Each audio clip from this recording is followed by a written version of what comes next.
What is going on, everybody? Welcome in, Maddie. How's it going, man? We were sitting in Boston. Believe it or not, we're actually ready to go. The only thing I haven't done yet is boarded. So we are going to get that going right now. We are pretty much ready for push with the plane itself. I'm just running through a couple of these GSX functions, like the catering and things. I hardly ever use them, but yeah, we are getting ready. We'll go ahead and request boarding here. What's up, Cons? Welcome in. Yeah, this is the new livery. The new livery is the anniversary livery, and it is for the 737-800, the PMDG 737-800. So we are that's right now. That's the only one that we have in this livery, but it is. And then the tail number is actually the date of our first flight is WolfAir. So 9/29/24. So September 29th, we will be 2 years old, and from the GA days all the way up into airliners is essentially the whole trek. So welcome in, man. Hope you're well. But yeah, so we're just kind of chilling out here. I got plenty of time to sit here and yap. Our departure time is not for about 30 minutes. Right now, ATC is not on, so I figured yesterday it got a little crazy and we were on the ground for like an hour before we took off. So I wanted to make sure that the plane was ready to go since time allowed me to do so.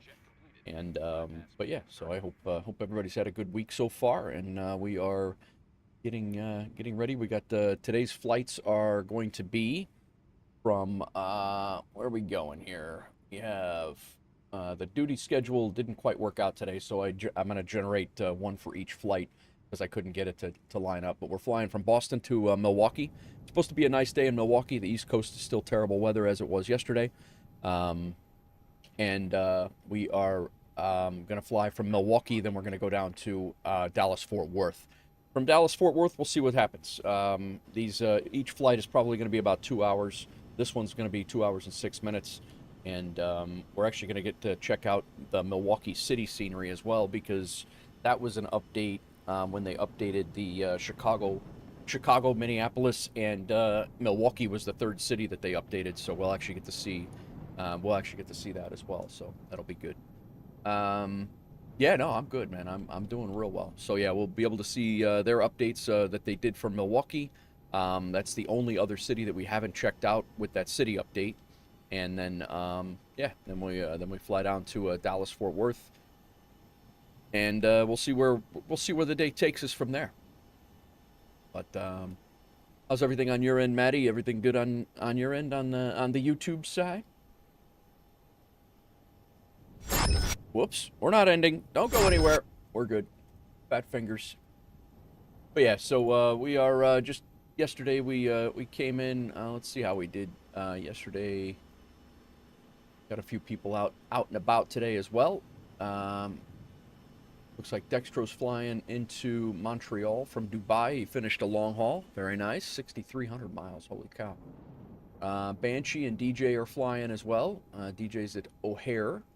I cannot believe we are 99 episodes into this Aeroconomy series that we got going on right now. Tomorrow, or not tomorrow, it likely will not be tomorrow, but the next episode will be 100, likely going to be on Friday, I guess, is the most likely scenario. Will be Friday, will be the 100th episode. That's absolutely crazy.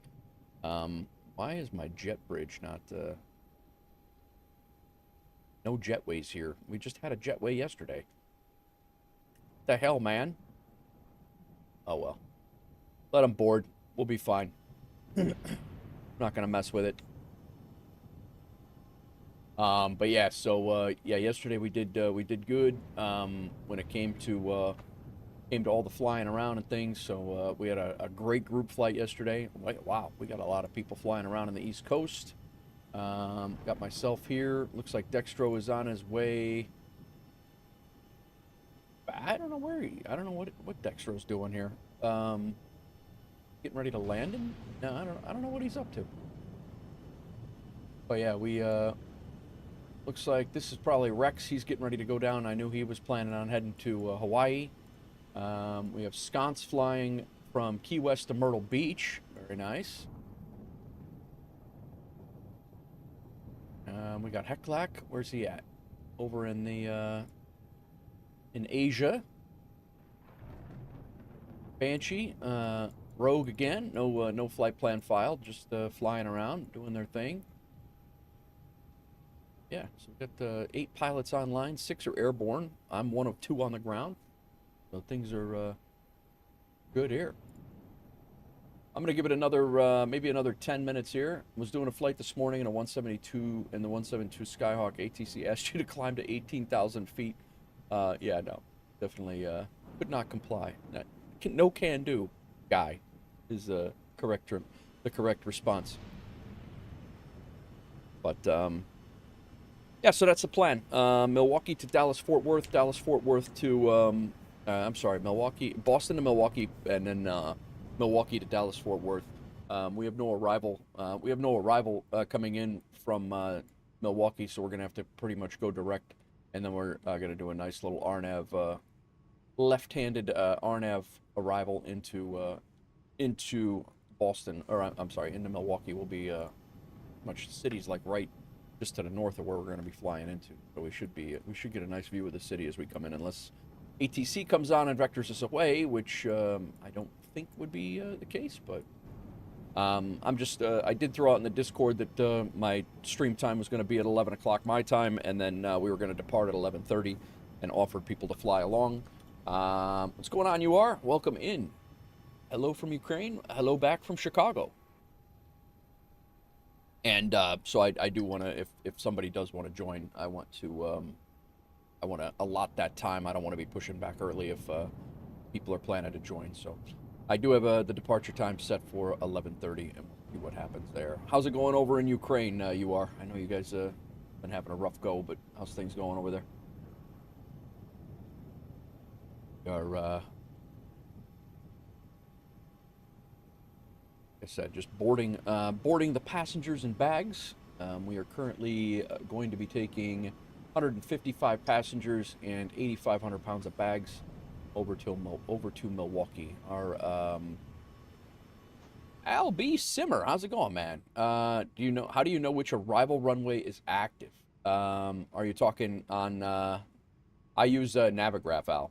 So this is what I use, and there's other tools out there, but I use Navigraph. And then if you go up here, once you have your flight plan imported, you go to the ATIS information, and it'll tell you your arrival ATIS. And some airports split up arrival and departure ATIS, sometimes not. But Boston ATIS information uniform is there. It gives you the winds and speeds. It gives you the 10 statute miles, rain, few clouds at 1,300 feet, broken clouds at 4,200 feet, overcast at 8,000. Temperature is 20, dew point is 18. That's the altimeter reading. And then it says ILS runway 4 right, departing runway 9. So they're arriving ILS 4 right, and then departing runway 9 is right there. So, love Chicago, been there many times. Yeah, I grew up outside. I grew up in the Chicago area, QR or UR. So yeah, I'm very familiar with the area. But right now, but sometimes Beyond ATC changes arrivals. That's why some of the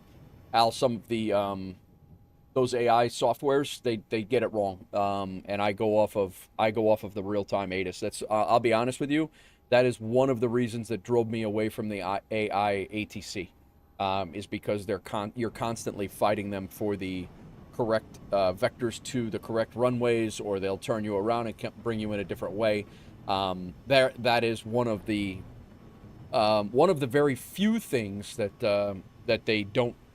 I don't feel that they do well,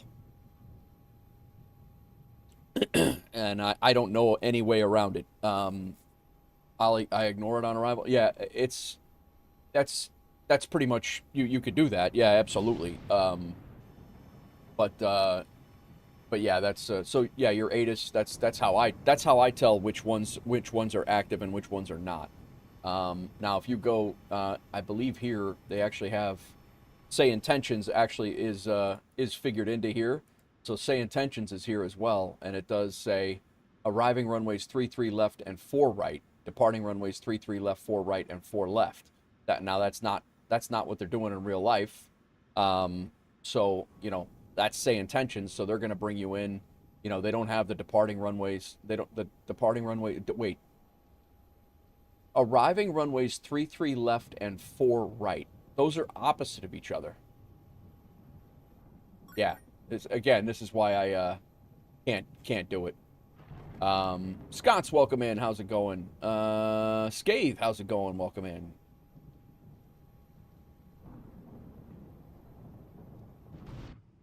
But yeah, that's one of the reasons why the AI ATC it falls short for me. You're constantly in a battle for what's going on.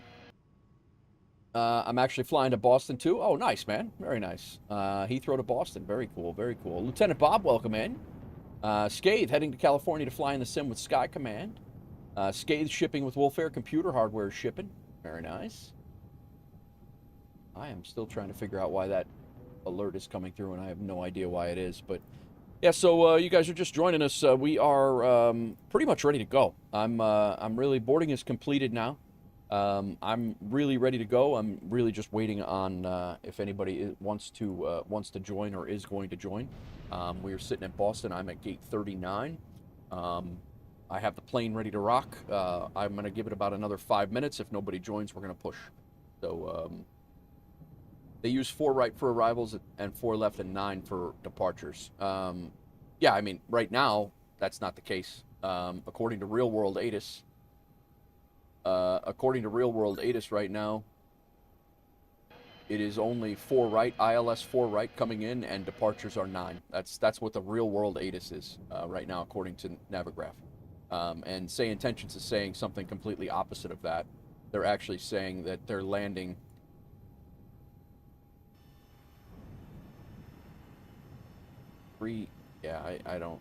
it doesn't matter. It's not even my it's not my battle. I've given up on there's a couple of times where I've gone back and I've checked out a few of the things, but I'm always in the same battle. Lieutenant Bob shipping humanitarian kits. Nice.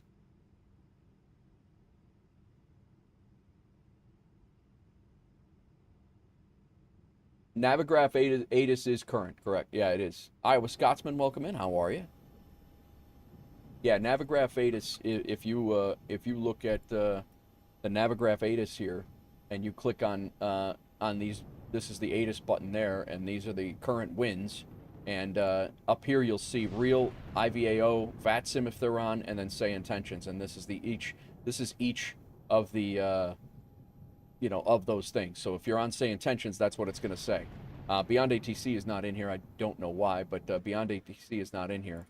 But right now, the other problem that I had when I was using Say Intentions was it would switch like crazy amounts of time. Like it could switch 3 or 4 different times by the time you got there, and that's just not real. That doesn't happen like that. They don't switch the entire.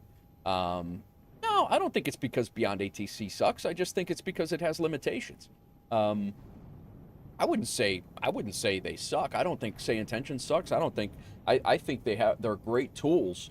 I just think that they need they need to figure out how they're going to make that work. Whether it's a lag time between, just because the wind is now a tailwind by 1 knot for 30 seconds doesn't mean the entire operation of the runway, the entire runway operation changes at Boston Logan. That's not realistic. They can't do that. But they will use 4 left for departures for the heavies, but they might also put them on 4 right. 9 is too short for anything bigger than a 767-300. Gotcha. Yeah, I mean 9 is. Yeah, I don't know. Oh, first of all, I'm looking at the.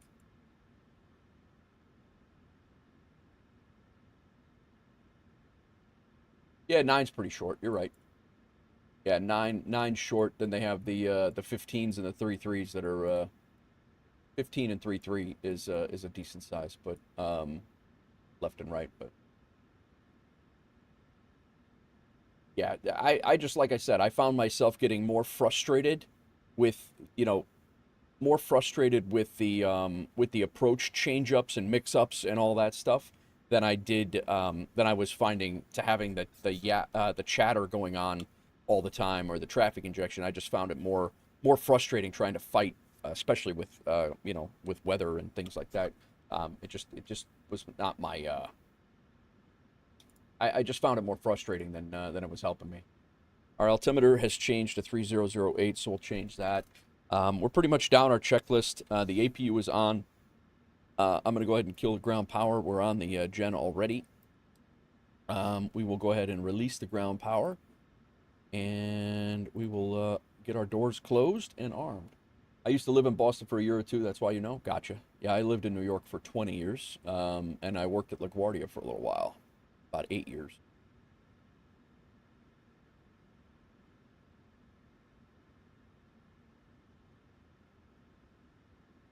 How would I look up arrival ATIS pre-plan? What do you, I mean, you could go to things like SkyVector or METAR. You could do that. Airports have a minimum safety benchmark. If the weather supersedes this, then the airport would consider changing the runway operations. But Nate is correct. They don't change just because the wind shifted for 10 minutes, right? Yeah, yeah, and I learned that from you. I mean, I was like, I know we did not change the operation at LaGuardia every 10 minutes because the wind changed directions. I know that for a fact, but Sconce is the one who taught me that some of the AI stuff is just it's too sensitive to that stuff. And you know, you could be on final and all of a sudden they've changed the ATIS and they're telling you to go and intercept something else, and it's like, it's crazy. What's going on, Skippy? How are you, man? Welcome in. Welcome in. All right, doors are armed. We have everything up to the APU gen and the bleed done on the checklist. We can go ahead and arm auto throttle. Let's get our fuel pumps ready to go. We are ready to rock here. We do have fuel in the center tanks, and it's actually a decent amount of fuel where we won't be running out on the 30 seconds into the climb. Our anti-collision light on. Parking brake is set. Ground equipment has been removed, and we are ready to push back.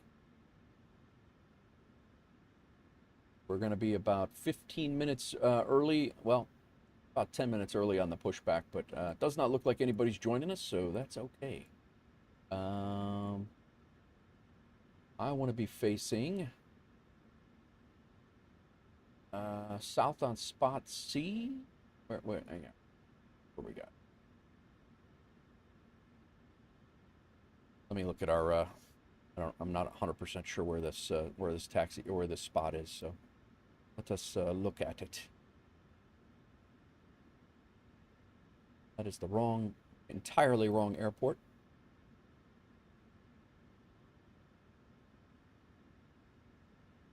Like I said, we got time today, so let me. Let's look at the parking gates, parking coordinates. There we go. This is what we want. Spot C14 is what we want to be.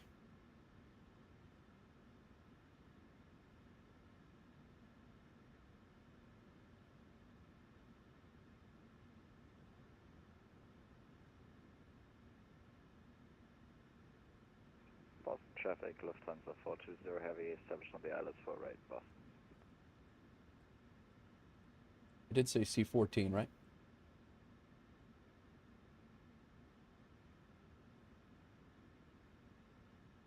Welcome in, everybody. Remove the chocks. Release parking brakes. Cool. Packs off. Go.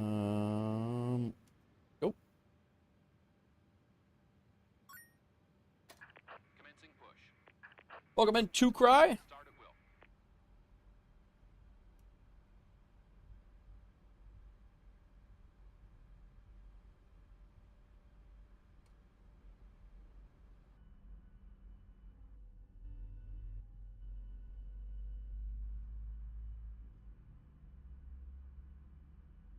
Got a little rainy departure here.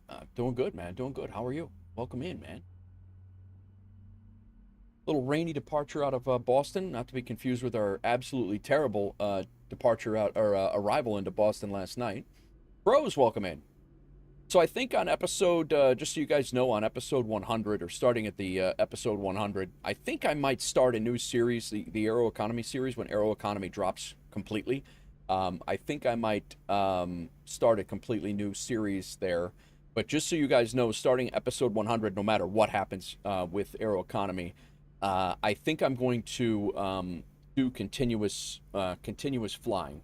So like last night, just to example, last night we landed in Boston, and I think the next stream, if it's going to be the next day, I think the next stream will be going out of Boston, just kind of to keep some continuity there. I think that's what I'm going to do after starting at the next episode. In fact, it's actually starting at this episode. But if Aero Economy drops their full package, then we will be probably starting a new series at episode 1. But just to so there's a nice break in between, so you know what's 1.0 and what's beta. What's going on, Crows? How are you, man?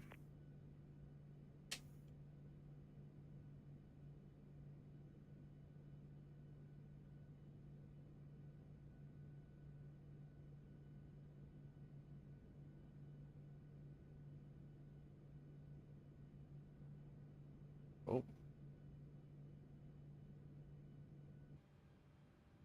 Life is lifing. Gotcha. Hope everything is okay.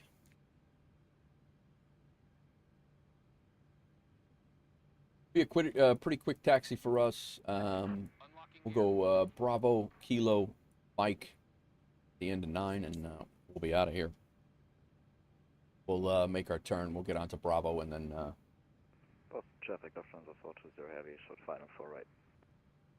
There's somebody coming in on 4 right now, but we'd be holding. Maroc 4827, we are on downwind runway 04 right. So we have some traffic we'll have to watch out for. Smart of you to have the cockpit background. Yeah, and this is actually the 738 cockpit background too.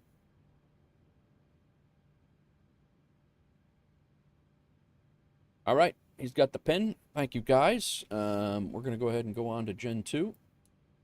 We can go ahead and pop that hydraulic power over. Our passenger signs are on. Generator's good. Let's go ahead and get our probe heat on. No need for anti-ice. Pack can come back. Isolation valve can go to auto. APU bleed off. APU can come off. Engine start switch goes to continuous. Our flaps are going to go to 5.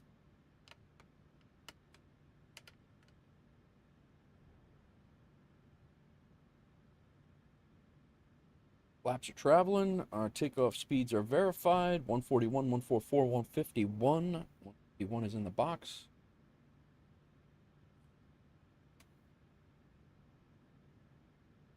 Elevator trim is set at 527. Correct. Go to legs here. And over here we will go FMC, and we'll throw the progress page over there. Let's throw the takeoff speed.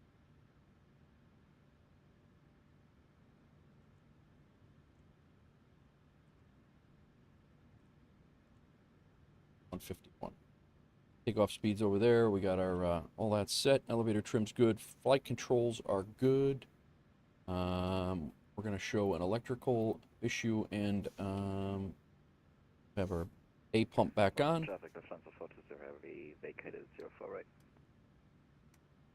We're going to turn on onto Bravo. We'll get this other engine started up. Any wind shear on short final for Lufthansa?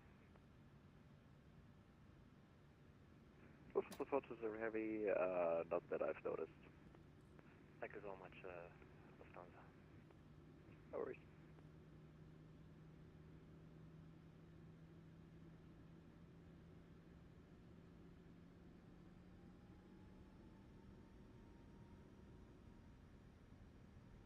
What's going on, everybody? Welcome in. We're taxiing out of Boston. Boston traffic, Lufthansa 420 Heavy, taxi via Mike Foxtrot and Bravo to the ramp, and cross the 4 left at Foxtrot. There, all right, cool. Gonna try the flight you tried twice. Gotcha.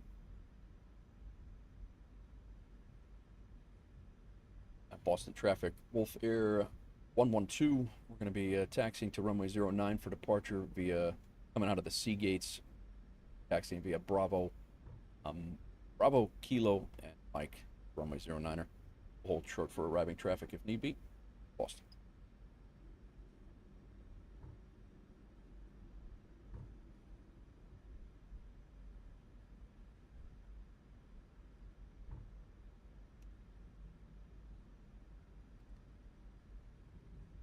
Going to be doing some smaller bush trips across Australia, getting ready for questionable ops, Wisconsin, Pontiac. Very nice, Crows. You're in good hands there, man. Good hands there.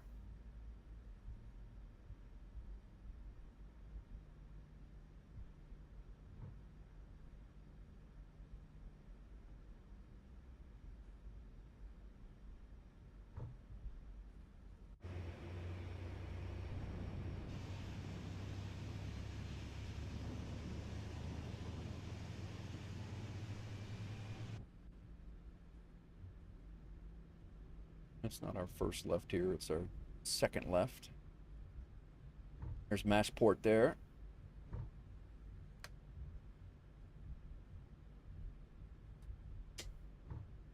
Get our engines married up. We'll go gen on, pack on, and continuous.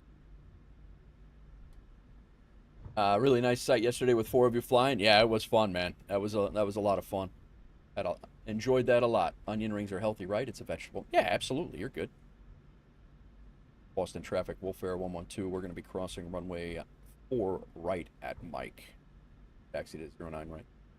I'm sorry, 09. Boston.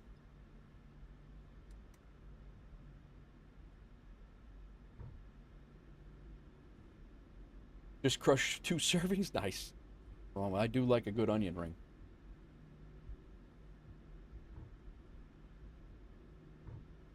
And we're taking our first right, and we will hold short of 9.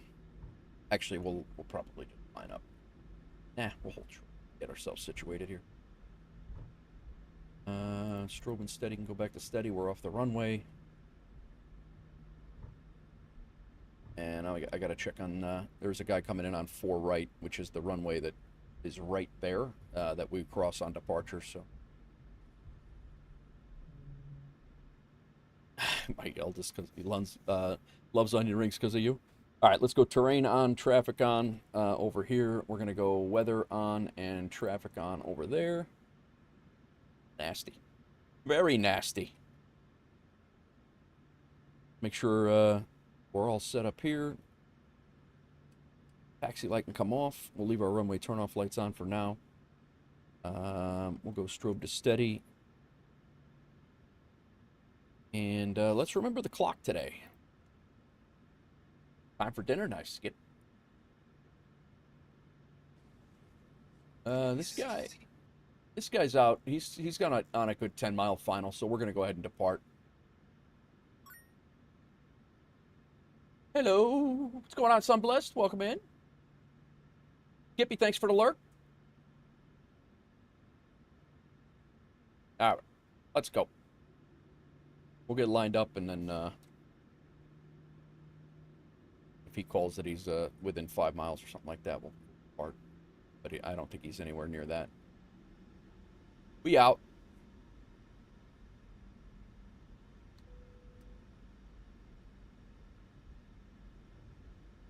Boston traffic, WolfAir 112. We're lining up for departure on runway 09, Boston. Boston traffic, just for information, Ryan Maro 4827, we are 14 miles, ILS 04 right. Boston traffic. Thank you for that, sir. I'm going to get out of here. Boston traffic, WolfAir 112, we're on the roll, runway 09. No worries, thank you so much, Ryan Maro 4827.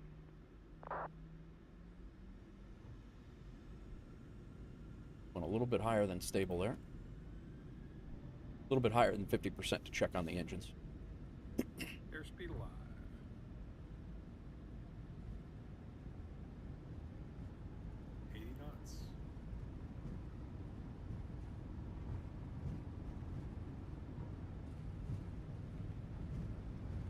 Windy. Little left aileron here. V1. Rotate. V2. Positive brake.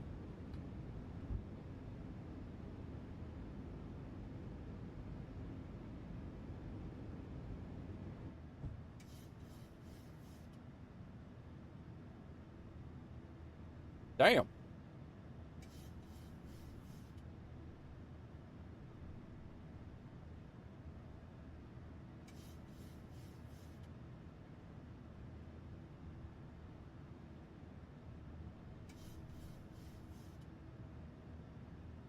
Very windy. And Boston traffic, WolfAir 112, we have, we're clear runway 09. Climbing out.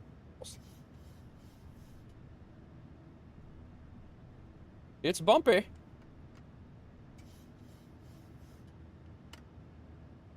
And flying still. Little nuts. That was close.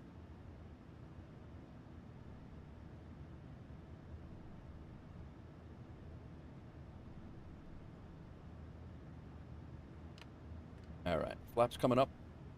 Let's go autopilot on. See how VFX is working here.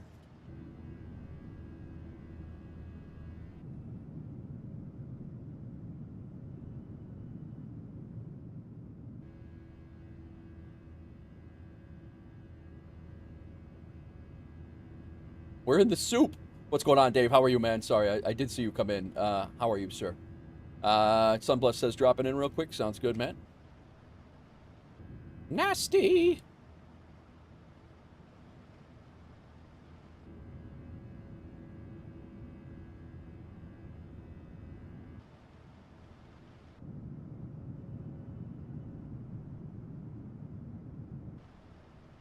All right, we've got to be above 4,000. We're good on that. Runway turnoff can... I'm sorry. RTO can come off. Come off there, and then our gear can be shut off. We do have a 5,000-foot constraint here while we're in the area. And then we'll continue up to 32,000. Boston traffic, Ryan Morrow 4827, we are 5 miles out, runway 04 right. Boston traffic.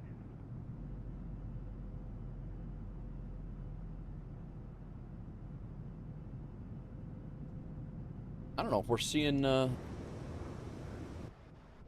can't see a damn thing.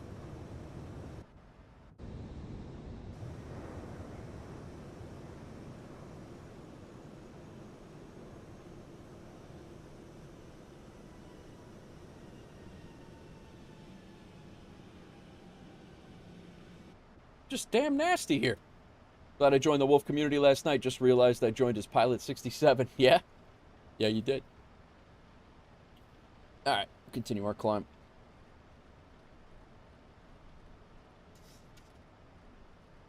Bank angle. Wow, what a bank angle call because of the turbulence there.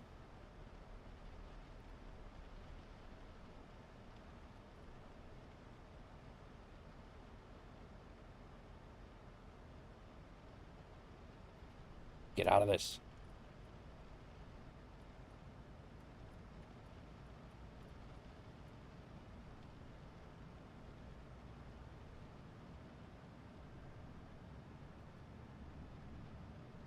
Back to VNAV.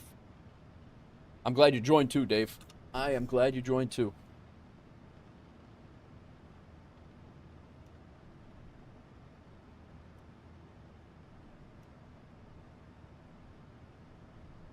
Man.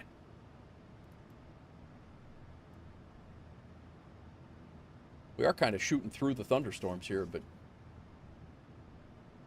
Boston is not disappointing for weather yesterday and today, so.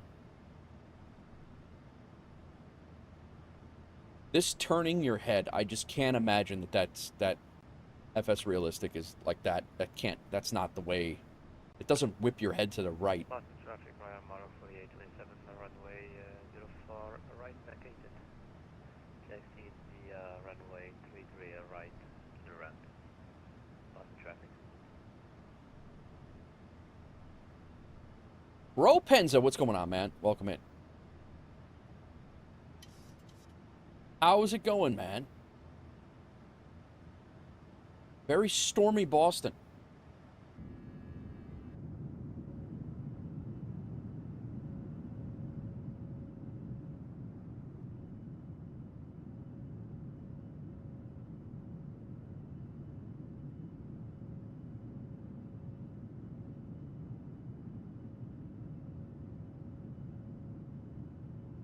Good, good. About to leave work early. Nice, man. Very nice. Nothing wrong with that. All right, let's get some weather radar on here, and then terrain's off. We can go landing lights off. Thank God it's going to be a nicer day in Milwaukee. Holy crap. Oh, boy. Got that. Critical error. Stormy KBOS. Oh, you should have seen it last night. Last night it was stormy and stupid. We had a lot of clownmanship. Oh, Doozy coming in. It does make for a fun departure. Welcome in, Doozy.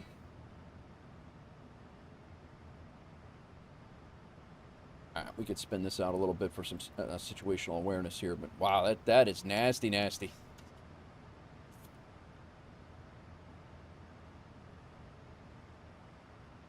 What is up, Doozy? Yeah, we had some clownmanship going on in the on VATSIM yesterday coming into Boston, as well as storms. So I actually did my first auto land, Ropenza, in the PMDG 737. I tried it out. Sconce was showing me how to do it. It actually did very, very good. I've never auto landed anything ever.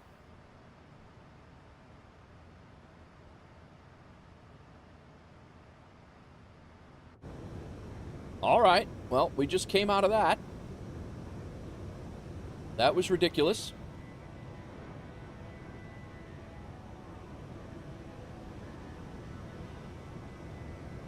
Boston traffic, Delta 7892, 5 mile final, runway 4 right, Boston. Yeah, it was nutty. We had a dude with zero communications. Didn't say a word on VATSIM until the tower controller came on. He said nothing.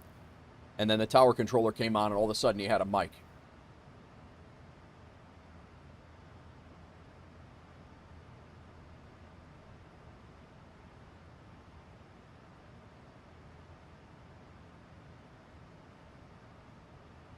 Well, the weather, we're not going through any reds here, so the weather so far, I'm not going to vector us around, but Sconce, would you guys fly through this, like the yellows?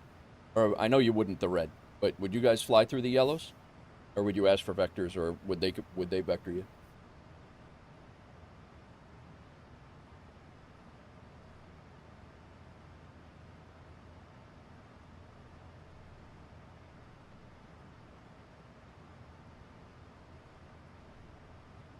Not if I can help it. Gotcha. All right, so let's stay on our heading, and we'll try to we'll vector around it like a IRL.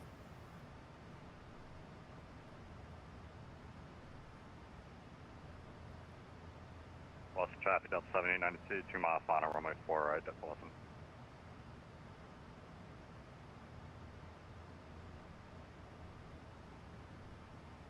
Sure glad I'm flying there tomorrow and not today. Yeah, right?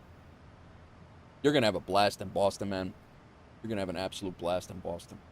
It's one of my, I've told you, it's one of my favorite cities in the U.S.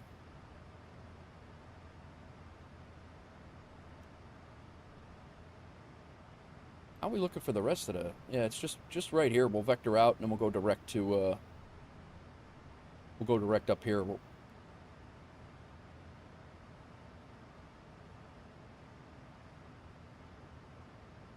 All right, 18,000 feet, standard altimeter.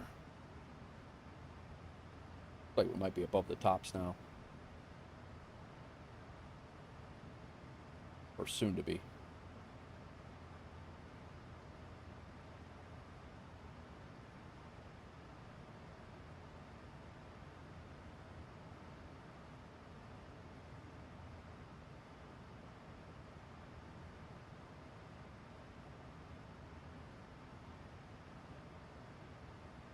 Just nasty over there.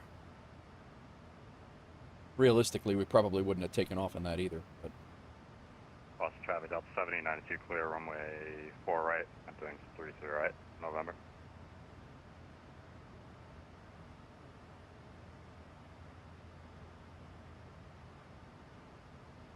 "43 minutes in, we are departed."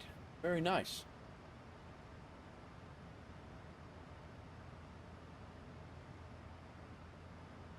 Uh-oh, Bluebird's got an announcement.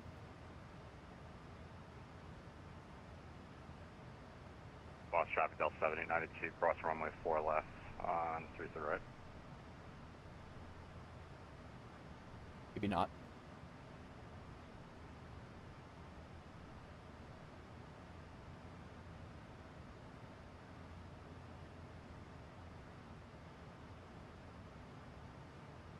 I believe so, Doozy.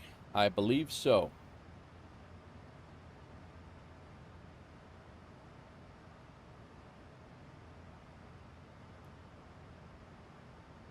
We're just vectoring around this storm, and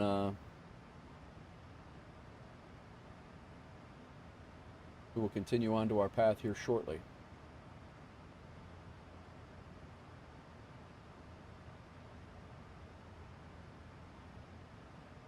All right, am I going to have to mute this Bluebird Discord?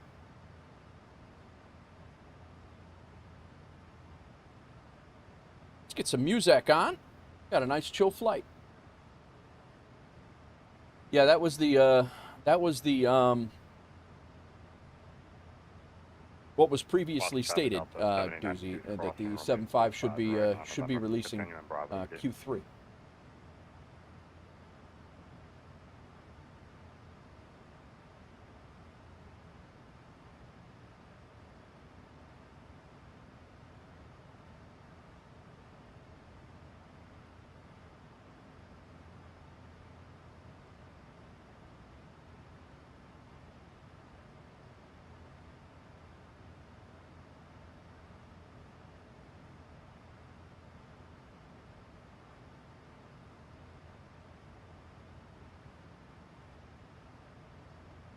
We are well off of our flight path right now.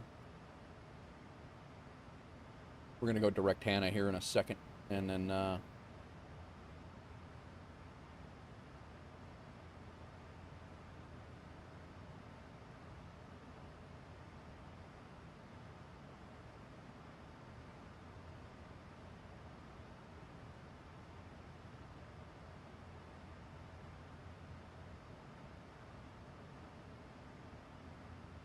right, looking good.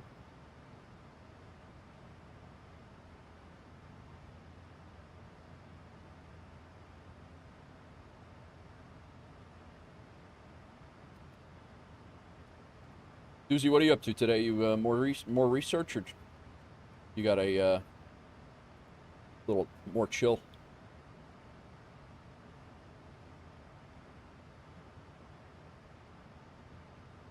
All right, let's go direct Hannah. Execute back to LNAV. I think we successfully vectored ourselves around this storm.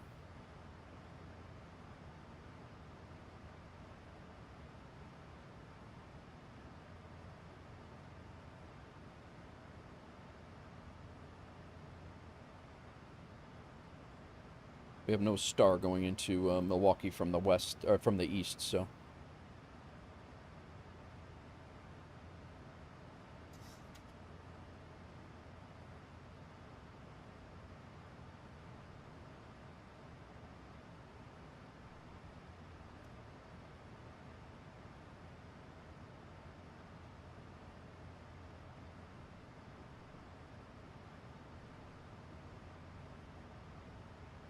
Just finished up, was there from 6 a.m. yesterday. Oh my God, dude.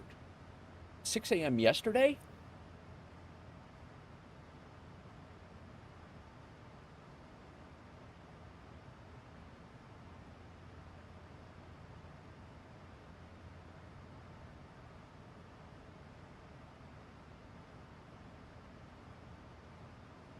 Doing an experiment and have to be there for each step. Wow, that's crazy. That's grueling, man. No wonder you were shot the other day.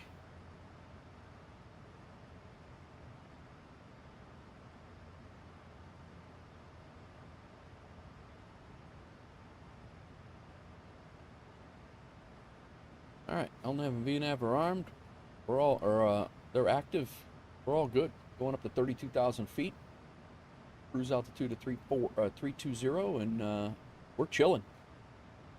A nice couple of decent flight. Yesterday was crazy. It was all the flights were like 400 miles. They were like up and downs real fast.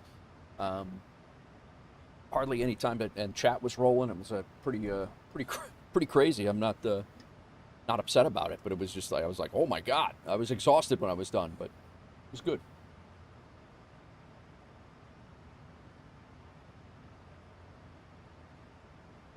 Got a couple of the flights yesterday were like an hour and 15, hour 30, and today's I think they're both 2 hours, so still good flight durations, and the two that I have planned anyway.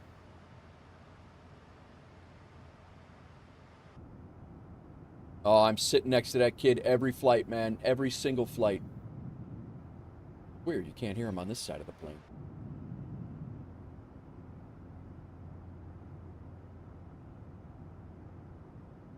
I need this guy's headset. That kid is sitting right in the middle seat right next to me.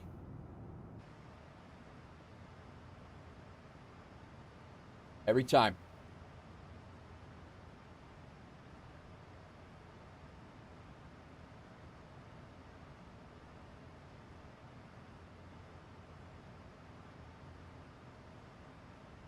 Yeah, this flight is 2 hours and 9 minutes. We are already 18 minutes in, so we're good to go. This will be, we're going to have a two-duty schedule day today.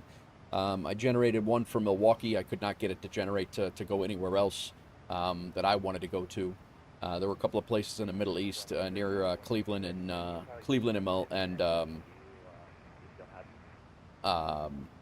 Columbus, and I was wanting to fly a little further than that, so. We're going to do Milwaukee, and then we're going to regenerate another one for Dallas. Then we'll see how we're shaping up from there.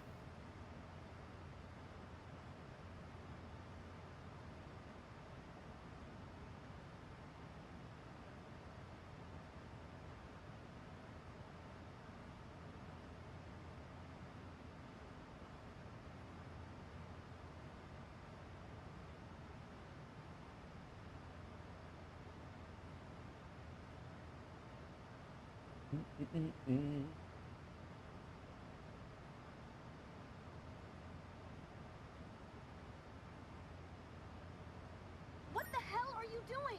Viper Strike, welcome in. 7 stream streak. What's going on, man? Welcome in. There's more coming.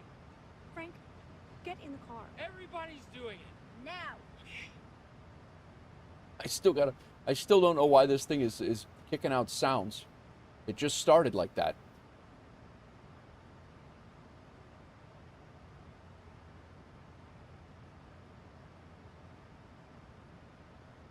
Currently flying Vegas to Tucson on a duty schedule. Very nice, man.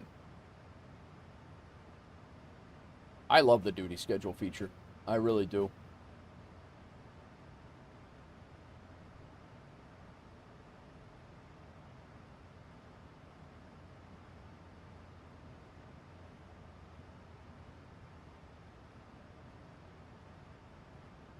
See if that changes anything.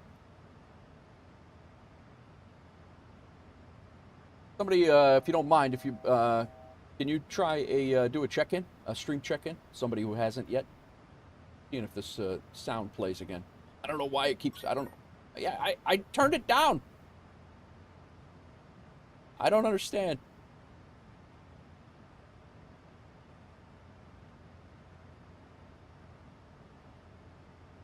Hilarious.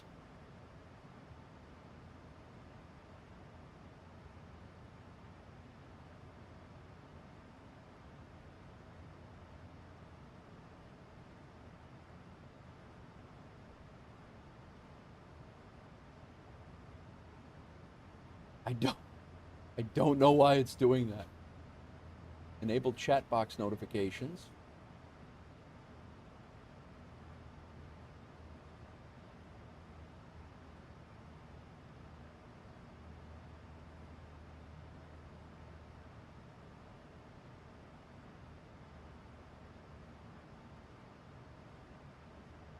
Doozy, thanks again for that tier 1 sub yesterday. I know you did it. And then Dextro, if you're here, thank you for the re-up. You re-upped your tier 1 after the stream yesterday between last night and today. So I appreciate that as well.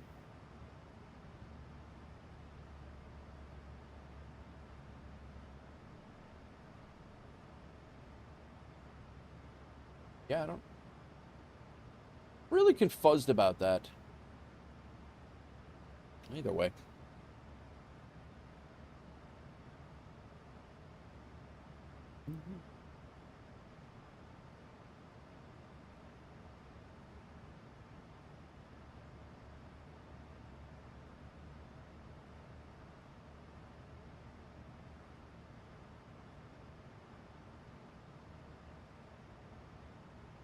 All right, we're gonna be back once we get to Hannah here. We'll be back on our original flight plan and continue our route as we were planned. We had to do a little bit of vectoring around some storms on the way out.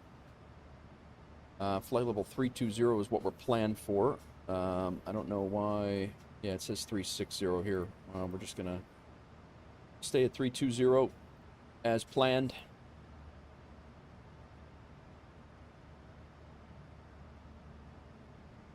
Got that wind right in our face at 44 knots, so. Let us see something, though. Let's see what the winds look like elsewhere.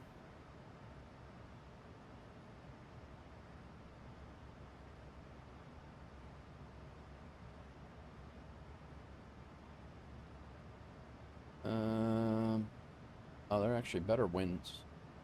Sconce, when you get a chance. This is,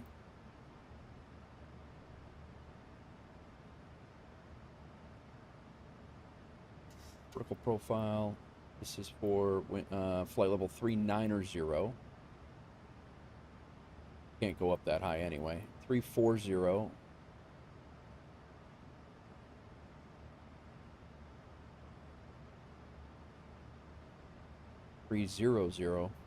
So there's pretty heavy winds here. Maybe 340 might be our better move. Looks a little bit more calm.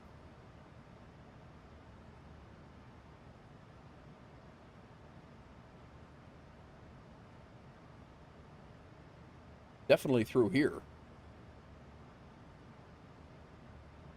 673 Toronto Center, Squawk. Go there and see? Yeah. I mean, according to the charts, though, it's, go there and see. 673 identified. Direct Bethel on course. Climb at flight level 320.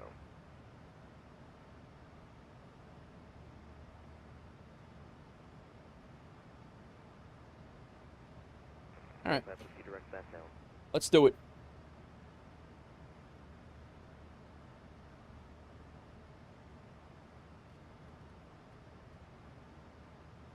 Currently, the winds are 47 knots on our face. I agree with you, though. The weather charts do have better winds at 3-4. Okay. That's more of what I was asking about.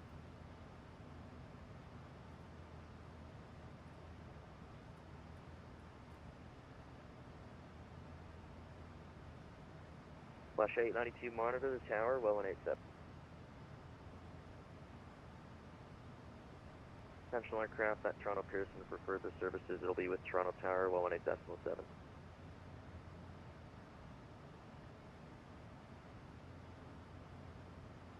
Skyflyer 441 surveillance services terminated, cleared en route. We'll see how accurate the sim is versus sim brief. Yeah, right. And active sky also. That's Skyflyer 441 surveillance services terminated, cleared en route.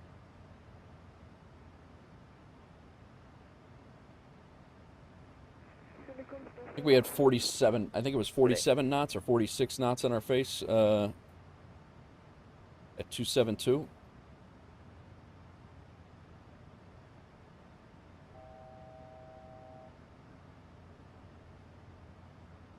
It's getting worse, according to this.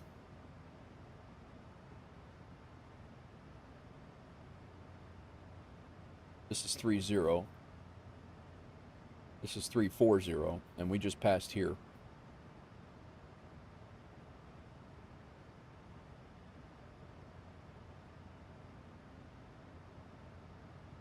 390 is the best, looks like the best wind, except for right along the lake, but I don't believe we can hit 390.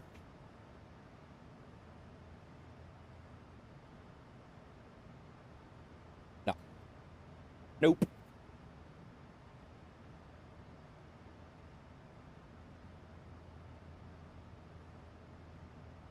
Winds are worse by 7 or 8 knots right now.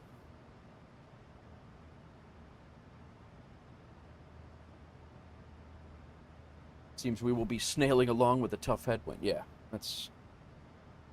which is why the flight is 2 hours.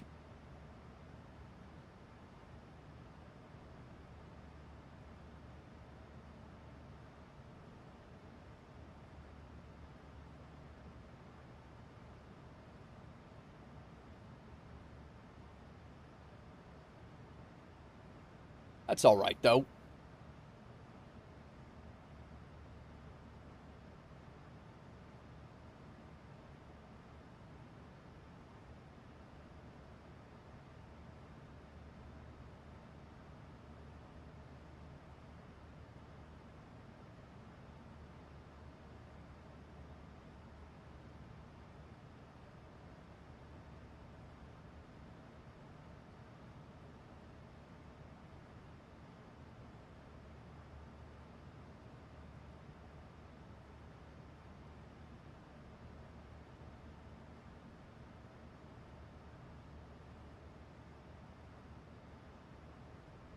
Sounds good, Dave. Good luck, man. Going into a doctor's appointment. Sounds good, man.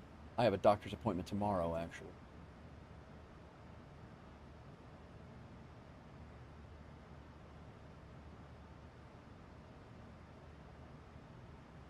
So I guess we'll see what happens with. We're not going to be flying Toronto. Well, according to this, we are going to be going through Toronto Center. All right. I guess we got to plan for that. I did not realize that. 125775.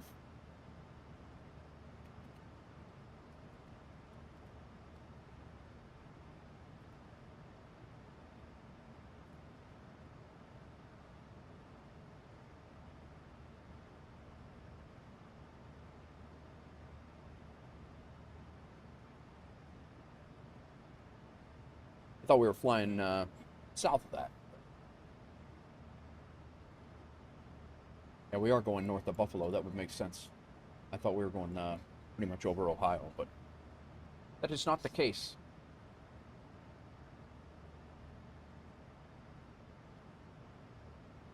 Well, welcome in, everybody. I hope everybody is doing well. We just departed a very stormy Boston, and we are headed to Milwaukee. Philippine 131 Toronto Center, hello, identified.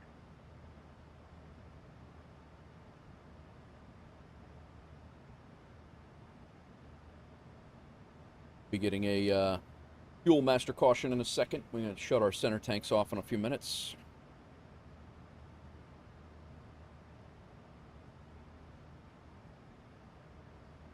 I'm going to fly just south of, right between Hamilton and Toronto is where we'll be flying.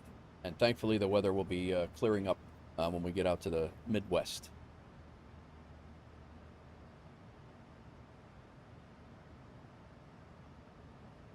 Could have flew in and out of Dulles today.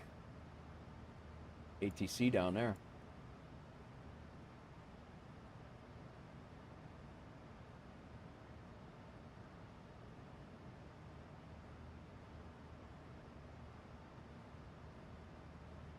I think 42 for 33 flight level 320 was the I think that was the spot.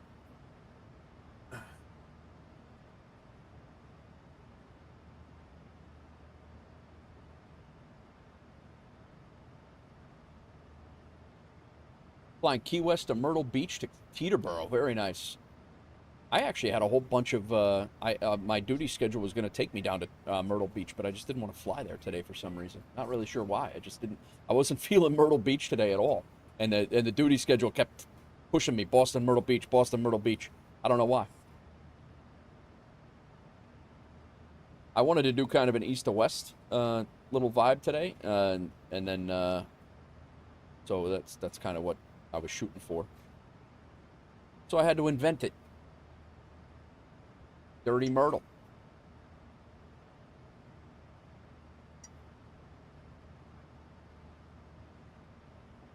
You're approaching now. What are you flying, Sconce? I didn't even see.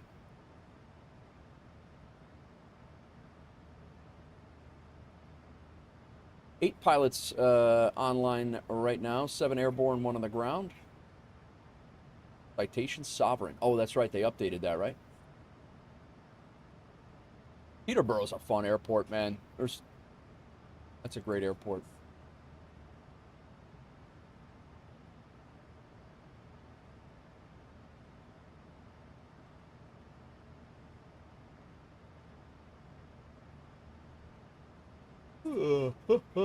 What the hell? I can't be tired right now. I didn't even start streaming until like an hour from now yesterday.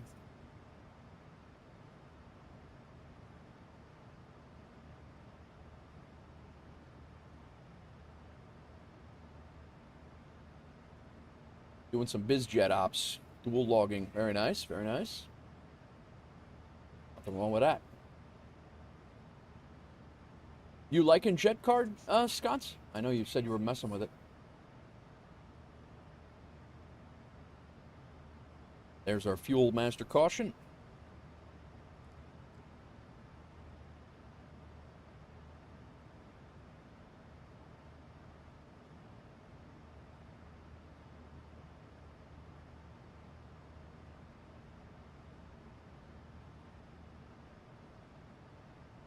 Canada 16 Montreal is offline surveillance terminates. You're cleared en route.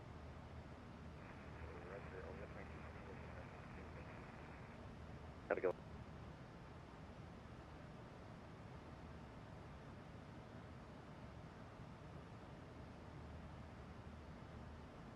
Apps are all the same. They just look different. It's FSHub and an app. Gotcha.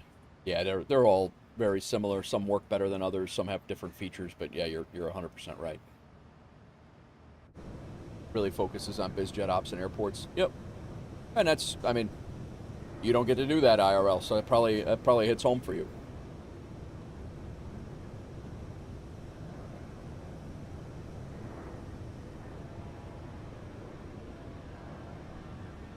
We can finally see the ground. That's an improvement on our takeoff and climb out.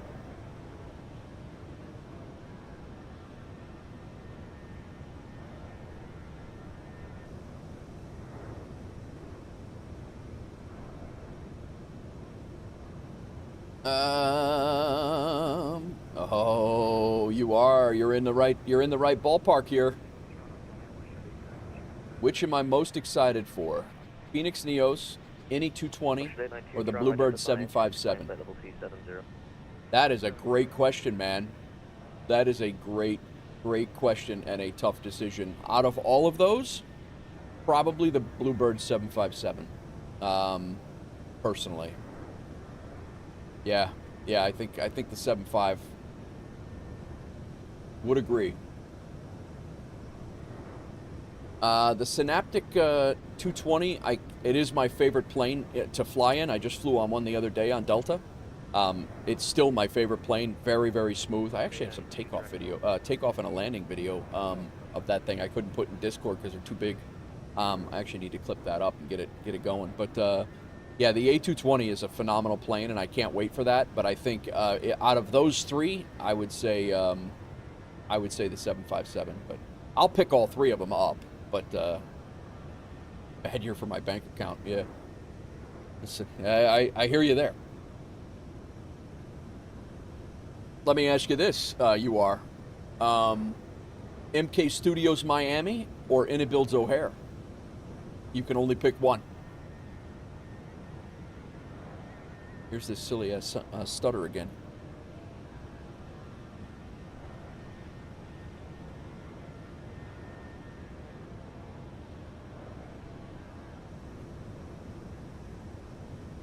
I'll ask the chat.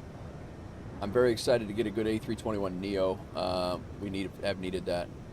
Doozy has a really simple answer. Oh boy. I have a really simple answer as well, but All right, now the winds are better now. Surveillance service is terminated. You can contact Sarnia Traffic 123.0. No traffic. No I have a traffic really observed simple in the answer. circuit. Shaundi, what's going on, man? Welcome in. I'm good. I don't have it either. No, nobody has them yet. You are. They're chill. Very nice. Very nice. Canada 185. We're chilling here as well. Cleared on We route. just left Boston. We're heading a very stormy Boston. We flew into a very stormy Boston last night. Usual. Safe to say when each of those things drop, they will be in my sim. 100% agree. I only have Boston, Vegas, and DCA in the U.S. Oh, okay. Gotcha. O'Hare only because it's closer to me regionally. Yeah. I will say, though, we have the WolfAir. I mean, O'Hare is now a WolfAir hub as well. It's our newest hub. And Miami, I love flying into Miami. The whole vibe down there and MK Studios doing Miami. I'm really, really excited for that. If I only had to pick one, I'll be honest, I'd probably go with Miami, even though O'Hare is in my backyard. It's literally 15 miles that way. But yeah. But yeah, O'Hare, Inabuild's O'Hare, if it compares to like a Dallas-Fort Worth or that they released, or the, yeah, I mean, if it's any comparison to the stuff they've released recently, or Singapore, not Singapore, Hong Kong, it's going to be really, really good, and we do need an updated O'Hare. The FSDT O'Hare it's getting to be the point where it's nearly frustrating to fly in there. MK Miami is going to make flying there so much better. 100%. 100%. We'll be doing Caribbean ops out of there.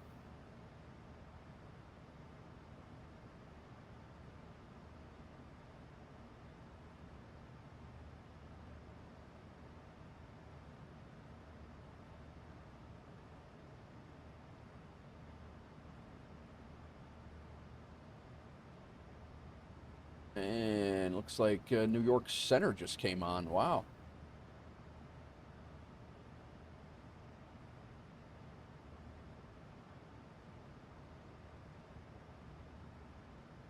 Hardly ever see New York Center on.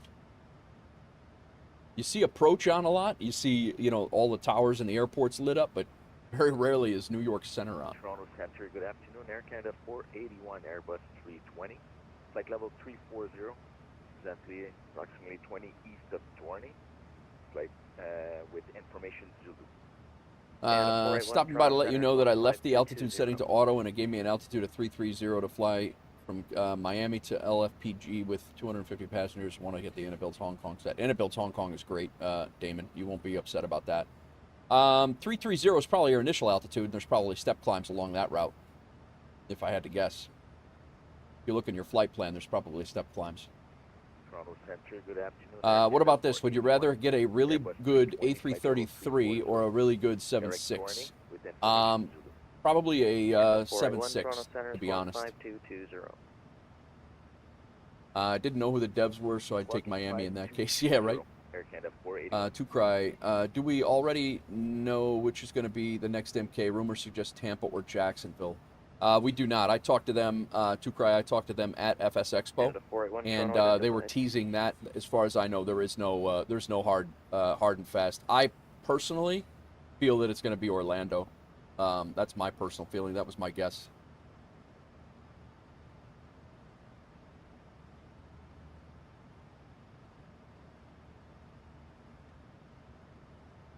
I could see Jacksonville, though.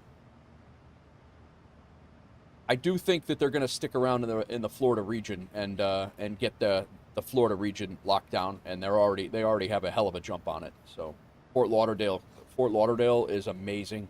I actually said that I wasn't going to buy that one, and it's really, really good. I ended up picking it up.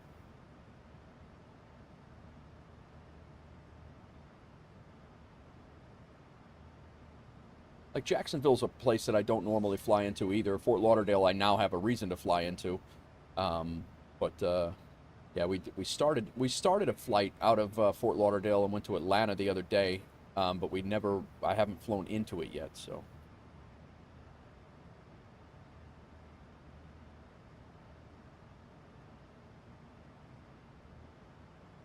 Yeah, it's going to be good regardless. There's a lot of good stuff coming. 73, leaving the airspace, surveillance services terminated. Sean Cleared en Beats route. with a 10 stream streak. Congrats on the cup win and knocking us out, Sean. Very nice. Everybody's doing it. Now. Cook 73. I know you're pumped about that. I saw your clip. I actually got my I actually got the Cleared en route. I actually got my stream streak back. For some reason, my streak didn't log. I was in your stream the other night or the other day, and I was reset. So I used your clip when you found out that you won. I used that clip to get my streak back. So 240, Air Canada 481. Roger.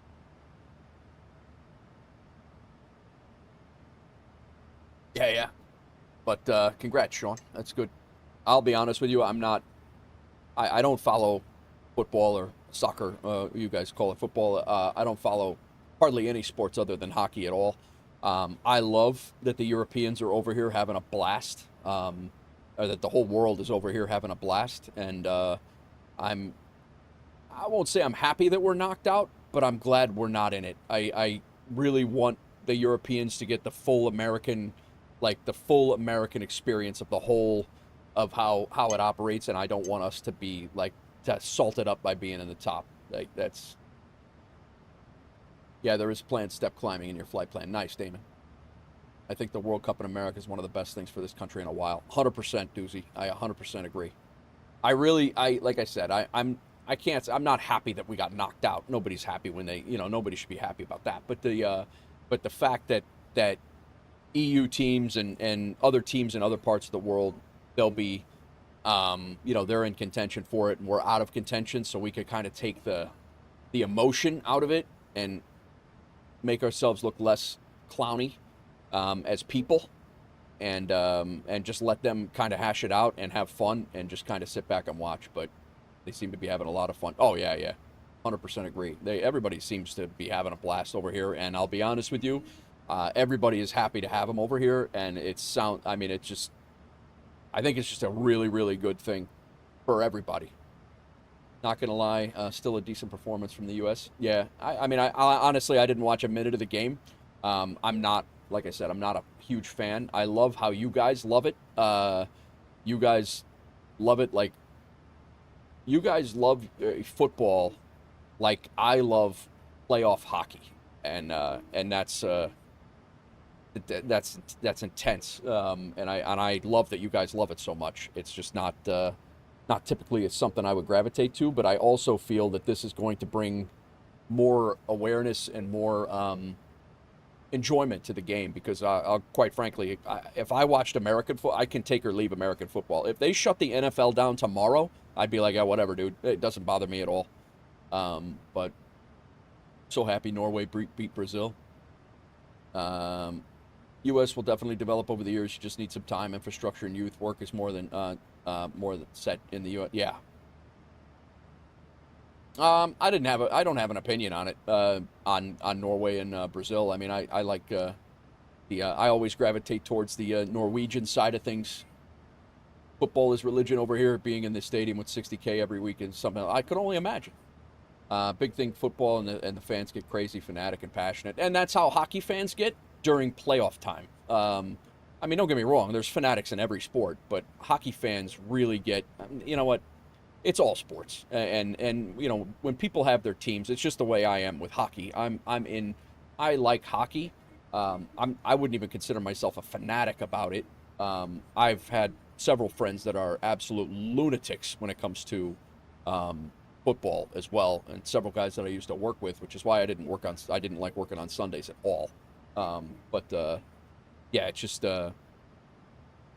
everybody's got their thing, and but like I said, if they exchanged soccer for American football right now, I would probably watch that. I would probably watch that.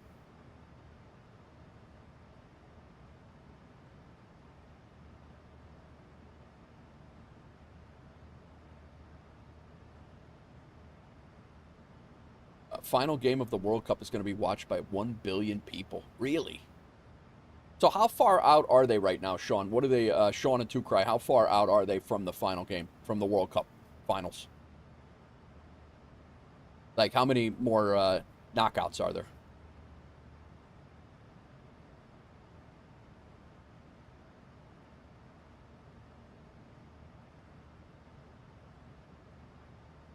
Two more rounds till the finals. Gotcha.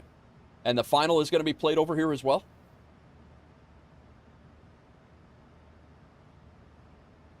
Round 16, round of 16 now, then 8, then 4, then 2. Okay. Nice. Where are they playing the final?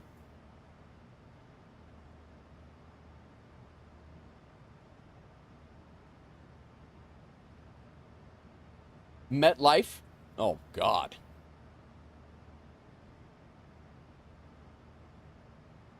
That's going to be stupid. That's actually a terrible spot for it. That's terrible. Departure, good day, Canada 111, 1,800. They should have put that. Canada 111, Toronto, hello, identified, flying flight level 3. Yeah, that's absolutely terrible. Level 320, Canada 111. I could see the New England Patriots Stadium. I could see, I think it would be cool as hell to have it in the Chicago Bears Stadium, but I'm a little biased on that. A college stadium, yes, put in a college stadium that can hold 100,000 plus is exactly it.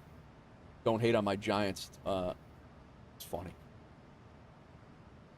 No, that's nowhere near the biggest stadium, Sean, and it's absolutely terrible for getting to. It's terrible. Say again?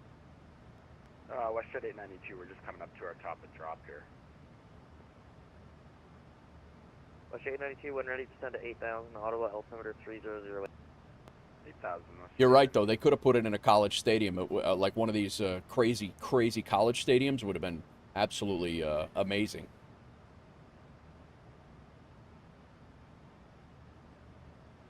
Alabama. My undergrad stadium had 104,000 people. Wow. I didn't know that the college stadiums got that big, Doozy, to be honest with you.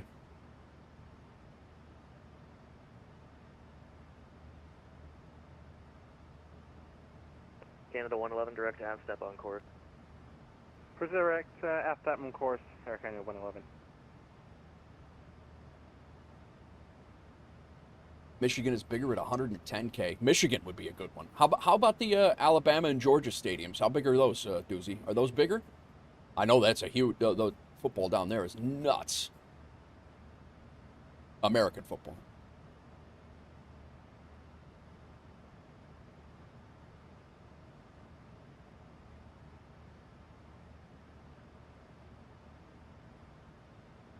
Like I said, I've said this in several streams. I think I said it in Sean's stream the other day. I said it in Gadget's stream this morning. They're bigger than all the NFL stadiums, but smaller, like OSU or Michigan. Michigan Stadium, Ann Arbor, 109.9. Beaver Stadium, University Park, Pennsylvania, that's Penn State, 106.5. Ohio Stadium in Columbus, 102.7. Kyle Field and College Station, 102. Knoxville, 100. Oh, really? Knoxville's got a big 102. Yeah, that Knoxville would be a good spot too, but it's tough to get to if you're not driving. I guess I could kind of see, you know, people are going to be taking the trains if they're training around. MetLife has 82. Yeah, MetLife is just a terrible location. It's not in New York. It's in New Jersey actually, and it's really not a great spot. There's really, yeah, it's just. Yeah, exactly, Doozy. But even like MetLife Stadium, you could stay in New York City and it's still not, it's a pain in the ass to get to. Like a pain in the ass. It is not convenient for people in New York to get out to get out to their stadium. That's actually in New Jersey. Westjet 892, Ottawa offline surveillance services terminated, cleared en route. Texan Stadium, yeah, I could see that. The new, I wonder what the new Nashville Stadium is going to be. That thing is huge. The new Titans Stadium, I don't know what they're making that, how big that is, but it looks, I mean, it looked like it dwarfs the old stadium across the street.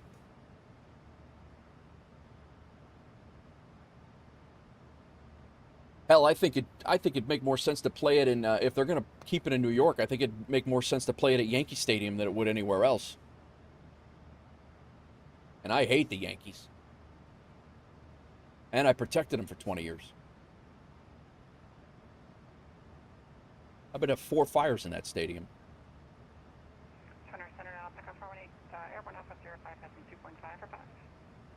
Alpaca 418, Toronto, hello identified. Climb, New Nissan Stadium is $2.1 billion enclosed venue, currently under construction in Nashville, situated east bank of Columbia River, scheduled to open 27. 60,000, really? 1,000, the Toronto Altimeter, tree 00. All right.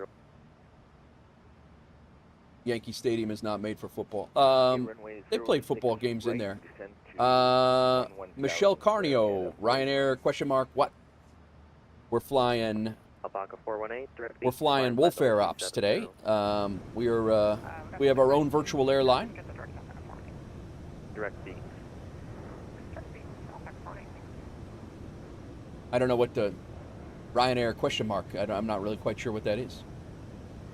They usually just put it in the field or the outfield. Yeah, best VA around, if I may add. Thanks, Sean.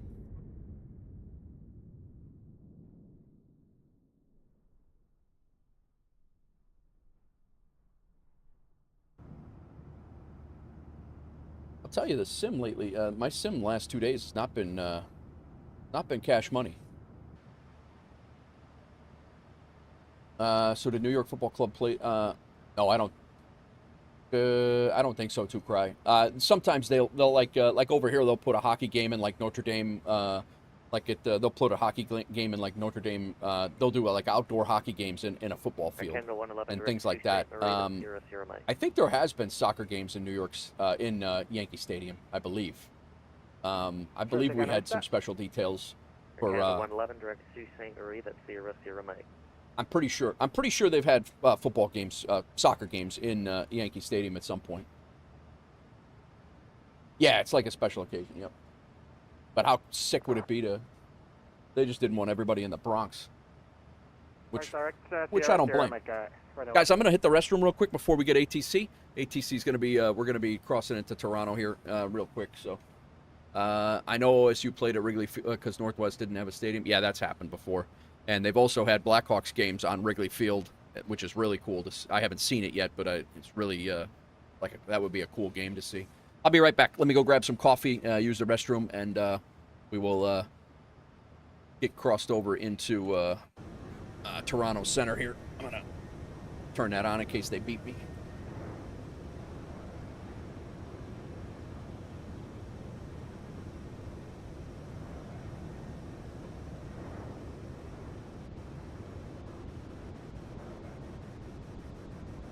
Alpaca 418, Cleveland offline, surveillance services terminated, cleared on route. Cleared on route, Alpaca 418, thanks, good day. Good day.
Alrighty.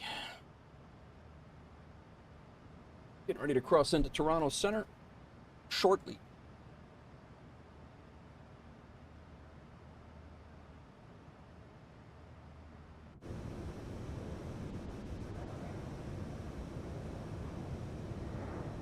Currently getting ready to fly over we're approaching the Buffalo area. Just flew north of Syracuse, New York.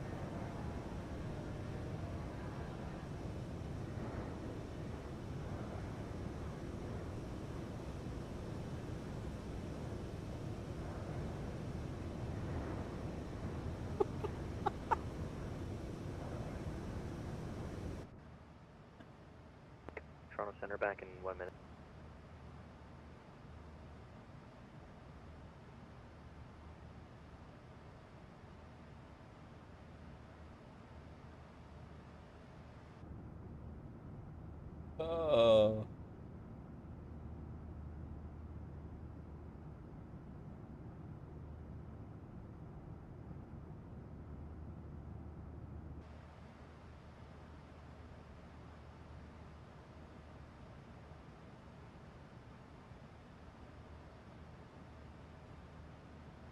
All right, when he gets back, he just said he'd be back in a minute. I'm not going to check in now, but when he gets back, I'll check in.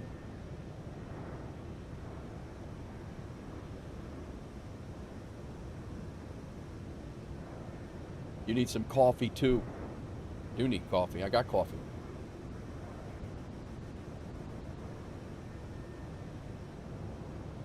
I think my sim needs coffee.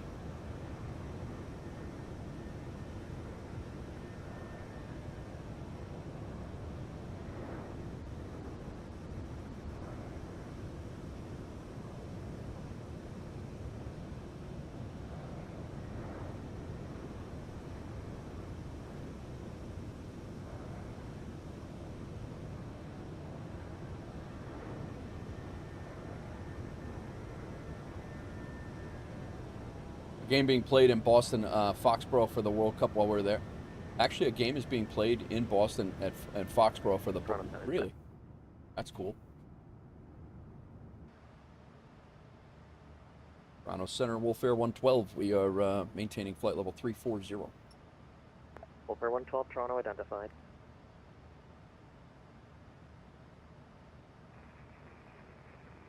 I was going to get tickets until I realized the cheapest for $3,000. Yeah, I bet. Air Canada 1135, Toronto, good day, squawk 3245.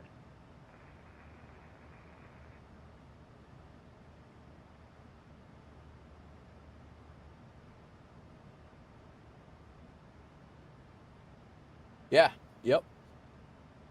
That's Yankee Stadium, right?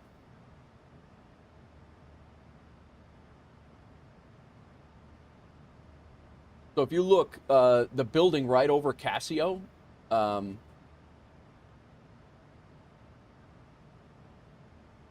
that's from home plate, yeah, Yankee Stadium. So if you look, the building right over Casio, right here, that building, the other not, in 2000, probably about 2011 or 12, there was a Yankee game being played, and we had a fourth alarm fire in that building right across the street on Nelson Avenue. This is Nelson Avenue that runs behind.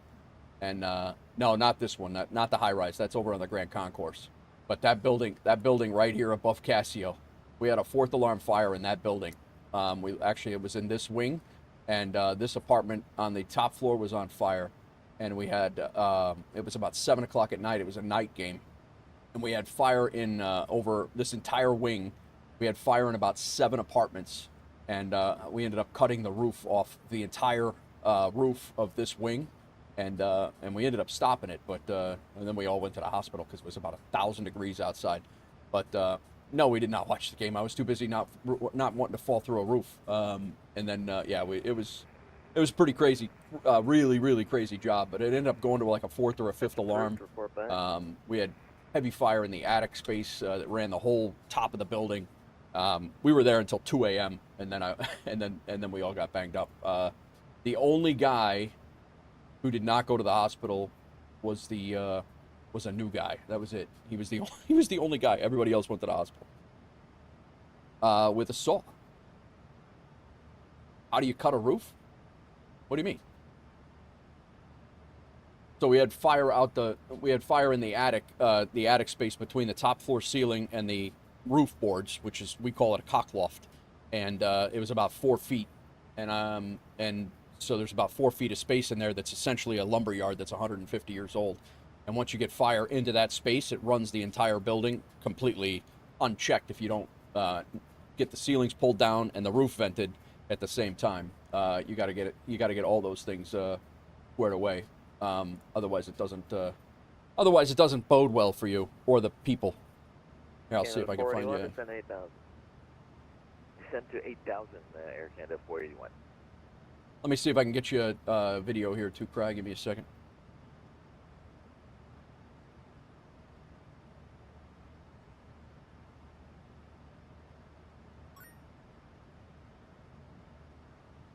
Can't even blame. Welcome in, Hawks Girl. How's it going?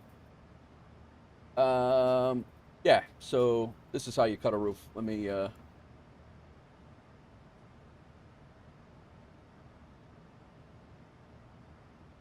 This is actually the company that I owned.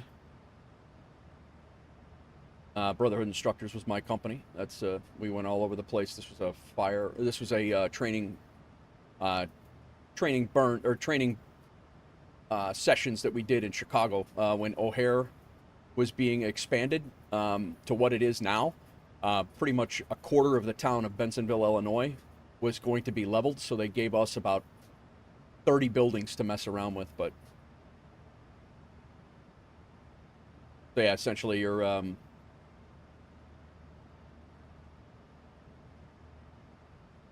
then you just keep repeating this over and over again, and we ended up cutting the entire roof off, just like we did on this building, and you keep extending out your cuts.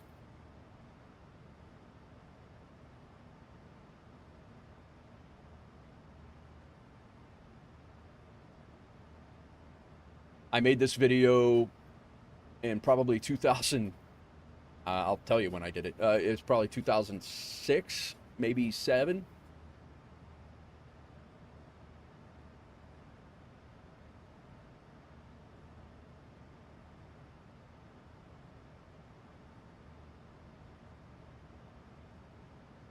No, that's one of our guys.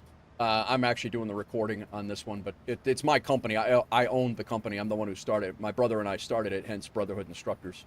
And then by the end of it, we had about 50 firefighters and officers from around the country that worked for us. And yeah, we were able to. So at the fire that I was just talking about, look at that fork. Yeah, look at it. We used forks all the time, Doozy. The fork's not a new thing. But we would repeat this, and the only difference is the building across the street from Yankee Stadium that we were just talking about, out of that hole, we had fire ripping out of it. So you'd have to, you were doing all that work with fire coming out of the hole. So it was, it's a little sporty up there sometimes.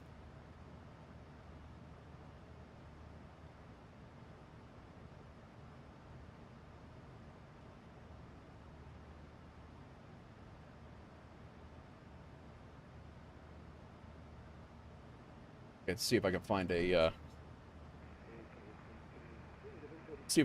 a actual fire of this happening. Welcome back. Information Alpha. When ready, descend. Flight level 240. But if the fire is under the roof, cutting the area, how do you get down safe? No, you go down the you come up an aerial ladder and you go down an aerial ladder. The big ladders on the truck. Why do you have to vent a fire? I feel like it grows whenever there's a hole. If you do not, here, I'll show you here. And you're identified.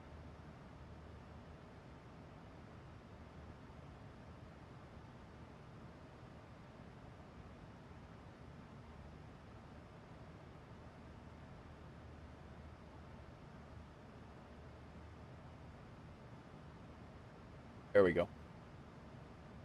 So these guys, basically, if you do not cut a hole in a top floor fire, like you have heavy fire out the roof here, you guys can't see shit. So this is they got up here on the bucket, and now they're cutting a hole. So they have fire out the back of the building. And if they don't cut a hole in this roof, the fire gets into this, what I was just telling you before, is the cockloft space. It gets into this space and it runs to the front or the back, or if it's a big building, it runs to the sides as well.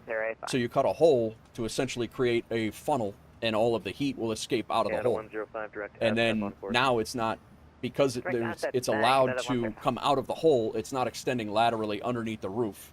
Essentially cutting a hole is a way to redirect. It's exactly what it is, Doozy.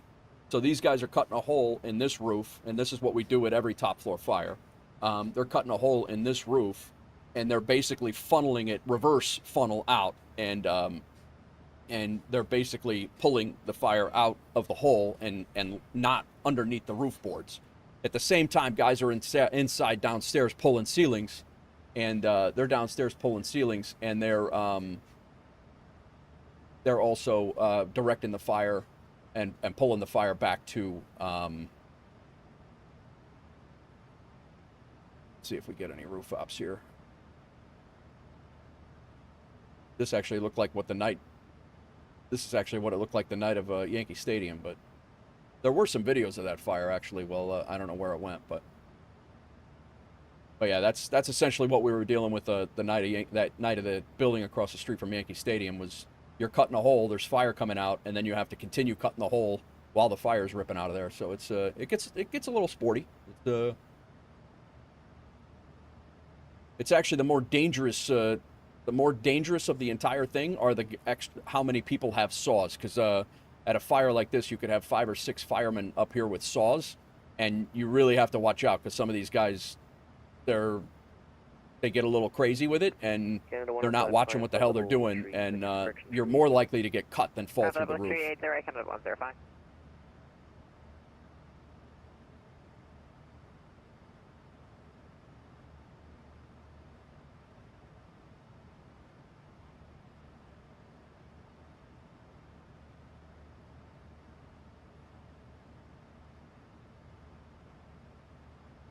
Oh yeah, that's the gist. So every top floor fire, we would cut a hole in the roof to get the fire to come out of the hole and not extend underneath the roof across more apartments. Sometimes when you get there, the fire is already extended across. You know, you get there and there's a already heavy fire in that space, so you're kind of playing catch up. So it's a pain in the, you know, it's a pain. You have to cut a big hole in order to get ahead of it, and then you have to have multiple hose lines on the inside underneath it, and then everybody has to pull the ceilings also, and it definitely becomes like a volleyball match at you know, where you're just basically kicking fire around back and forth. So it's so crazy to me that each person can stay calm in their own situation, like what we're just walking around carrying out their job. I would be freaking out. Well, yeah, that's what I mean. That's what we were doing, though. You know, like that's I always use the adage of, you know, like in a fire department setting or in a fire setting, I never understood how people, is every call a unique one? I can assume because every building is different, approach situations changes. Yeah, at 100%, to cry. We had positions on the rig, so you knew what you were doing at the start of your shift. So this was the nice thing about the FDNY, and one of the reasons why I found myself out there was you knew what you were doing, because you know when you came on in the morning, they'd be like, all right, you have the roof, so you knew that was your job, and your job was to get to the roof, and depending on what type of building it was, and you know what type of building it was, you knew the tools that you were bringing, you knew that if you needed the saw or not. If the fire was on the first floor, you weren't cutting the roof, or you weren't supposed to cut the roof.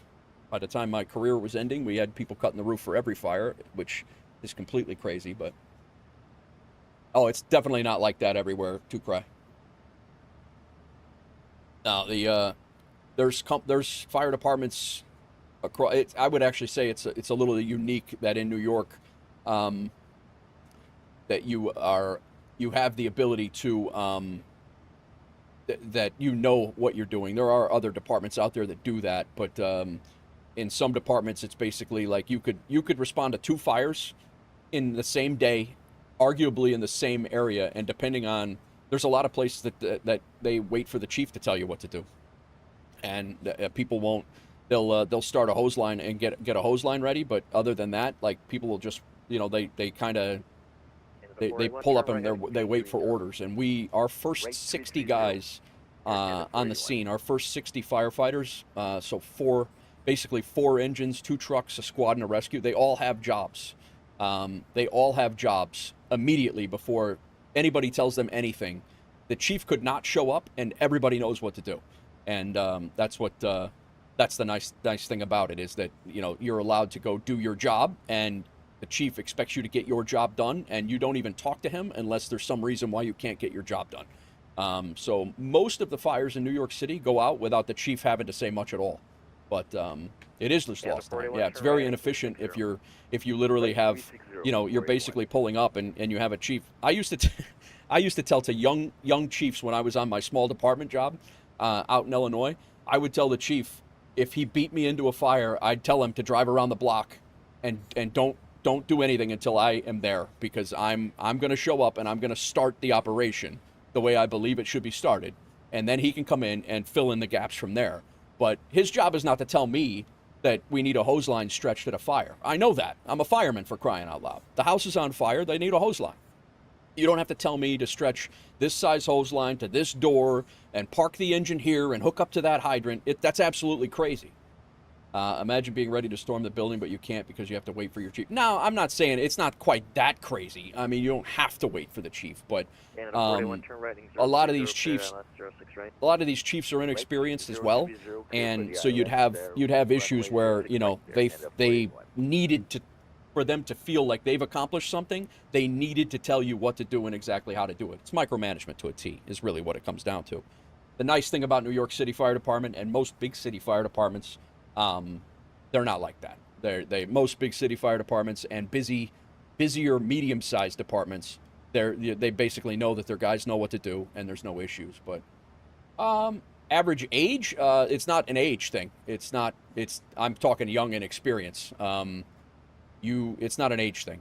There's a lot of chiefs out there that are young that know what the hell they're doing because they've been around the block and they know their stuff. But just because a chief is 60 years old and did 25 years on a fire department, I knew a lot of 25-year idiots that you know, I knew a lot of them, and that didn't really know their job. But Scotsman, you were a volunteer? Nice, man. Nice. Yeah, we didn't really vent the roof more for backdrafts. That was a backdraft I think I've seen two my whole career out there. They were both in stores. And one of them was on the first floor of a 6-story brick with apartments on the top 5 floors, and that we couldn't even prevent the backdraft if we wanted to by cutting the roof. It wouldn't have worked. But it does. You're right. It does prevent a backdraft if you plan it out right, and you have a 1-story strip mall. Why am I missing? I got an ATIS from Milwaukee, but I don't have a center on. 1191 is off 05 in Toronto. That's right, 1191 Toronto identified, climb flight level 230. But yeah, Doozy, to your point, is like, for us, it's you know, I mean, we knew what we were called there for. You know, we're firemen, and I use the adage all the time. I never understood why people would freak out when we pulled around the corner. I used to have guys like this too. And you would pull around the corner and they would lose their minds because the building was on fire. And it's like, bro, we're the fire department. We're not the garbage truck. We're the fire department. We were called for a fire. We found one. Let's pretend like we've done this before. Let's go. And you know, like it's very methodical. And for me, it's very methodical because I do the same thing every single time. You know, I never do. You know, it's just basically a habit, but similar to every job. Don't freak out when walking into a room when someone's coding. It's exactly it. Yeah. You know, like it's 100% that. And if you do, you know, as long as you have a good process, and this is I perfected my process. My whole career was spent perfecting my process. And things change here and there where you got to adjust, but you know, the way I force a door, I attacked a door the same way every single time because I knew it worked. I taught thousands of firefighters how to attack a door the same way because I knew it worked. There was not a door in the Bronx that I could not get through, and it didn't matter how many times it was locked because you just keep repeating the steps on the different locks if you have to. Which is why my forcible entry company, the training company, was doing so well because yeah, you just know what you're going to do when you walk in. That's exactly it. You know, when I came up, it didn't matter if there was a fire behind the door or we were there for a water leak. I would attack the door the exact same way if I needed to break in. And you know, it's all methodical, and there's less emotion when you know what the hell you're doing. It's very similar to like the fighter pilot OODA loop thing, and or cops or being in battle with the OODA loop. You know, like it's if you know what you're doing and you've trained the right way, or you've trained it all, we'll say, you know what you got to do, and muscle memory takes over, and you just do.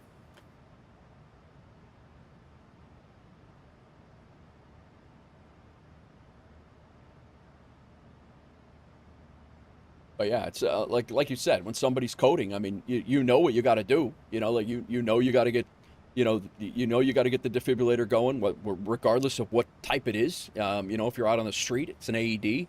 You know CPR's got to get started. You know you got to start chest compressions. You got to figure out a way to get them oxygen. It's the same stuff. What do I miss the most? I got to be honest, Kreider. I get that question a lot. I probably just I miss being young and doing that job. That's what I miss. 25, 26, 28-year-old Nate pulling up to a fire with fire out 6 floors was not the same as 45-year-old Nate on his last year of the FDNY looking up at the building. You know, I mean, 25, 26-year-old Nate was running up the stairs, and you know, like, hey, we're going to get this, like, let's go, and the whole aspect of learning and polishing your career. If I had it to do all over again, I definitely would, but I would need to start at like 25-year-old Nate, you know, 26-year-old Nate, and do it all over again. 45 and 46-year-old Nate at the end of my career, and there's still people doing it at well into their 50s. It's just not. It wasn't the same for me. Like, I would get irritated. You know, it was like, oh, this building's on fire again. This is the 3rd time this week. You know, like, this is crazy. And you know, it's just. But I miss the adrenaline aspect of it back when I was young and when I was like really, really wanting to learn more. The adrenaline of it. You know, there's nothing like being the first guy through the door into a fire without the protection of a hose line to get in there and find what room's on fire, get it, you know, get it sealed off or held back with a fire extinguisher. And with, you know, our pressurized water can, our can is what was saying, get a door closed or whatever, and then have the other great spot on that job is the nozzle firefighter, who is actually in charge of putting that fire out. But in New York City, actually, because there's some sort of medical issues, so I. In New York City, the trucks, which is what I used to work on, I also worked on the engine for 3 years, but the trucks find the fire, and then they lead the engine to the fire to put it out. There's no better job than the nozzleman. That's the guy on the end of the hose line to put it out. But the truck, you know, the irons guy who takes the door and goes in and searches for the fire with the inside team, or with the can, like that job, that's what I miss most about it. But the guys I miss, you know, I miss the guys. I miss the camaraderie of hanging around the kitchen table and busted chops until, you know, things come in. I miss drills and training and all that. But it's all, yeah. I mean, those are the things that I miss the most, probably, Kreider. Scott says you're taught you always fall back to your most basic training when the pressure is on. That's exactly it. And the pressure is always on for, you know, the pressure is always on when it's a fire. It's nice that, you know, you go through the motions at the BS runs, the elevator, people stuck in elevators, or water leaks, or gas leaks, or although gas leaks can turn bad quickly too, but typically they're nuisance runs. But you know, it's just like you just run through the motions and you do all your training on those, and then in hopes that the day that things are going south, that you get it all squared away. But you're 100% right, Sconce. We've had that conversation several times where it's, you know, you fall back on your training, and when adrenaline dumps, if you don't know the muscle memory stuff, you're not going to recall it, or not recall it well. We'll put it that way. Bad quickly is right. My issue with the gas smell is was a dry water trap. Oh yeah, you get the sewer gas. Yeah, correct. Are there also different firefighting techniques, like a fireman in the UK used to? No, completely different, to cry, to be honest with you. Completely different. This guy never handed me off. I don't know why to cry, but they the UK and EU, they fight fires completely different, and it works for them. It personally makes no sense to me why they do what they do, but it's also not my business. I have tons of friends. I have a couple of friends that retired off the London Fire Brigade that actually came over here in the 80s, and they're retired now. They one of them actually is dead, but he retired, and they have come over here and they learned how New York City does things, and they went back and tried to incorporate some of the things into London Fire Brigade and into Paris Fire Brigade, and it just doesn't stick. They were like the outcasts and whatever, and they couldn't get anything changed until they got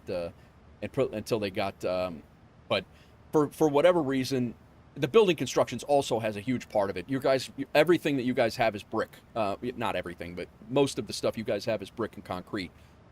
We have combustible.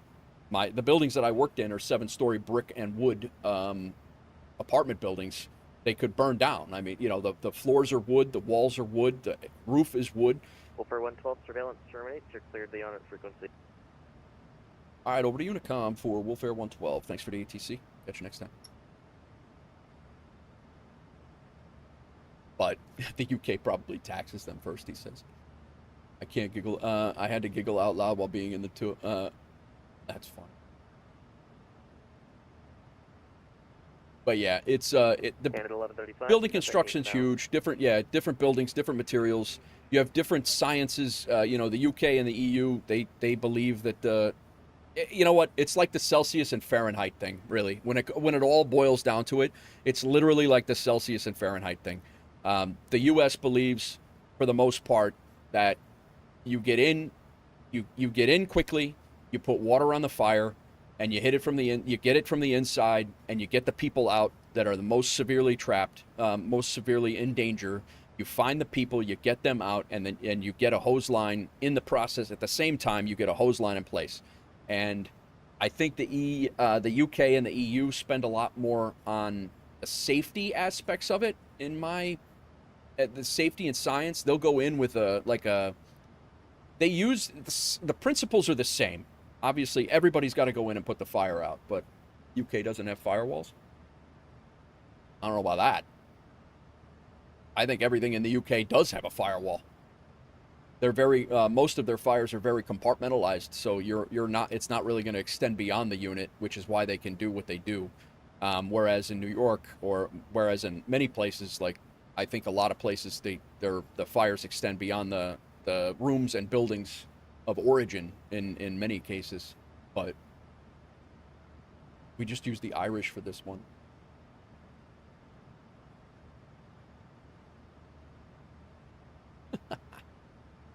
But it's just a different. It's different. I'm not saying that one's better than the other. They both. They both have their merits. They both have their goods and their bads. I see why they do what they do. I don't think that they understand why we do what we do in many cases, but I can understand their side of things. I just don't agree with it. That's really it. There's no. And what I can say about both places is that there is no fire burning yesterday that is burning today. The fire department success rate is 100%. It doesn't matter where you're at. As a 3/4 Irishman, you're funny. Kev Sim Corner, what's going on? Less cocklofts. That's true. There's less cocklofts over there. My Tech, welcome in. Kev Sim Corner, welcome in. But it is different. The majority, I would say, around that is the building construction difference is huge. I am still trying to figure out how there's an ATIS. Okay, so there's an approach on. That's why. There's a Milwaukee approach on. I was trying to figure out why there's an ATIS in Milwaukee. And up Milwaukee and then Kenosha and Oshkosh, but I couldn't see. That's why there's an approach on.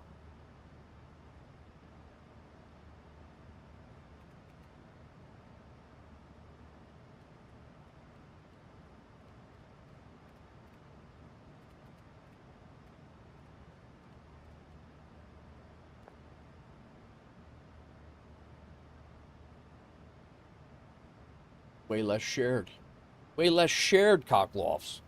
I think Kev Sim Corner just likes to use the word cockloft.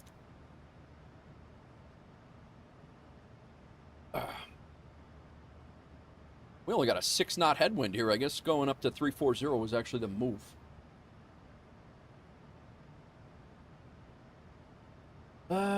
Where's our top of descent at? Oh, we got to get our legs. We're less than 100 miles here.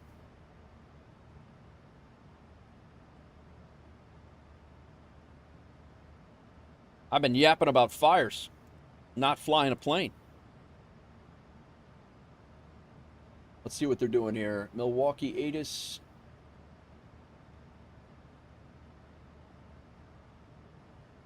Arrivals, expect vectors, visual approach 25 right, landing and departing runway 25 right. So 25 right it is.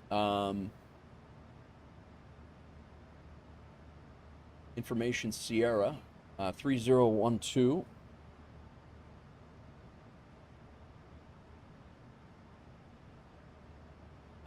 Temperature's 28, 3012, expect vectors to visual approach for 25 right. That is not what we have set up right now. So runway, we actually have to change that quickly. Approach, we'll do an RNAV, set up for an RNAV 25 right.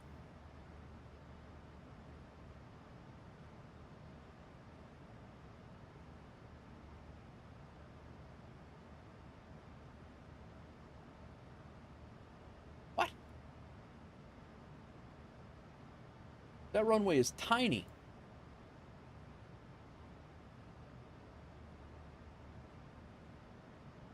Landing and departing runway 25 right. I gotta look at this.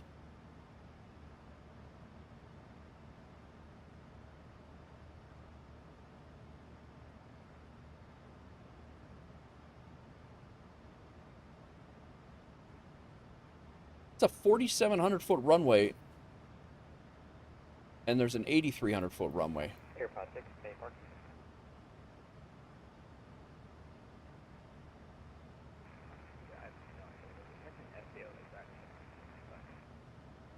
Roger, Airpod 6, taxi parking, your discretion. All right. Game on. Great that you could read those weather charts. Yeah, I appreciate the help on that. More liveries will be making its way to 2020 as I convert them for those who still use 2020. Yep. Nice, my tech. Yeah, I think the 319 you said is ready to go, right? All right. Well, 25 right it is. 25 right.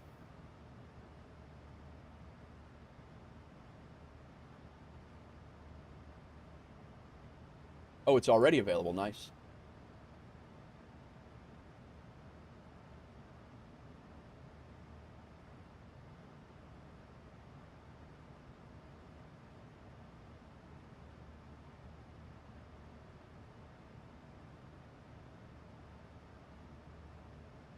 That's going to bring us a little closer even. RNAV 25 right.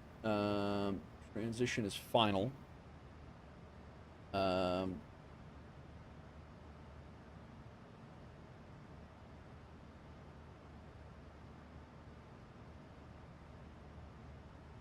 Go fix. Runway 25 right.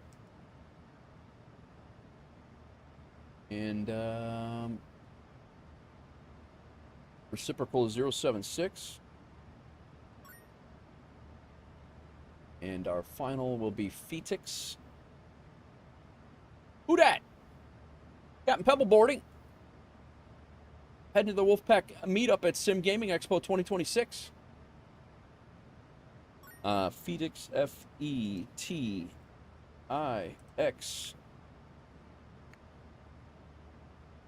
We're going to put a 2 nautical mile ring there. Auto ATC is telling us to come down. We're going to go ahead and set our flap speed at flaps. 30 degree flaps is a 148. Sorry guys, got a little busy here real quick. We do have our ATIS.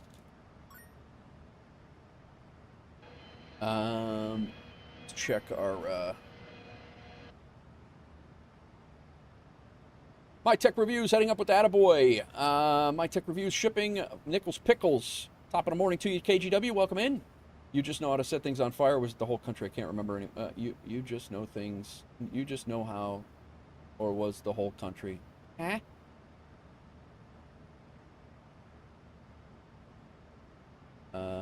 Let's take our RNP25. We're in Boston. That's why I can't find that. All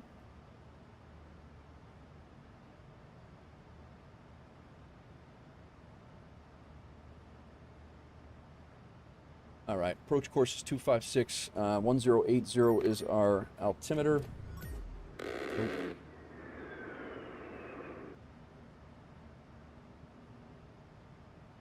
Our minimum's 1080.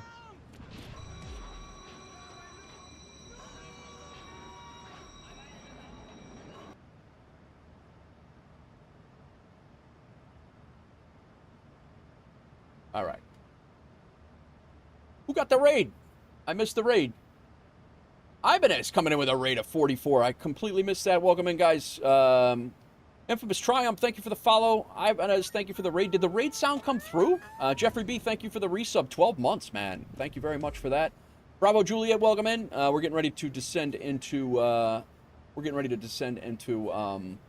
Milwaukee here. Welcome in. I did not hear the damn sounds. The damn sounds, right?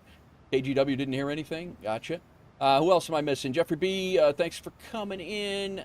And yeah, we had a little hiccup here. It's they're giving us 27 right to land on. It's a very small runway in Milwaukee, and we got a tailwind. I'm very confused. Didn't hear the sound. The message in the screen didn't show. Gotcha. That's weird. I don't know why that.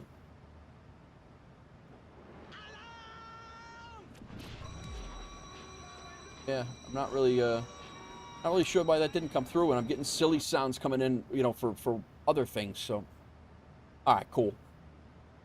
Well, welcome in, everybody. We're going to be descending into Milwaukee here very shortly. I'm just trying to figure out what this ATIS information. Oh, of course, he just bailed. He throws a crazy ATIS at me. All right, we're going back to where we were. That's amazing.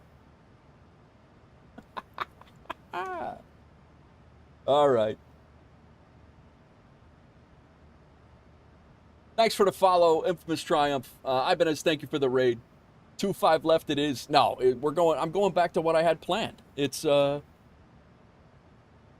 had previously planned for the RNAV 7 right, which made perfect sense. And it's actually in the real world ATIS. So we're doing RNAV at Zugen.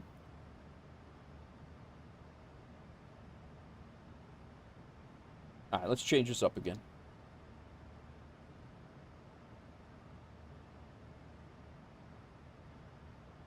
Sorry, guys.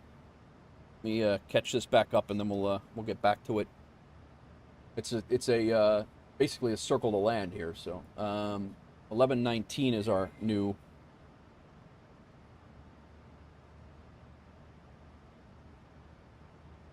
Infamous Triumph, welcome in.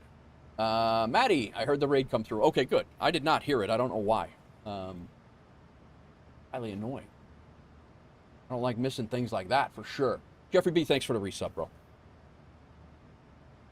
Our initial altitude, or our altitude when we come down to, is 6. So we're going to go ahead and spin our altitude down to 6,000 feet. So we can start our descent like a gentleman. And not be late. Top of descent got moved back a little bit. We do need to change our fix now. Milwaukee, we are going to go runway 07 right.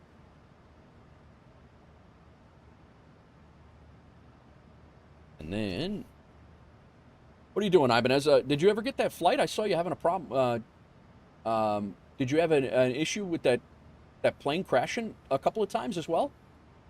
I saw you trying to redo the flight, and then I looked back and you were trying to, I think you restarted the flight, I was a little bit confused because I was trying to set up my thing as well. Plane just not really cooperating with you, huh?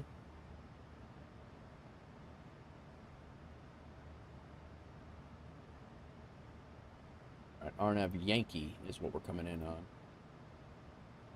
I have it pinned now. 1119, we're good. 1800, we can clear ourselves down to in a second. And our reciprocal. Guy really screwed me up. I had a perfect plan, and then his crazy ATIS was a little nuts. 256. I don't know why the ATIS was set up like that, because they had a 6-knot tailwind.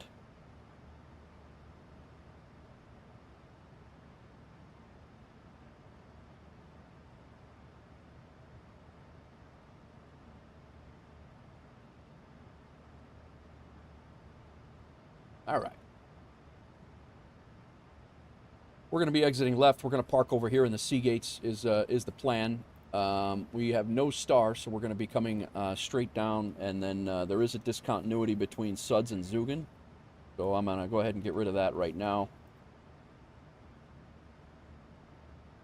Top of descent just moved up to 10 miles out. Our flap speed is okay.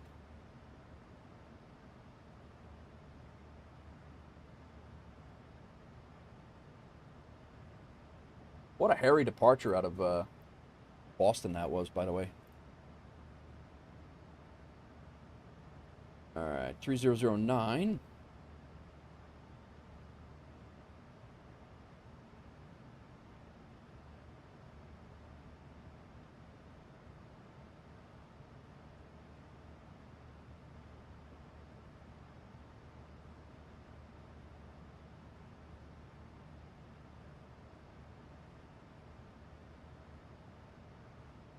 Very odd. Very odd. We are going to... Auto brakes are going to be up to 3. All right. Let's go through our top of descent checklist here. ATIS information is good. Our altimeter is set. Our radios, we did not set our Milwaukee CTAF yet. 124 575.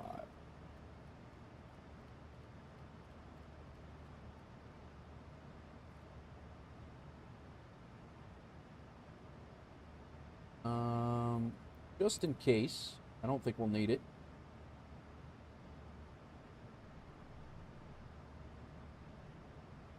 But we will set a localizer here.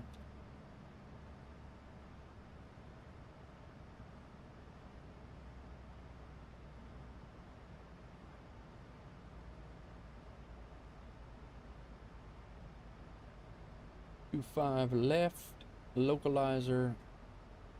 We are 7 right is what we need. 7 right. I've got it all confused already. 7 right. ILS. 111.5.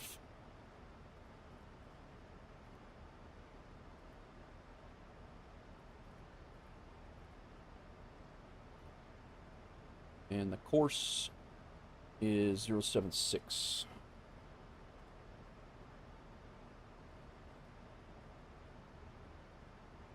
Oh, welcome in, everybody. Radios are set. MCP altitude is good. We've got our approach. We've got our localizer set. Landing altitude is good at 728 feet. Recall shows nothing. Auto brake is set. All right, we're ready. We're heading down.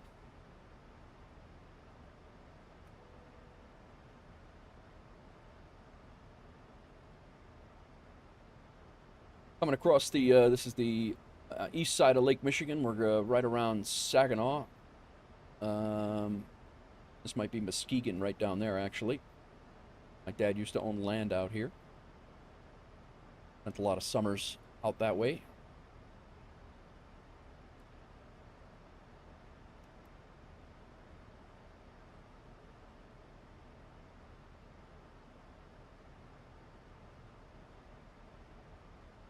Data, welcome in. Tuesday's good, man. Tuesday is good. We're wrapping up our first flight here. We're on descent into our first. Flew out of a very, very stormy Boston. It was actually worse than flying into it last night, I think.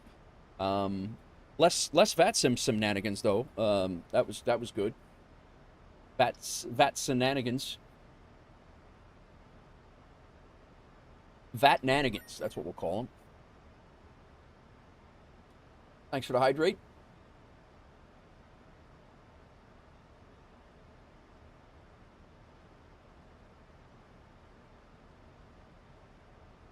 O'Hare ground is on. Doesn't help us.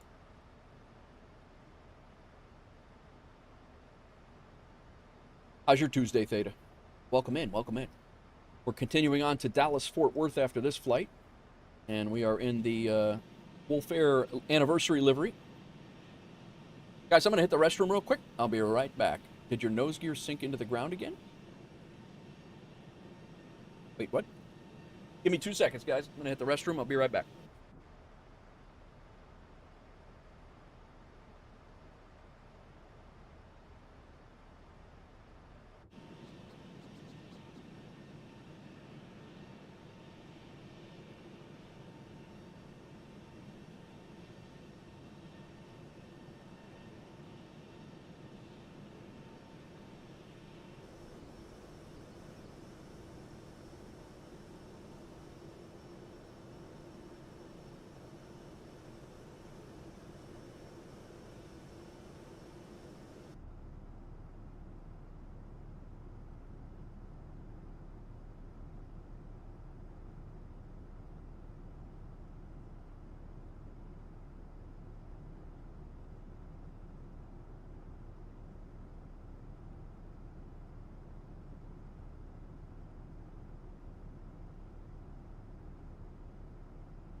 Just picked up 3 SpaceX at $150. It's not bad at all.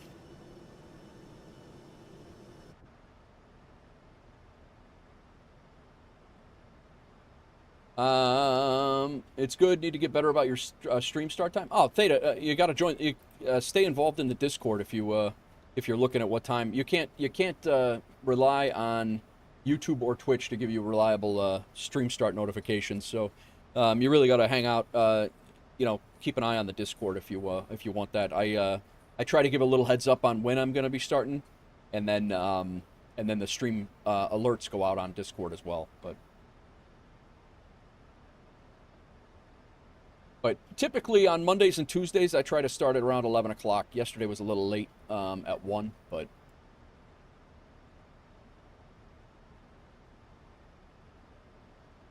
I feel kerboppled today. I don't know why.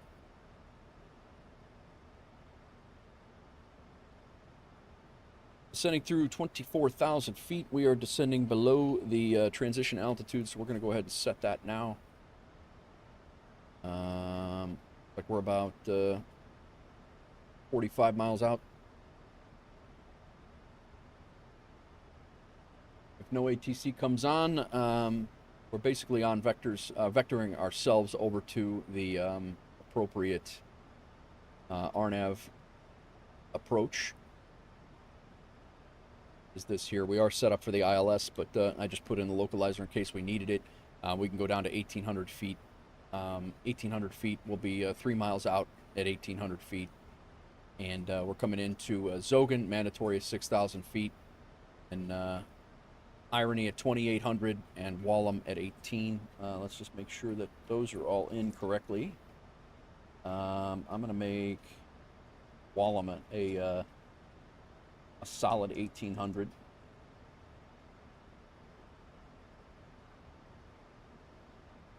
And we will take it in from there. Hopefully take it in on the turn. And so Irony, we're going to be 6 miles out, 6.5 miles out. I'm going to be configuring and getting to my final approach speed here right at irony. So I'm gonna probably have the gear's gonna come down probably right here at Whiteos, max 190 until Wallem. Yeah, so gear's gonna come down at Whiteos, and then we'll get ourselves configured up, get ourselves all fully configured for the rollout. A little discombobulation is right. I think I might attempt my first flight in the A350. WASM avoidance system is installed. Very good luck. Good luck, my tech.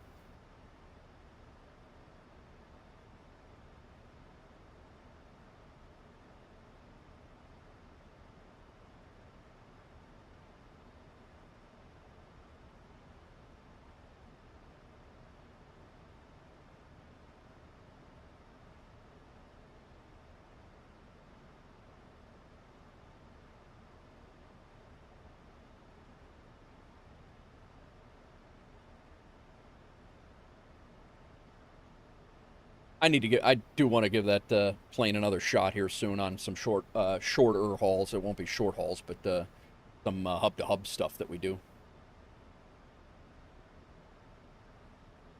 Doozy, you're saying you were getting WASMs in the 737? It's funny. I have a plane that since it came out, you haven't done a single flight in that plane. Oh wow.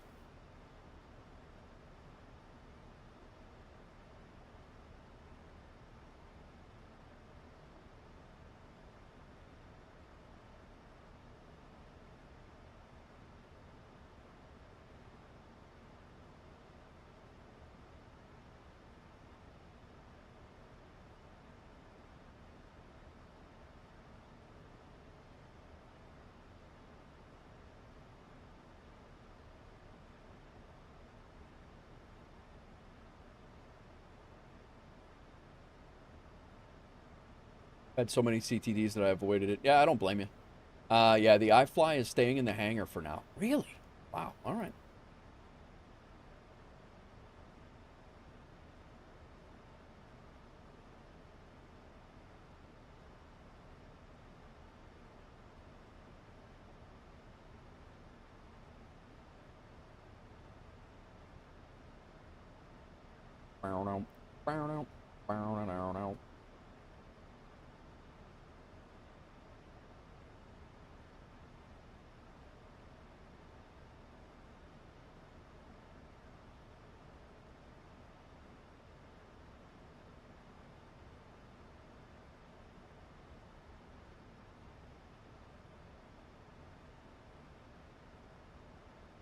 I haven't flown the MAX since SP1 update, really. I flew predominantly since the SP1 update. I was flying the MAX. I was out of the PMDGs for a little while, and I'll be honest, I didn't have any issues. I mean, obviously, all of the things, doesn't matter. Same plane, same rig, same everything. You know, they different performances, but Bravo Juliet, if I fly and I fly, where do you fly? Or where do I fly? If I fly and I fly, where do I fly? Where do you fly? SP1 was fine, but the patch did something. Okay.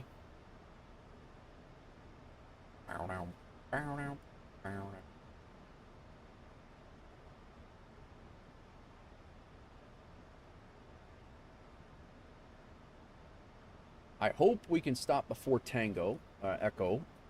That's what we'll try to get to. They did a few updates. Latest is 1102. 15,000 feet. Land ho on the other side of the of Lake Michigan.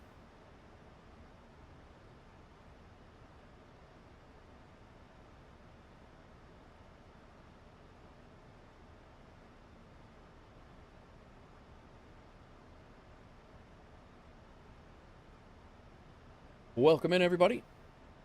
Guys, if you're just joining us from the raid, my name is Nate, retired New York City firefighter. Nate Wolf 49 is the moniker. Retired New York City firefighter, flying a desk plane now. That's kind of what I do for fun and for work. I play video games for work. It's awesome. Yeah, just kind of hanging out. Today's flights, Boston to Milwaukee, Milwaukee to Dallas, and then we'll see what happens from there. A couple of these flights. This flight's 2 hours and change, so we'll figure out how we figure out what's going on when we get down to Dallas and go from there. So, kind of just doing our thing. Lynx, welcome in. Thank you for the follow. Appreciate you. We're actually just looking at some fires. We were having a soccer chat before, and we showed Two Cry showed a Yankee Stadium, which is the area I used to work in. Yankee Stadium building, and there was a building in the picture that we actually had a fire in during a Yankees game, and it got us spun off onto a whole firefighting conversation.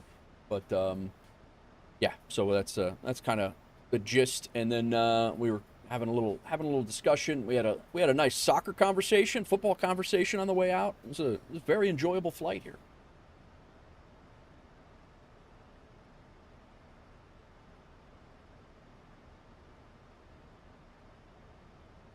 Did you see the top of the Brooklyn Bridge on fire? Oh, now Falco's in here. I didn't even see you. What do you mean you don't like me? Did you say something? Usually you're yapping on the. You called me? When did you call me?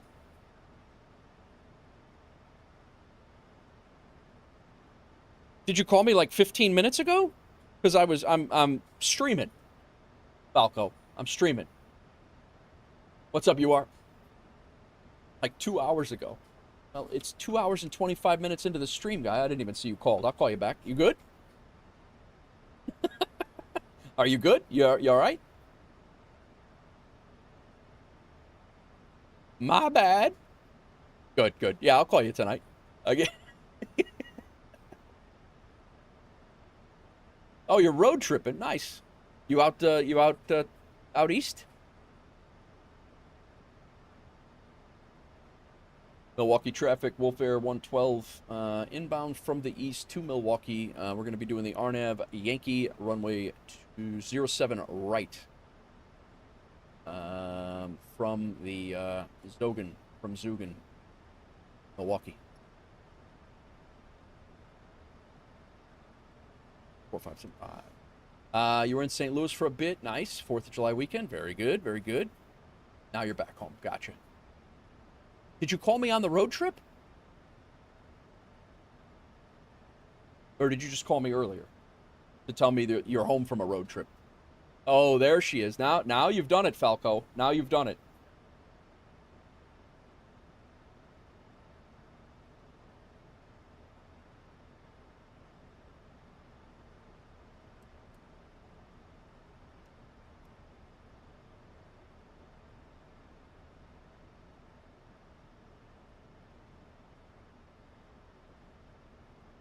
All right, going below 10,000 feet. Shut Roxette off for a little while.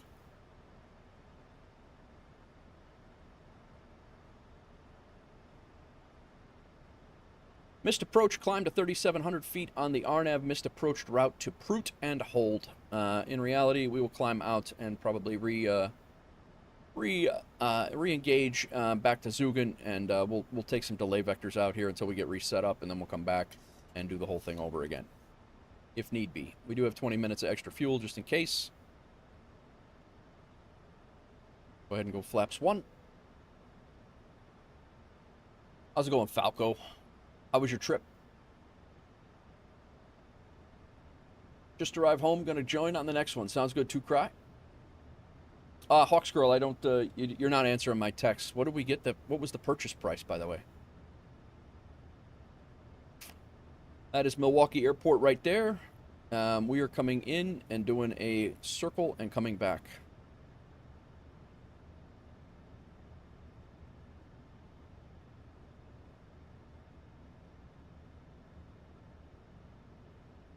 Let's stay above 200 for now.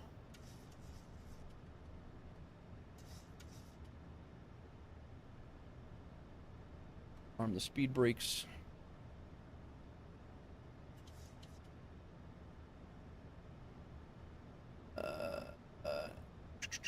Free Enibuilds, yep.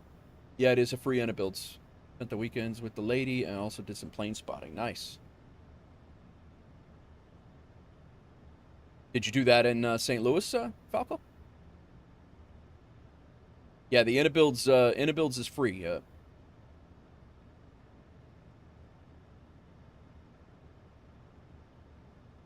Yeah, so that's the runway they wanted us to land on. According to the ATIS from VATSIM, this is the runway we're actually landing on. And they wanted us to come in this way with a 6-knot tailwind when actually, I'm not 100% sure what was up with that whole thing. And again, we are going to try to take a look at the Milwaukee scenery because Milwaukee was one of the sceneries, or one of the cities that got updated with the city update with Chicago, Minneapolis, and Milwaukee was the third city. Going to get some food? What are you going to? Are you going to go? You going to go get chick salad, whatever the hell that is? You love that place.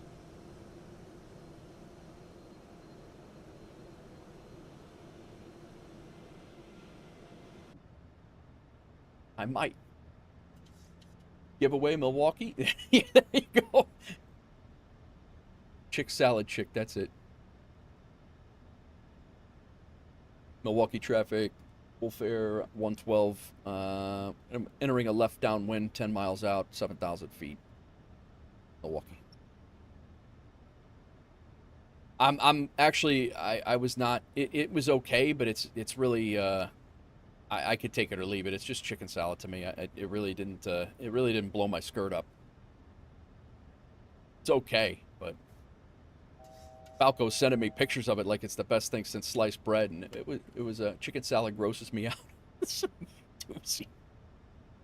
All right, let's get down to 180 here. Doozy's might be the pickiest. He might be the pickiest healthy guy that I know. You take that back, sir. Funny.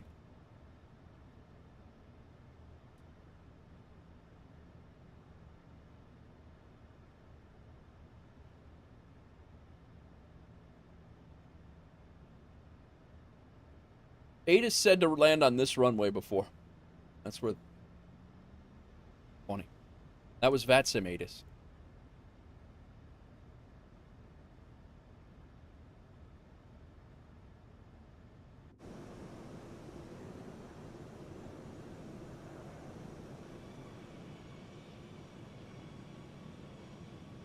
City's looking nice.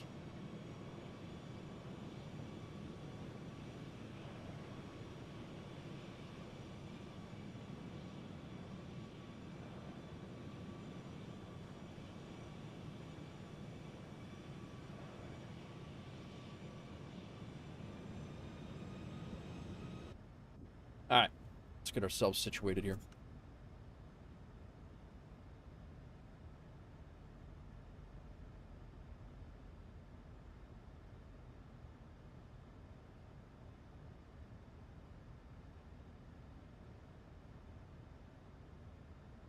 Go Scott Allion.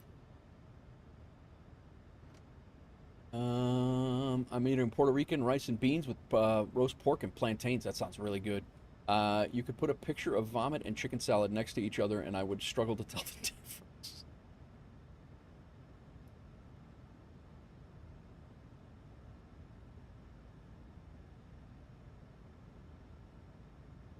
We are not descending because I have not told the plane it's okay to descend. That's why we're not descending. Jackass. Wondering why we were not descending.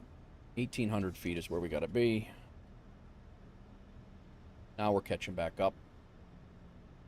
I'll just say less than good.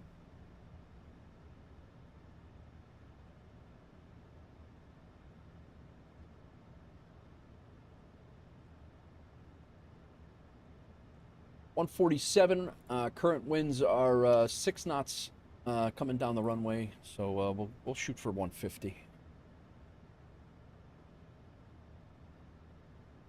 Go flaps 5.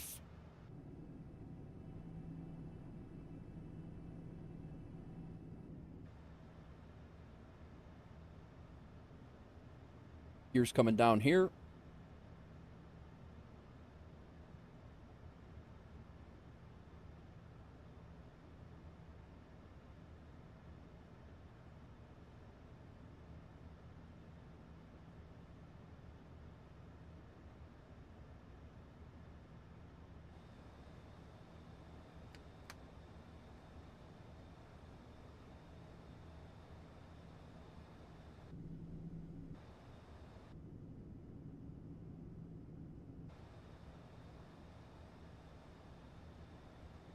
Gear down.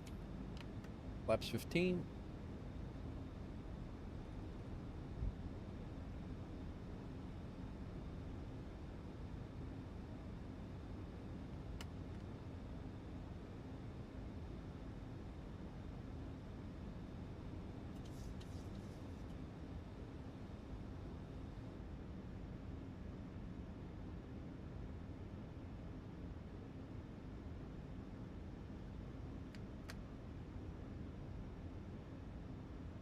Flaps 30.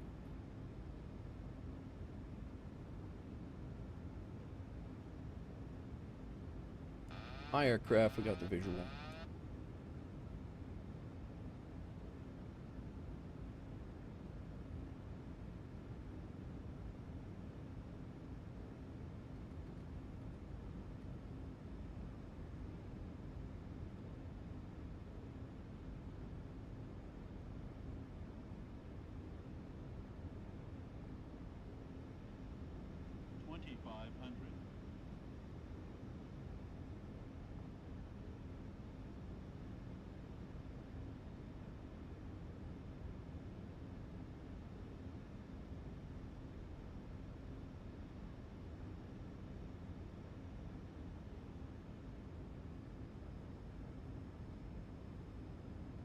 Probably should have waited on all those flaps and such, but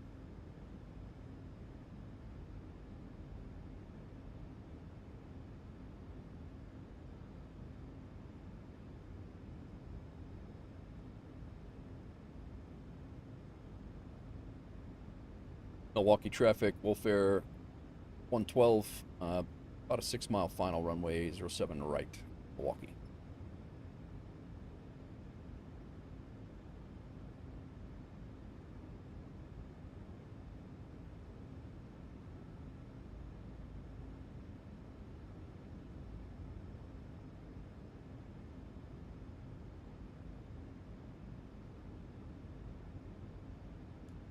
All right, let's see here.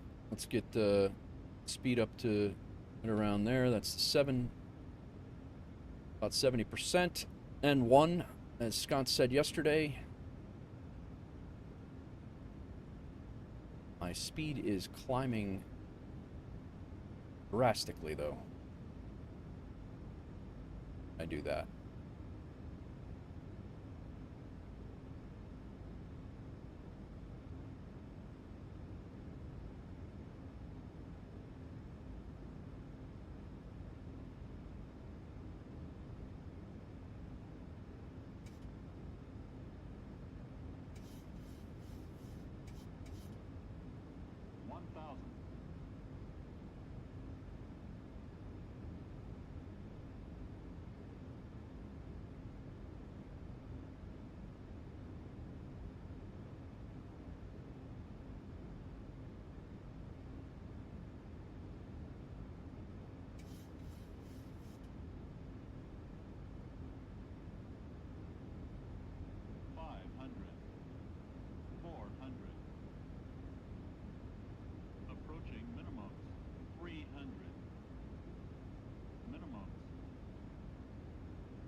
Oh, major float. Damn.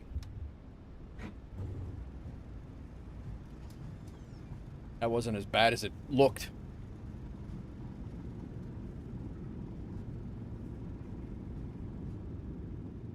Very fast. Oof.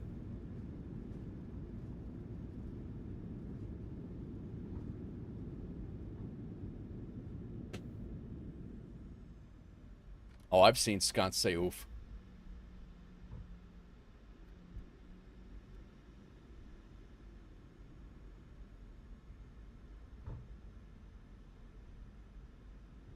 Thanks, you are. Send you the chiropractor bill? Absolutely. Send it over. WolfAir. Send it right over to WolfAir. It's actually only a $285. 0.95 Gs, by the way.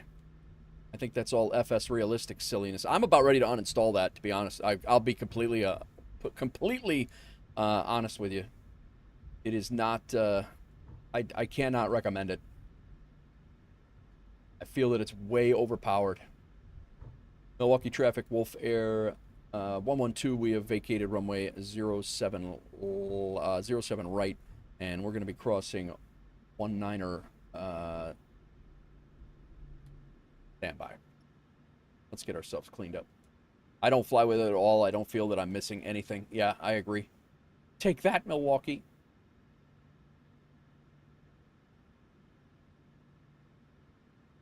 Yeah, so this is runway 1 right. Yeah, okay. I got rid of mine. 150 FPM and FS realistic makes it feel like 700. I agree. I agree. Taxi light on. Continuous off. APU on. Strobes are going to stay on because we're going to cross an active runway. I know that there's people out there that say that they can't fly without it, and that's just not me. I don't get enough enjoyment out of it. I don't like how it bangs your head to the left. I'm not in an F-16. We're not making 60-degree banks where my head is going to rip to the right. Where my head's going to rip to the right when I make a turn in a I fly on these planes enough as a passenger, and the G-forces are not that. So I don't know. Yesterday on departure made it look like Nate was rolling next to the runway. It was absolutely crazy. Yeah, 100% that. But okay, let's cross 1 right at Mike. We're going to taxi over to Mike Echo and Echo 1, and I'm going to park at next to my tech. I don't have that feeling. I set it up to avoid that. Yeah, I mean, by the time, and here's my thing, my tech. By the time I go through all this, right, with FS Realistic, by the time I go through and shut off all of the things here that I don't really care to have, I might as well have just and went off and shut off the whole damn thing. That's my opinion. I mean, by the time that I go through and shut off or deaden all of the things that are in here, I might as well just shut the whole thing off.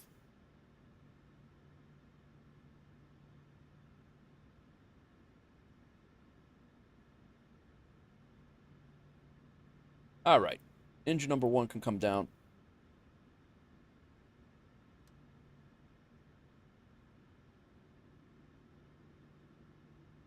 Milwaukee traffic, WolfAir 112. We're going to be crossing 1 right at Mike and continuing taxi Echo 1 to Bravo to Delta 52, Milwaukee. If others like it, it's fine. I genuinely don't use it. It makes me feel like I have a rubber neck. Yeah, and that's it's. To me, it's like it forces me into, on turns, it forces me into this view. Like, you're not pulling enough G's for where that would happen in a 7.3.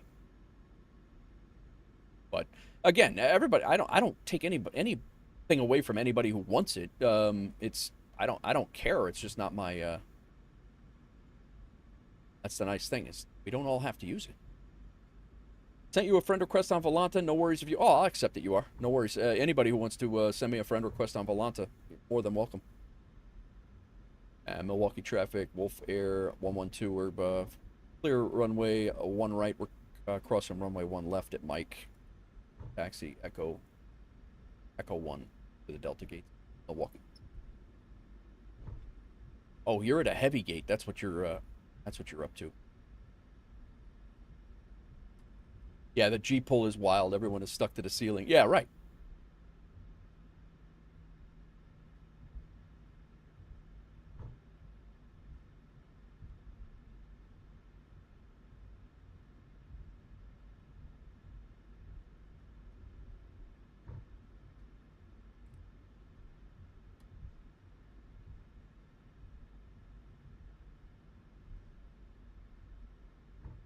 And the bumps that I had yesterday was absolutely ridiculous. And again, like I said, Pebble tried to help me out with a couple of settings. He sent me all of his settings. It's not doing it for me. Yeah, I know there's people out there that say they can't fly without it. It's just, I think I'd rather fly without it, to be honest.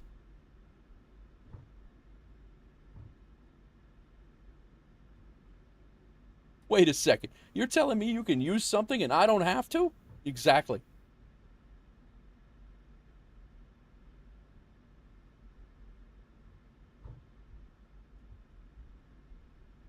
All right. What is this? Delta 20 something or other?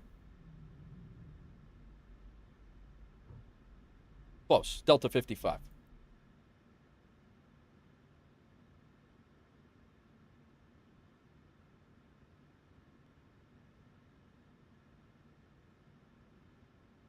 All right. Taxi light off. And our strobe and steady should have been off when we crossed that last runway. And we are ready to go.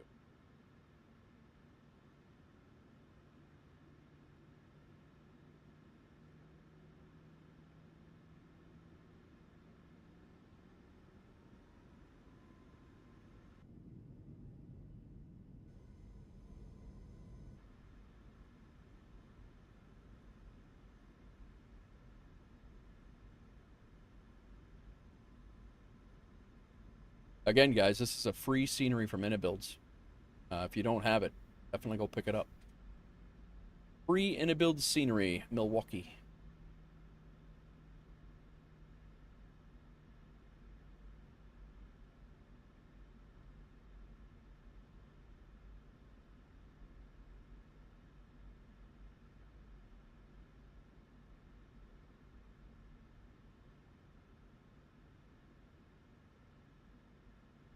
We're here.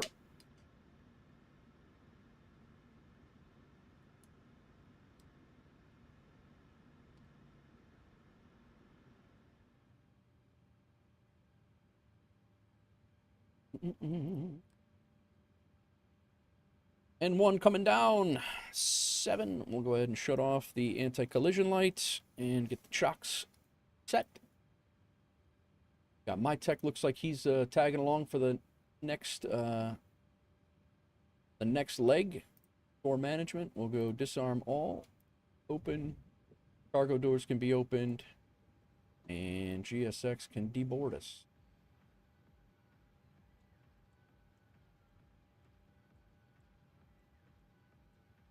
A pump off. Pitot heat off. Window heat off. APU. Actually go ground power on. And APU can now come off.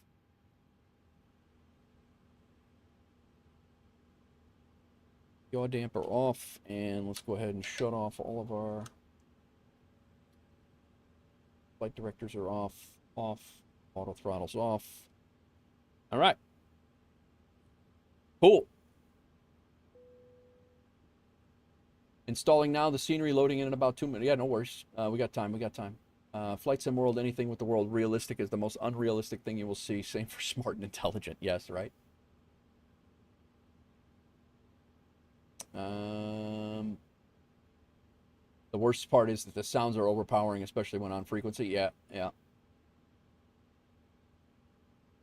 Minimal add-ons, Rex Atmos, and Active Sky. Yeah.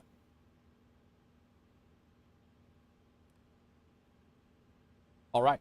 Let's get a screenshot here, and we'll go through our deboarding. Got my tech over here in the A350. Getting set. Two cries coming in as well. Lynx, thanks again for the follow, by the way. I do have auto FPS. I use that too.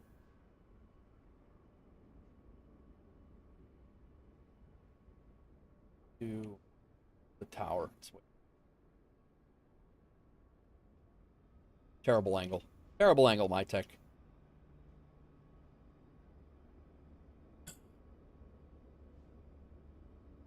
We're not saying that word, KGW. We're not saying that word. 231, my tech SimTech tracker gave me a 1.4 Gs is what they gave me here. What he gave me here. We were relatively center line. We did float a hell of a lot. I hit that flare a little too hard and we floated, and that was part of the problem there. 231 at 1.4 Gs. That's definitely hard, according to the SimTech tracker. Volanta. Let me accept aviation. Got you. And we'll throw in one more.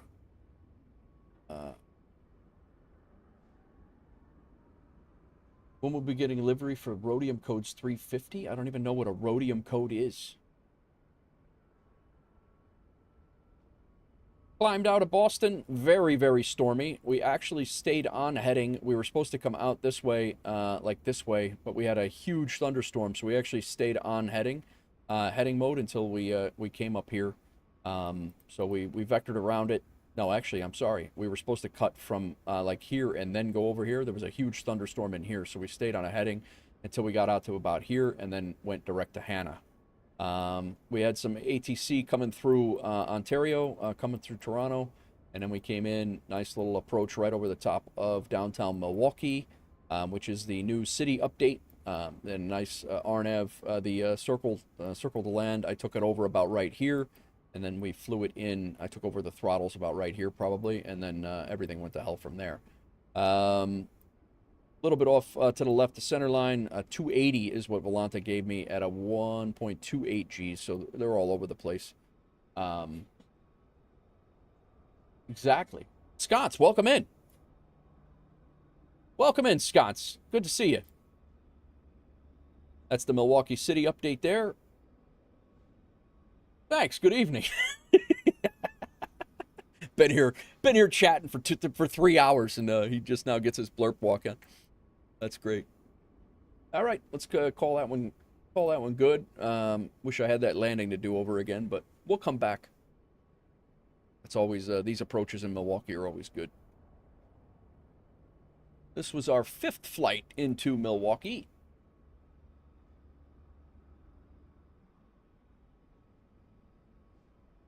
And let's see how we did in the WolfAir side of things here.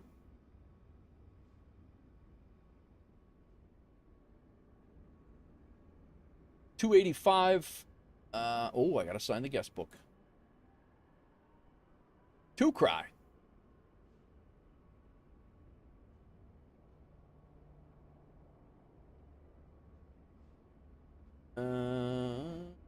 Where can I get a beer? Right downtown. Robert Bradley. This guy here joined the VA. This guy joined the VA for about 35 seconds the other day. We wished him. Thank you for your service for the 10 minutes and the 10 minutes and the 0 flights that he did. But thanks for coming along. Appreciate you coming in. What else am I missing? New dev making their own A350. I think we're good. Some of us are in a good relationship. Where's that at? Well, we will be getting another dev bringing an A350 in. Some of us are in a good relationship with her, and for some of us, she behaves. KGW. I'm looking for the settings in the EFB to remove the pilot and engine cover. Pitot and engine covers are nowhere to be found. I'm already regretting my decision to fly this plane. Will depend on how good the add-on is and how popular the community, or if someone does a dono for it. It's 100% true. Blast those 24-hour timers. Maybe that's what it is. Maybe it's maybe it played too much. Yeah, maybe that's what it is.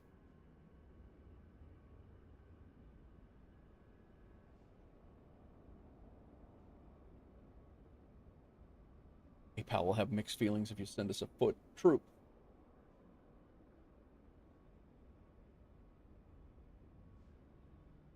All right.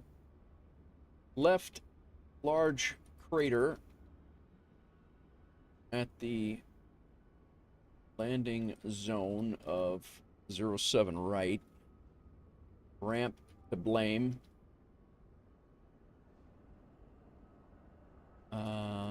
For overcorrection. Ramp to blame for a pilot overcorrection. And long float. 3 ramp personnel fired for the infraction.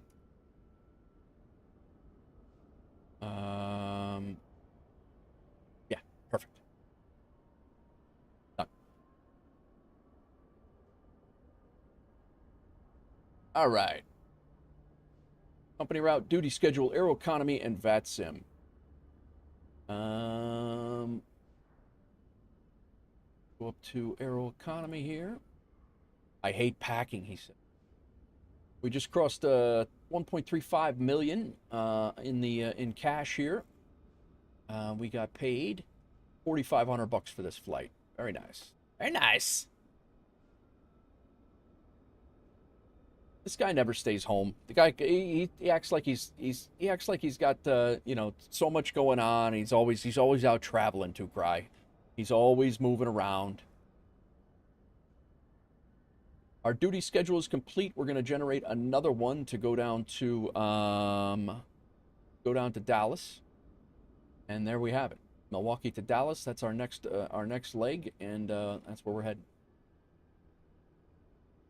I pack light too. I'm in a backpack every single time. Almost always.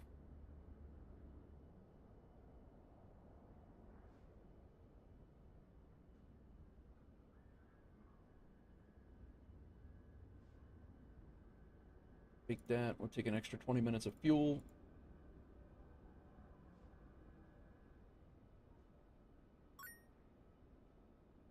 Dextro, welcome in.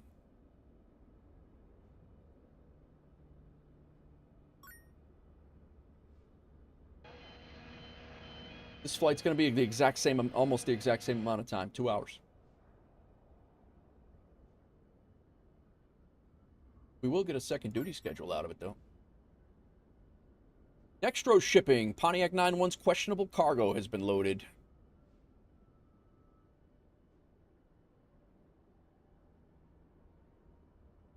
Getting all of our things set up here. Departing 07 right, same thing that we departed. Actually, we're going to fly right over my hometown, the town I live in and my hometown. Scott's heading down to Tampa to indulge in some delicious boneless chicken wings with Ibanez. Very nice. Scott's is shipping humanitarian kits.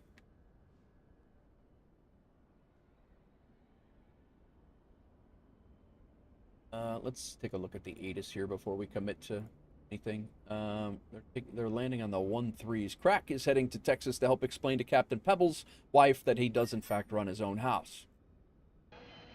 Ibanez and I seem to get the nuggets. Oh, you get the boneless chicken wings is what you get. Crack shipping with WolfAir laboratory samples. Send those to Doozy. All right, arrival information for Dallas Fort Worth right now. Simultaneous visual approaches 13 right, 18 right, 17 center. Okay, so we're probably going to come in.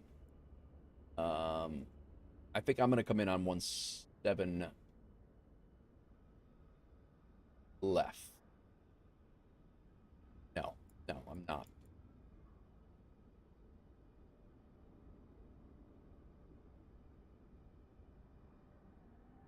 What's good here? One departure. There's my tech now. 18 right. Or 13. All right, I guess 13 right it is.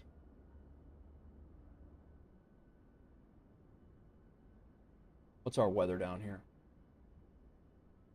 Few clouds at 5,500. Simultaneous visual. All right, so right now they're VFR. Gonna go ahead and take an RNAV. RNAV Zulu. My tech coming in. I'll play Doozy a Boston song. Nice. No, please, no. Yeah, I'll send the route. Give me a second. I'm trying to figure out the route.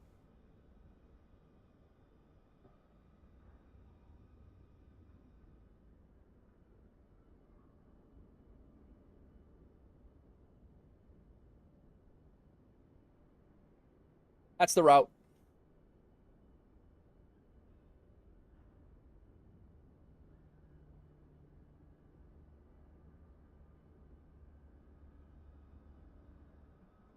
All right, I think we're good here. VATSIM squared away over here.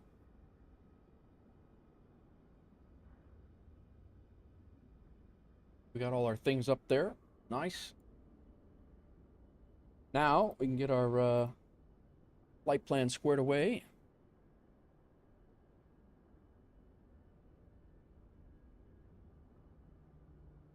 Like 360 is our I'm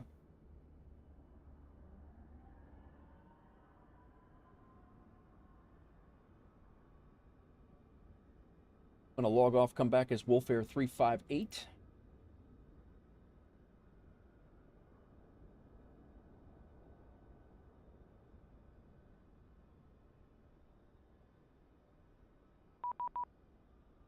I'm aware. Free file.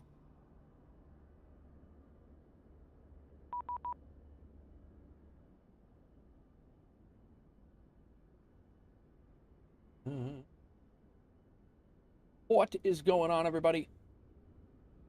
Miss anything? Good.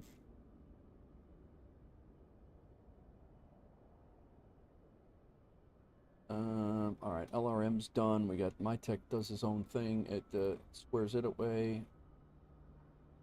Active Sky. Let's go ahead and refresh that. Done. And Volanta. Start a new flight.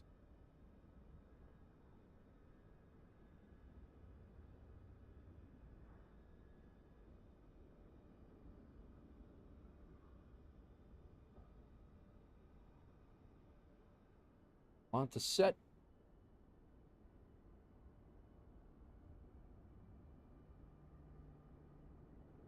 Cool.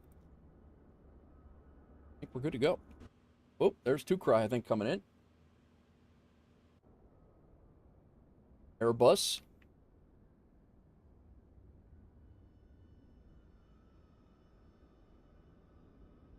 Let's see if we can get all of us in here over from the ramp tower.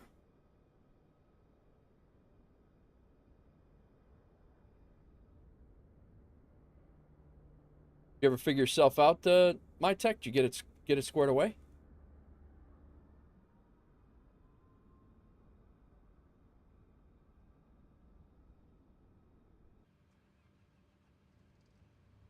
All right. Get our working on it. Gotcha.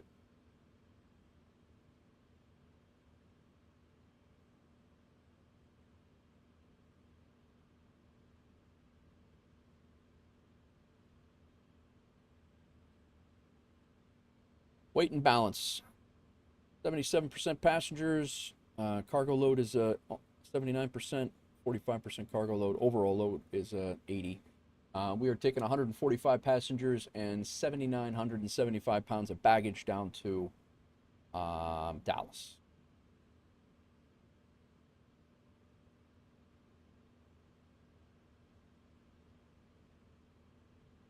Go ahead and set this up so you guys can see what I'm working on here, and controls cam on.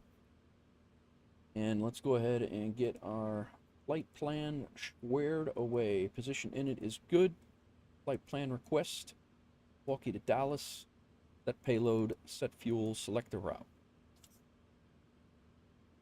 Let's get some music on for the startup.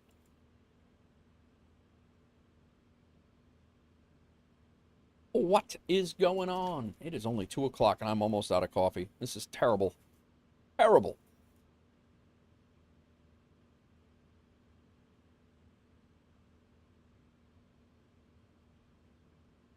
What did you... I didn't even see what you said in there, Hawks Girl, if you're still there.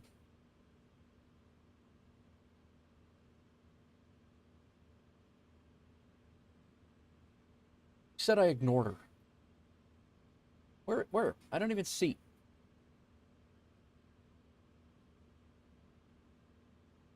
Anyone to see where I ignored my wife?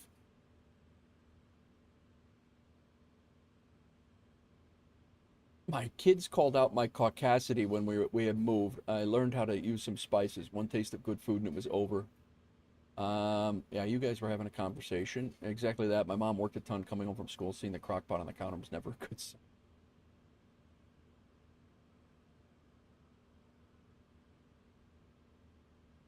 Yeah, and then I got lost in the landing. That's what it was. But I didn't see... You call me out and ignore my call out back? Maybe that's what it was. Maybe that's what it was. I'm taking her side because it's safer. Start praying. She's not answering me now, so. All right, load the flight plan.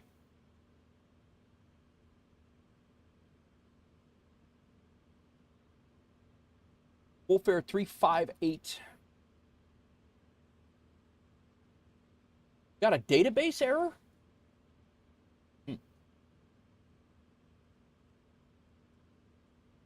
If you want to jump ship and go grab a database error, huh?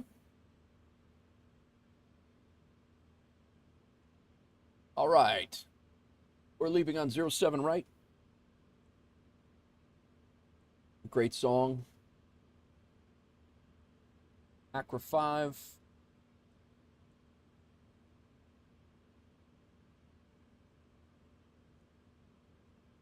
We're coming in on RNAV Zulu 13 right. No transition, and we will be coming in on the Seaver 4. Who this? Scott's coming in with gifted subs. What the hell, dude? 10 gifted subs from Sconce.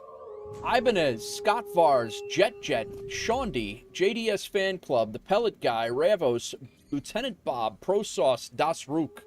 Some pretty good heavy hitters in here, too.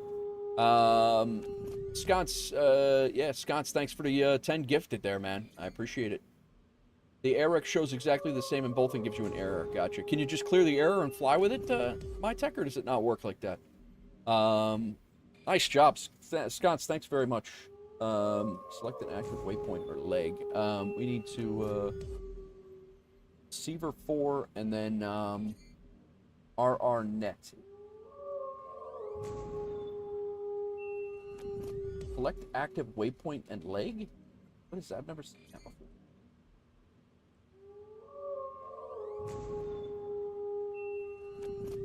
I rebooted the sim.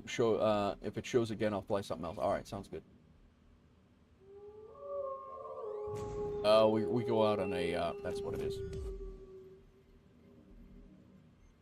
We fly out on a runway heading and then go direct to Fonzie.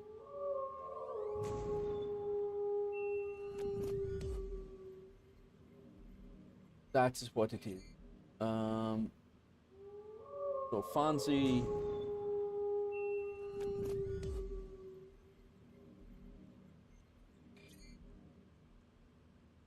Vectors to Maury, Papa, Codex. All right, cool. Very nice. Dave Rendon's back. How'd it go, man? Hope it went well.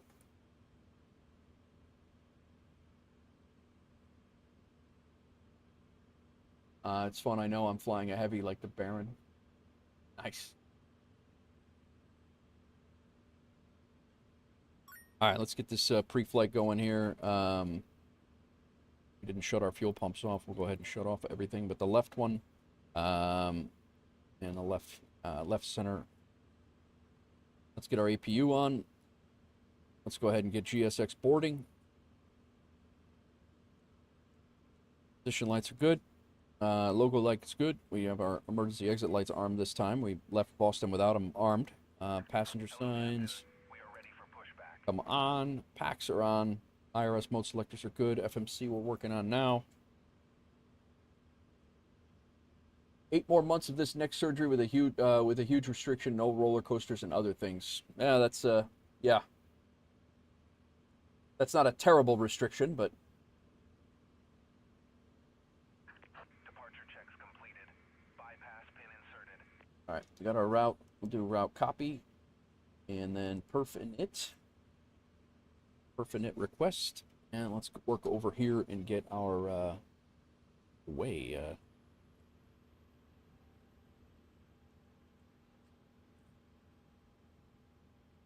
Get our charts squared away here. Milwaukee, we don't need that. Airport, we no longer need Boston. The SID is not current. Star, approach, keep that just in case. And now our departure is Milwaukee. You can't see the livery suddenly?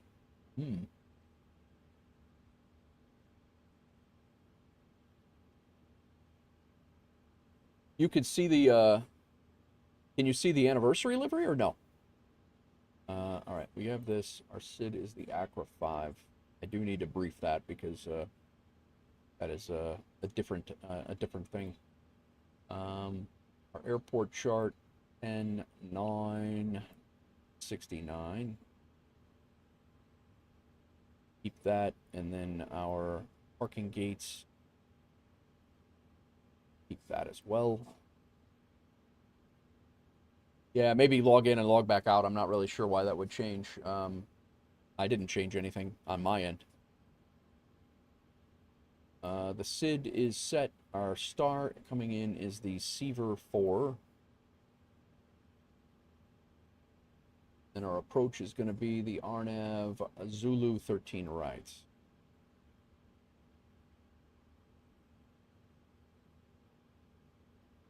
All right. Departure, Milwaukee. Let's see. We have our airport. We're good. We have our SID, the Acra 5. We have our star. We have 2 approaches. Cool. It shows me the default WolfAir instead of the anniversary. And you saw the anniversary yesterday?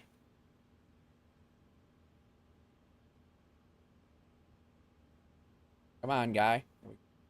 All right. I'm not sure. All right, cost index is 10. Our winds, average winds are 020 at 009. That's good. We actually don't have terrible winds for us. Our zero fuel weight's 1287. That's good. Our block fuel is 22.3 or 22.5. They say 22.5 is sensed.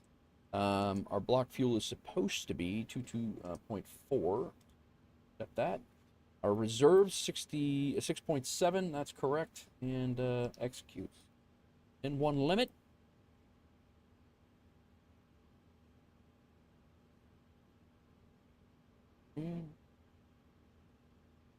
Do have a slope of the runway here. Air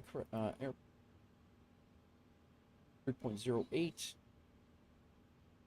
PO1. 37 on the cell temp. Good here.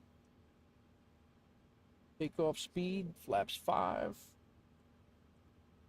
CG is 24.4, that checks. Runway wind is 120 at 7. Slope is minus 0.1.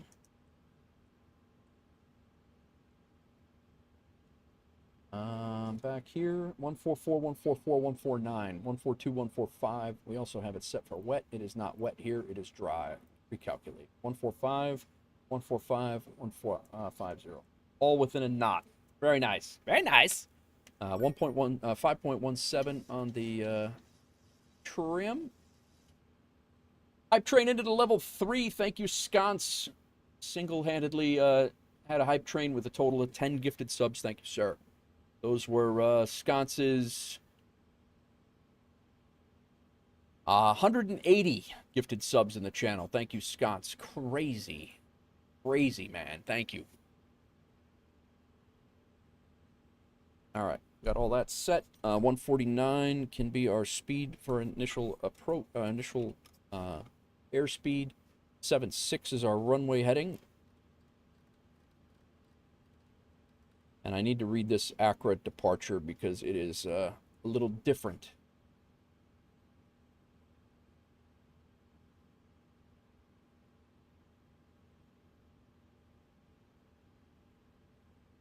It essentially starts over here. How you get there is... Milwaukee traffic southwest 1223, entering left base for runway 7 right from the southwest traffic.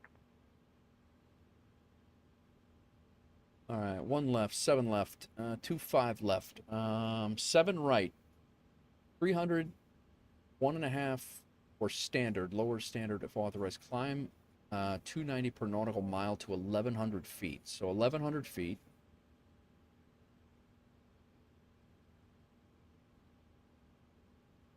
And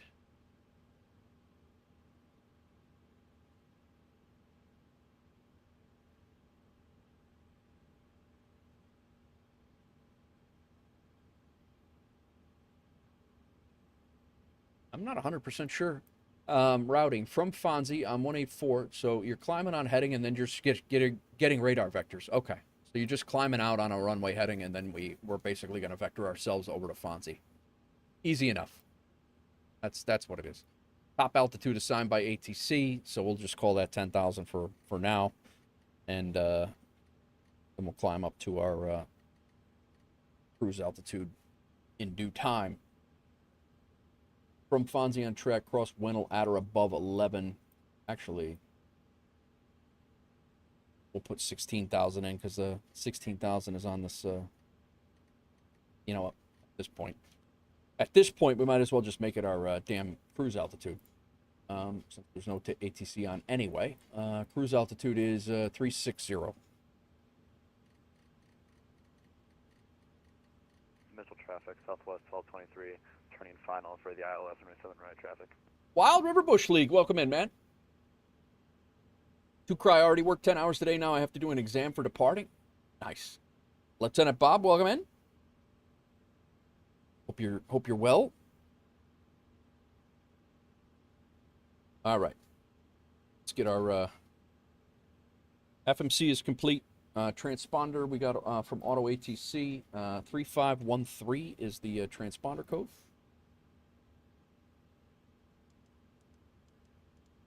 We will cycle it. Our speed is set, our heading is set, our altitude is set. We also have our courses set and our all that good to go. Our APU is started. Go ahead and get on the APU. Got the ground power off and APU bleed on.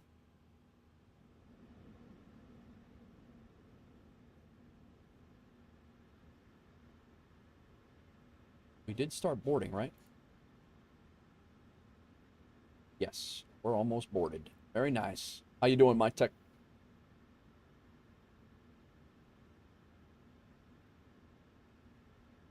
Release the ground power. Yaw damper can come on. Window heat can come on.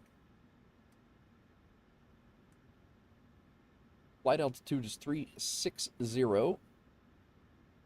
Landing altitude in Dallas. Good question. All good questions.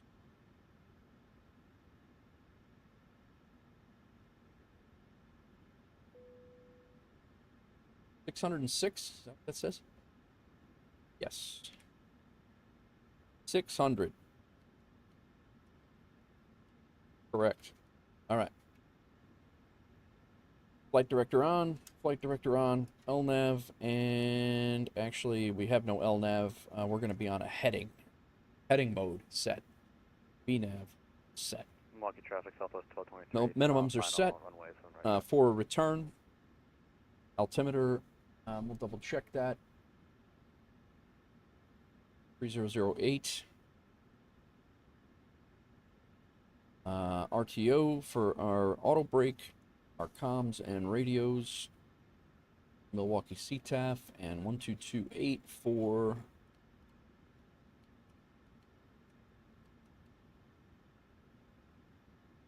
currently have no ATC on in the area. The Southwest on final right now.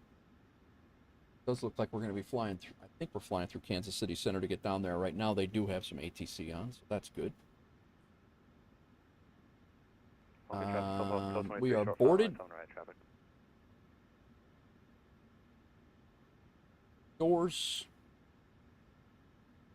closed. Kansas is on. Nice. Sounds good, my tech. Doors closed up. Arm the doors. APU gen and bleeder on. Auto throttles armed.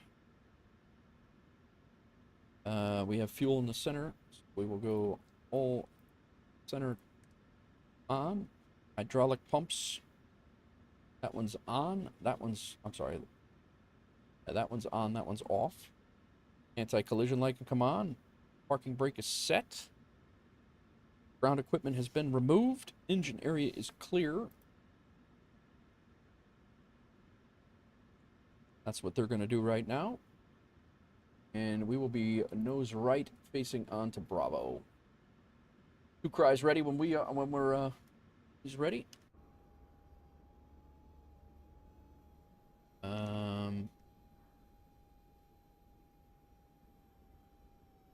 Gonna push us onto Bravo. Yeah, that's fine. And then we'll just take Bravo, Bravo 1 little thing to Alpha.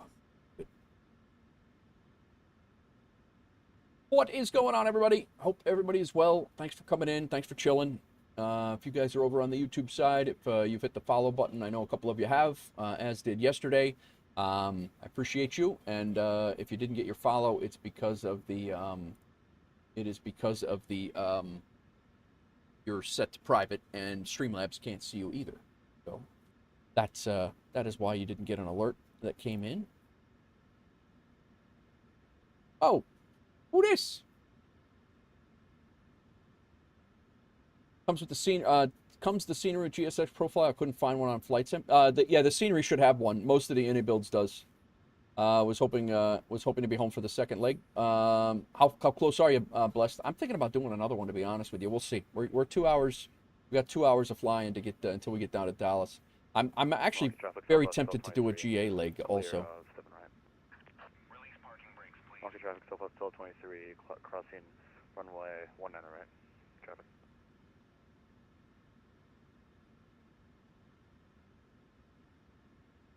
Right.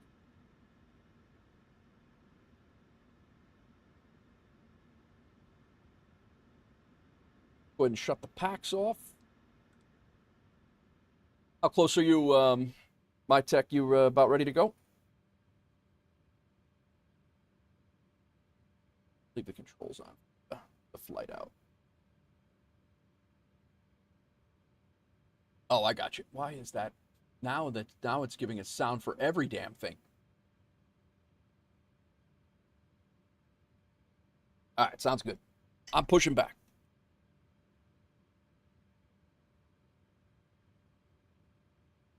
Commencing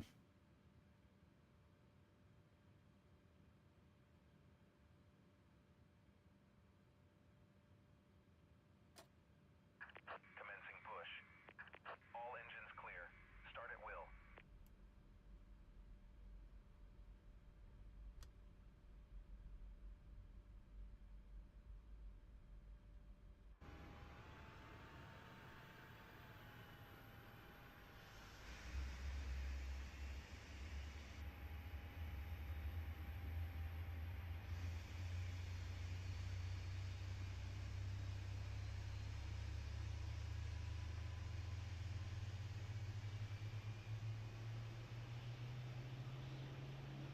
GSX struggles? What do you got going?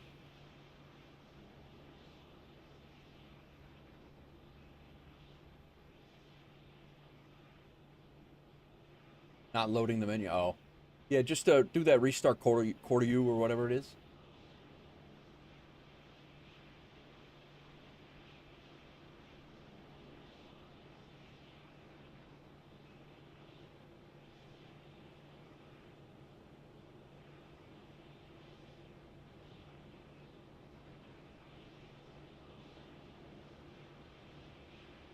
I cannot for the life of me figure out why these why some of these things are being like why they're playing sounds. I don't get it.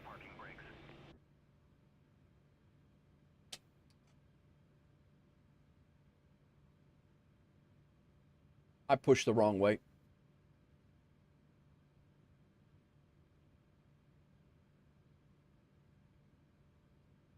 No, I'm getting like a chime that's coming in on the I'm getting a chime that's coming in for some reason, and I'm not 100% sure why.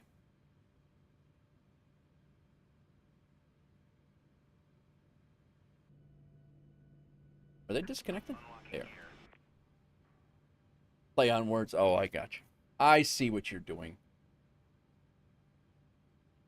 All right, I'll get out of here, and then we'll continue our taxi. I will make I'm going to make a 180-degree turn here, and I was hoping it was going to push us on right behind my tech, but did not work that way.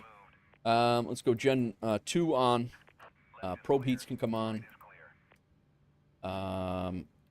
Pack on. Isolation valve is good. APU is off. That pack can stay off. APU off. Engine start switch to continuous. Flaps can go to 5. I see you have the pin. Thank you, sir. Appreciate you. You do need to fix the crater in the runway out there. You've been successfully blamed. I'll see you guys later. The ramp has been blamed perfectly. We have set our elevator trim to 5.17. That checks. Flight controls are good. Our recall, we need to get our hydraulic A pump on. Flap speeds 144. I'm sorry, our takeoff speeds 144 and 149. We're all set there. And okay.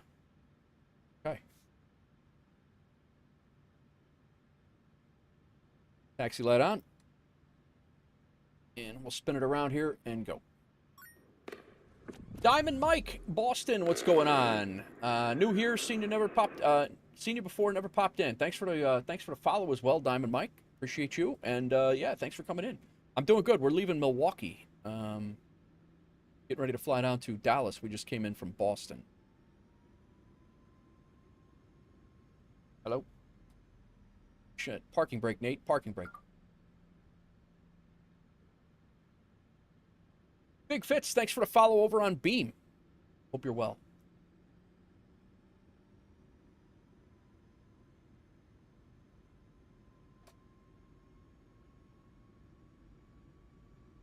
What's going on, Diamond? How are you, man? Well, we're gonna make a 180-degree turn here, and the ramp screwed up again. Milwaukee traffic, WolfAir 358. We're going to do a 180-degree turn here on Bravo, and then we're going to taxi out via Alpha to runway 07 right, Milwaukee.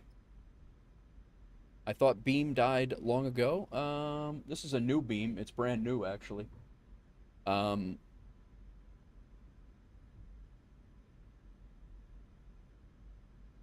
right, let's get this other engine going. Oh, boy.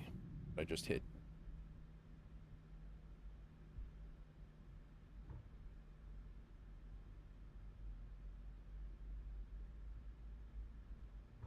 Very cool. Weather is not so good. No, not in Boston. It's not. We just flew out of Boston. It was crazy. I don't think IRL they would have allowed the plane to leave. Thanks for coming in, man. Thanks for the sub, or thanks for the follow. You fly in the sim, Diamond? Rick Tangle, turn that engine on quick. Yeah, I know, right? We'll get it. What's going on, Rick? Welcome in. See? Engine's on. We're good.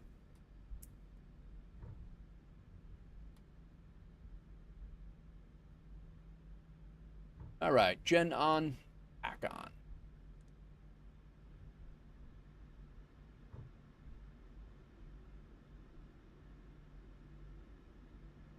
Thought you wanted to be a bus driver again? Yeah. Again? I was never a bus driver. Drove fire trucks.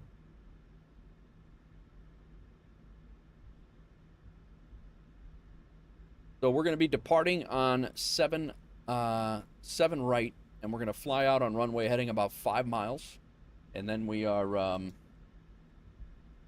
to turn and go direct to that first waypoint. I think it's Fanny or Fonzie, I think, maybe.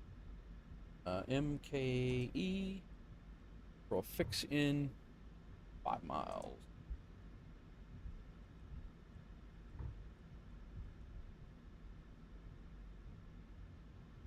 Oh, Airbus driver. I got you. Just got into it a couple years ago. How long have you? Oh, I've been simming. Since I was a kid. But seriously, it's been about 5 years. I got back into it with DCS World. And I was doing DCS World predominantly for about 2 years, and then I changed over and went to MSFS in the 2020 era, and then I was flying mainly GA, and I've only been flying airliners for about 2 years. VATSIM for just over 1. Big Fit, sorry.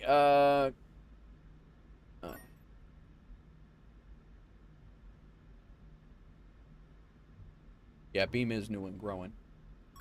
Your microphone's Addison? Milwaukee traffic, WolfAir 4 Kilo, taxi runway 7 right via Bravo Alpha, hold short Alpha 5. Crack, thanks for the 25 bits, 50 bits actually, 2 sound bites. Appreciate you, man. Sometimes I like to take an edible and fly. All right. Hey, to each their own, man. Everybody's got their thing.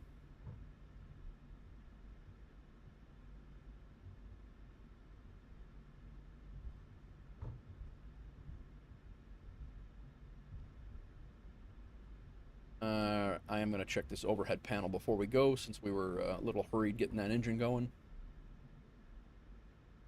When do you think I'm going to get back into flying Airbuses again? I actually thought about taking the A350 for a spin. I almost took the A306 for a spin yesterday. I do need to get the an A306 flight under my belt before I jump into it, because I need thumbnail pictures, so I do need to do.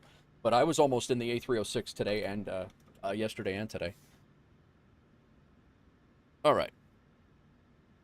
Take a look at this overhead panel. Make sure we are good. Yaw dampers, we're all good here. Packs are good. Continuous. Taxi light on. And we are good. Strobe steady to there. And Tech, are you about ready to push, or what do you got going on? Cargo sounds good. Yeah.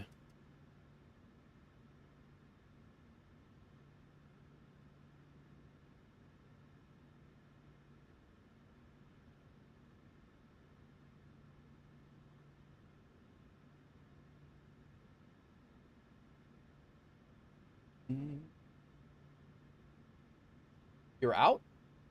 Something happened? The hell happened, Two Cry?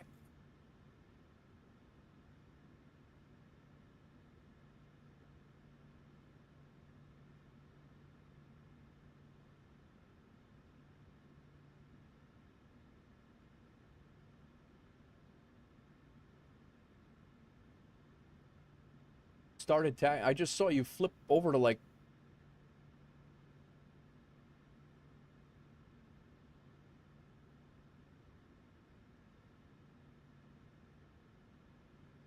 And somehow I'm in Milwaukee downtown. Right? I warped outside the airport. Do I think it's easier to fly commercial? I don't know, man. I am not using Beam to multicast big. When they started charging for that, I dropped it. I'm not paying for somebody to stream on their platform. I'm not paying somebody to stream on their platform. Yeah, I'm not. I'm simulcasting through ATEM on OBS for free.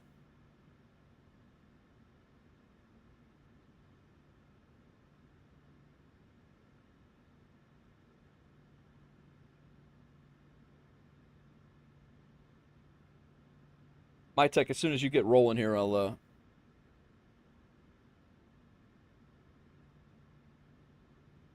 there's our airline, guys. If you're interested, feel free to check it out if you feel that it will fit you. I don't know if that's something you're interested in, Diamond. I don't know if you fly for a VA or not, but if it's something you're interested in, you're more than welcome.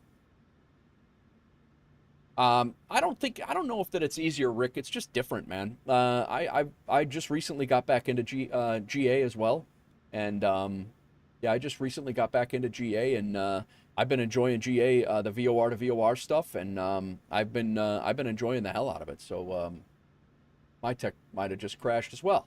I don't see him on VATSIM radar anymore. Diamond, I grew up outside of Chicago. I currently live outside of Chicago, but I lived in New York for 20 years as well. I was a fireman outside of I was a fireman in New York City, and then I retired 3 years ago, and I came back here to spend time with my daughter, and then my wife and I also live in Tennessee. So I love the Max 8. Yeah, Max 8's great. Max 8's a good plane. Soon as we, if I hear from Tech here, we will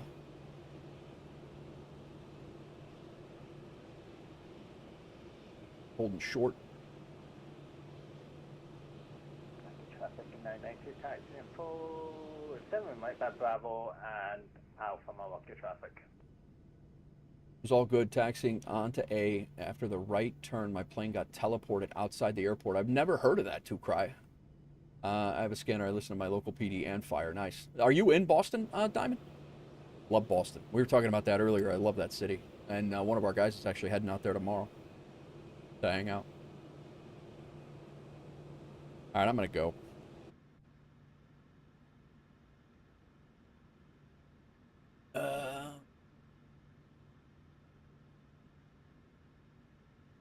I got a cousin in Italy. He's obsessed with the American fire trucks. That's funny. VOR to VOR is how I fly IFR if you don't have a GPS. Yeah. You live in Boston. Cool. That's cool. Oh, thanks, Diamond. No worries. All right. We're all looking good here. Let's go. Milwaukee traffic, WolfAir 358. We are going to line up and depart on 07 right.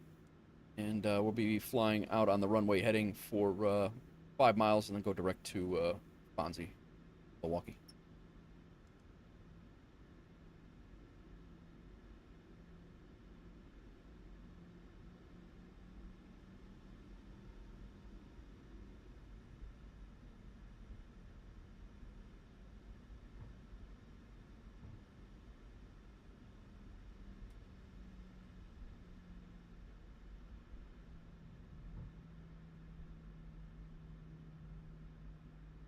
No FS realistic on this one.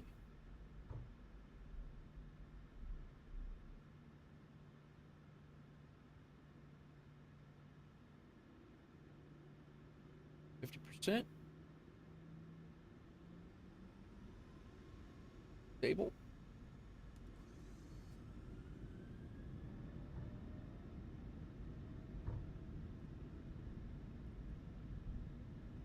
Nose down, pressure. Airspeed live.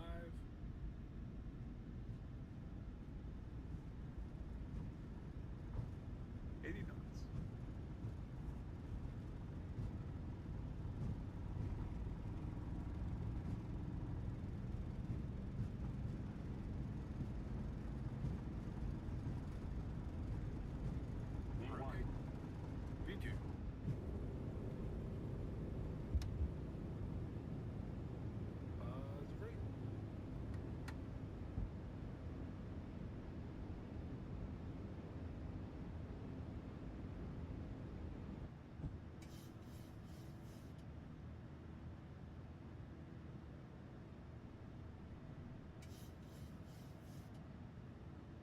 7.6 is what we should be holding. Having a hard time holding this heading. Go. Flaps coming up. Turn off, off. My God, man.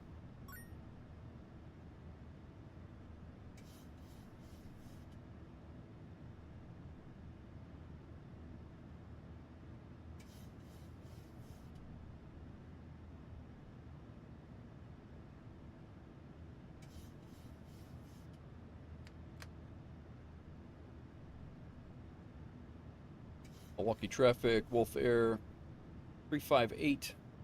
We're airborne passing 3,500, and we'll be making our right turn direct to Fonzie, Milwaukee.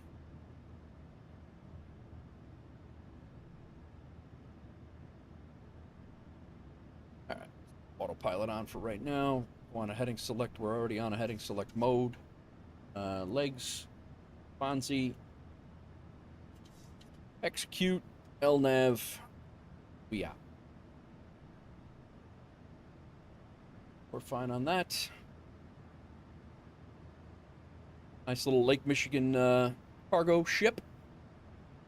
Crack, thanks for the 25 bits.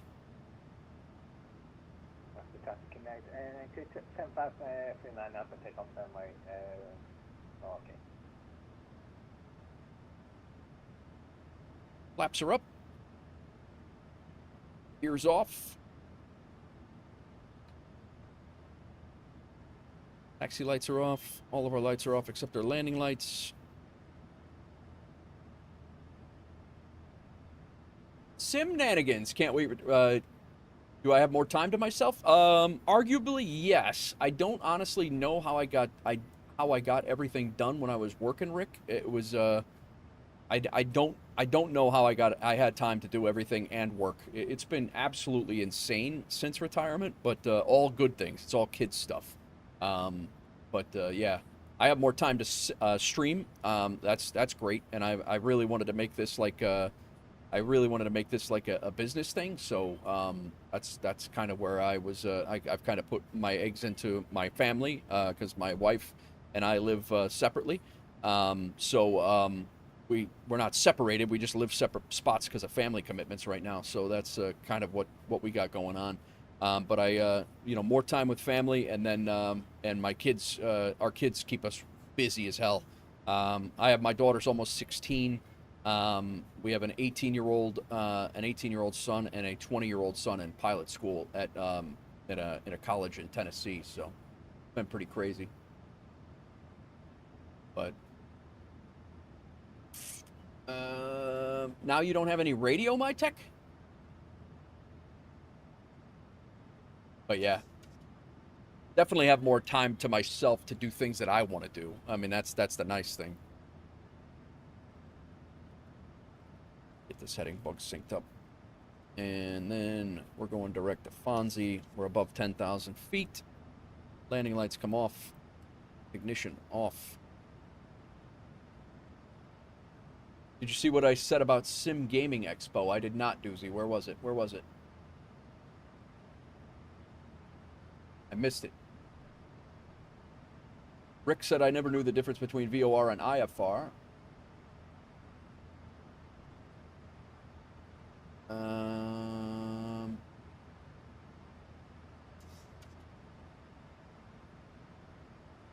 Yeah, I don't see it at all, Doozy. If you want to copy and paste it, I'm looking back at. Traffic 992, Planet White, so I found the mark to Panaco.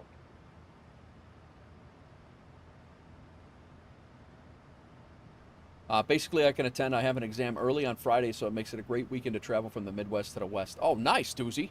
I mean, you're coming from the Middle East to the Midwest, but yeah, that's good. That'll be good. Be happy to have you. That'll be awesome. Finally get to meet the legendary Doozy. All right, did my tech get out of here? I don't think my tech, I think my tech logged off.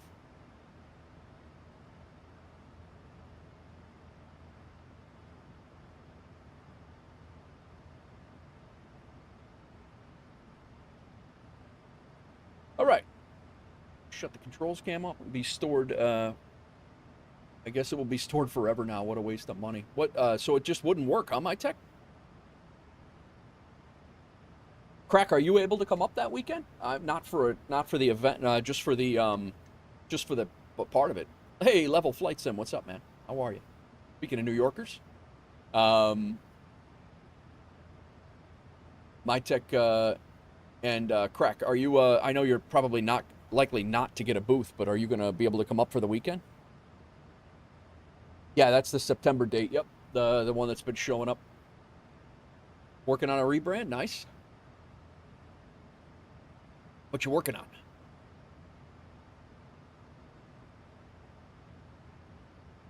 Get my last cup of coffee here shortly.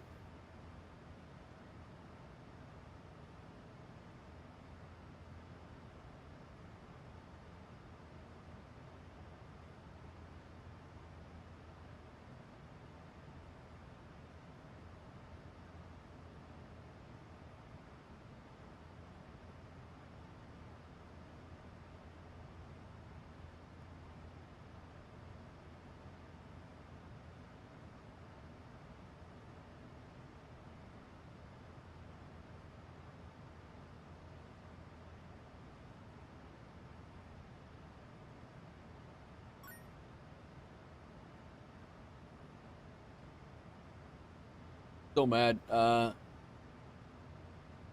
I definitely Crack, thanks for the 50 bits. Still have no idea why the hell the sound is going. I don't know why.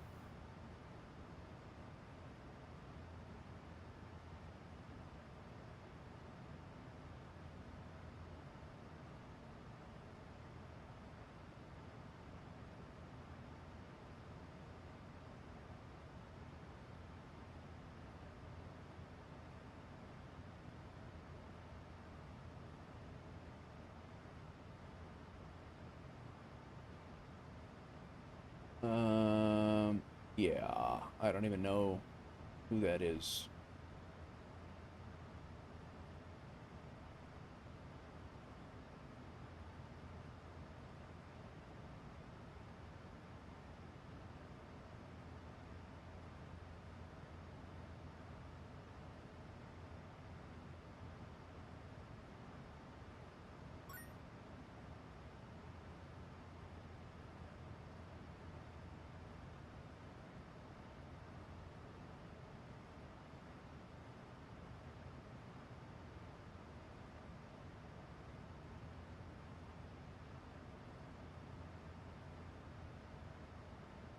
What is going on, everybody? I am going to go grab a cup of coffee here shortly. I got my last cup waiting for me. I'm going to grab a snack. We got a nice 2-hour flight down to Dallas. And then I got to figure out what we're going to do afterwards. Not sure yet. Not sure yet.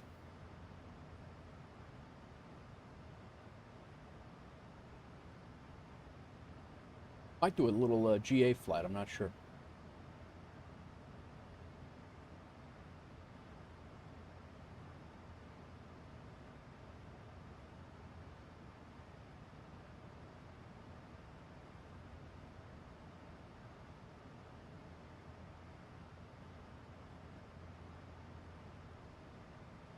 Is there something wrong? My SimBrief flight plan is not loading. There is something wrong. My SimBrief flight plan is not loading in SimBrief either. That is weird. Gray Zone Warfare with Winter Wolf on Tactical Tuesday the 14th. Nice. Theta, Dallas, Fort Worth to Tampa, another 2-hour hop. I definitely won't be doing another 2-hour hop, I don't think. I kicked around Las Vegas, but I think that's going to be too far.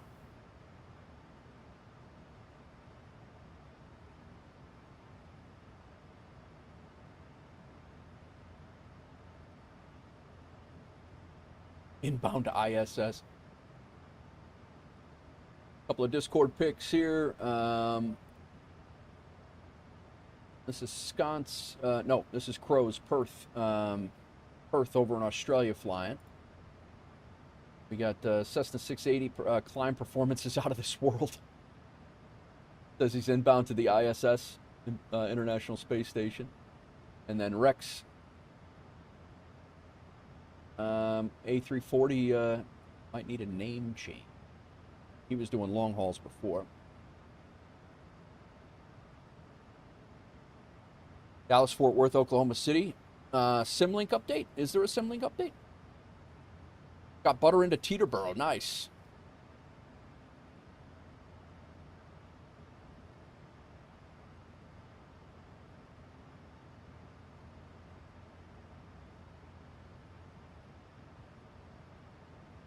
Microsoft releases Sim Update 6 Beta,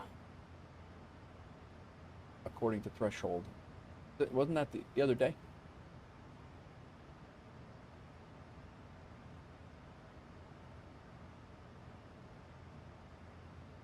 I already updated a few days ago. SimBrief that I dispatch is not showing in SimBrief for editing.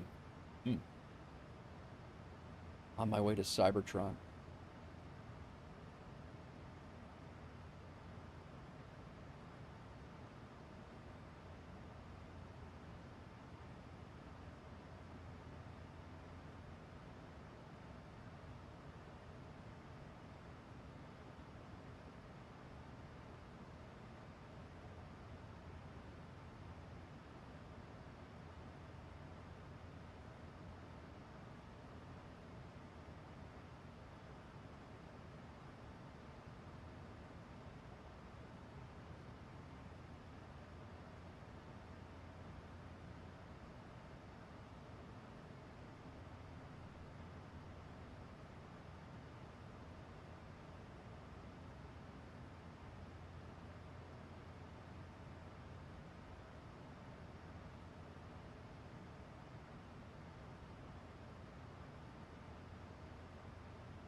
Layover on Tatooine.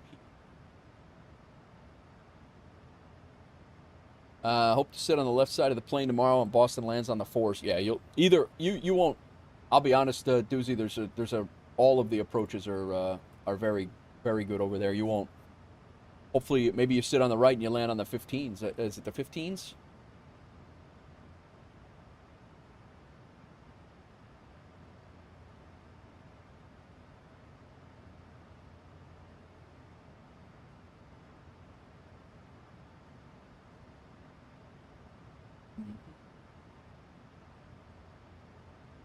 Weather on the 8s.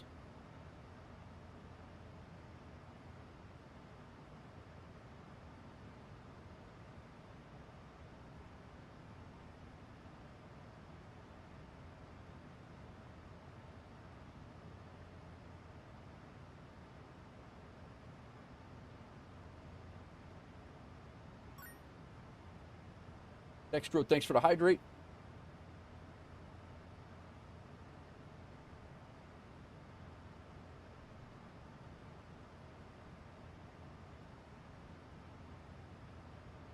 Still climbing. Be over Chicago here shortly. There's Midway. We're actually over my house. O'Hare's back there. Actually, a little west of my house.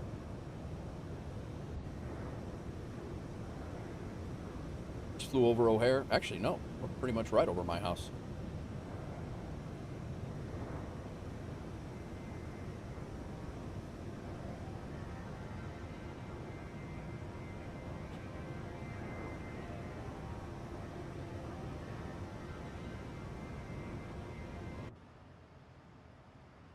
Cleared for chaos, welcome in.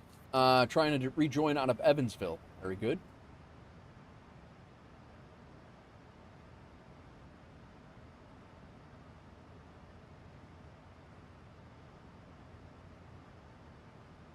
Kansas City Center is 125,725.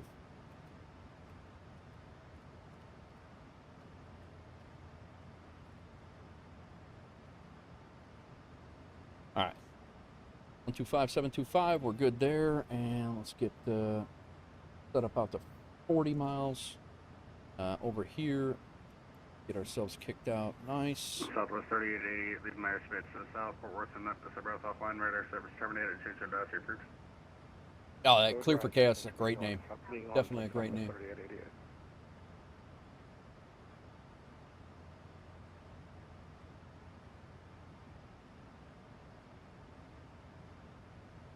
Know what the hell.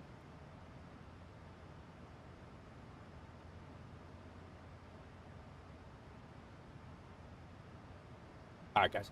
I'm gonna go grab my coffee before we get into Kansas City Center, and I will be right back. I'm gonna go grab coffee, a water, and maybe a snack, and we'll continue on from there. Throw you guys into some cinematics, and I will be right back.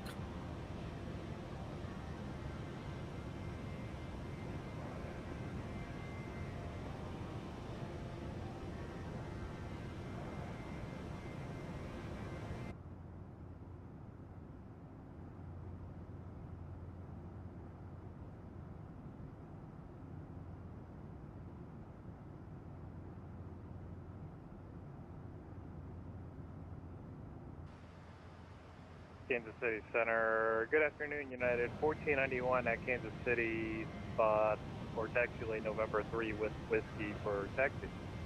United 1491, thanks for whiskey, runway 1 left, taxi via Bravo Alpha 14. 1 left via Bravo Alpha 14 for United 1491.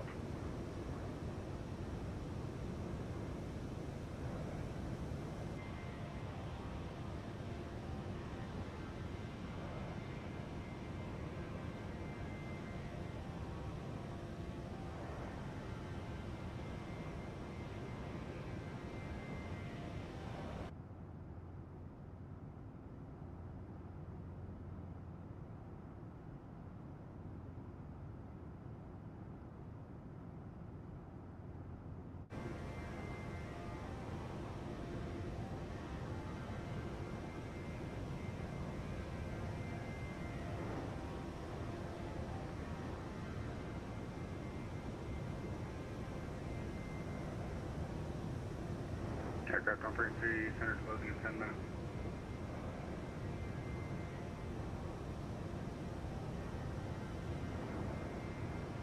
Number 851 Tango Bravo, expect ILS approach runway 30 right, fly heading 360, descend and maintain 5,000 metric per final. Hey, Roger, we'll expect ILS 30 right, we'll fly heading 360 down to 5,000 Tango Bravo.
I went the other way with it.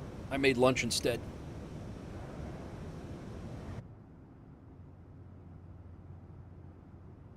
What's going on, everybody? Welcome back. Welcome back. We are currently over Illinois.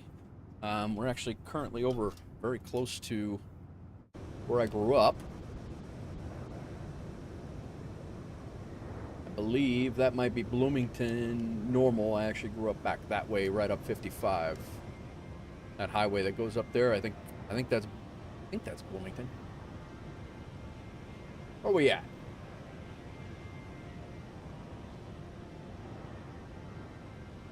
No.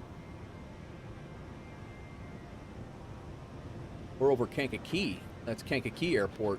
I grew up right out that way. That actually right there is my hometown. Dwight, Illinois, right there.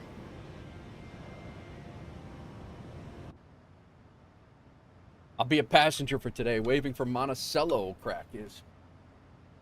All right, guys, I'm going to kill the face cam here quick. I'm going to eat my food. You guys don't have to watch me stuff my face.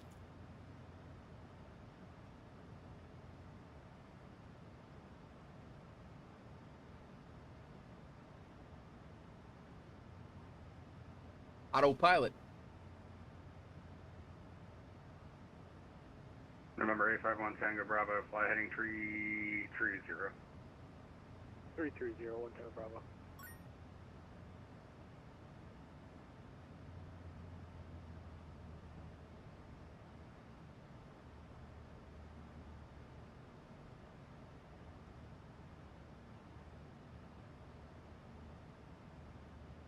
Sorry, that didn't work out, my check. 10-3, Sunrise 1 Sierra Bravo, we're back in cockpit. Roger.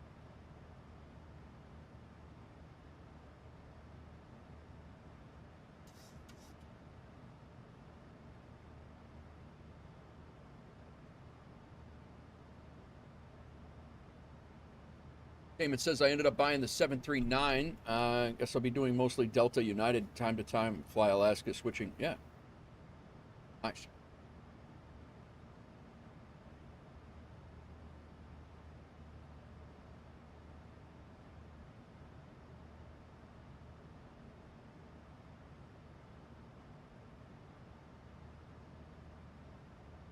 It is what it is. I gave that plane too many shots and just did not want to work. Yeah.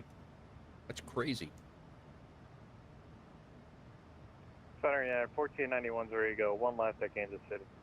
Unit 1491, the winds are variable at 5, runway 1 left, clear for takeoff, fly runway heading. 1 left, clear for takeoff, fly runway heading, United 1491.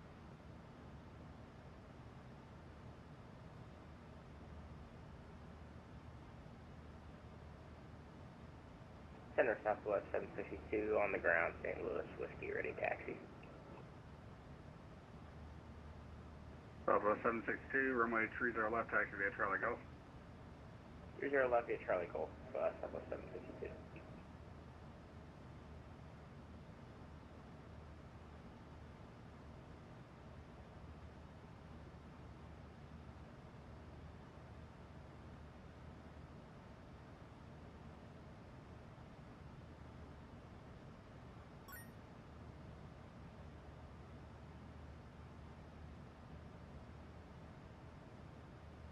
For the 50 bits, crack.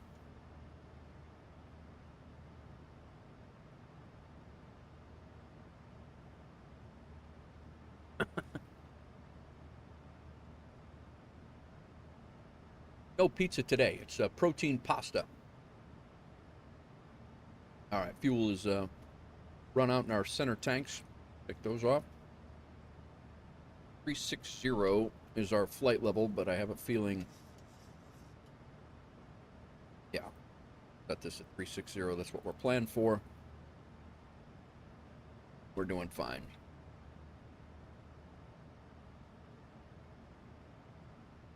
Well, Mike Tech, I wish you could fly along, though, man. I mean, it's... November 851 Tango Bravo, fly heading 360. 360, 1 Tango Bravo.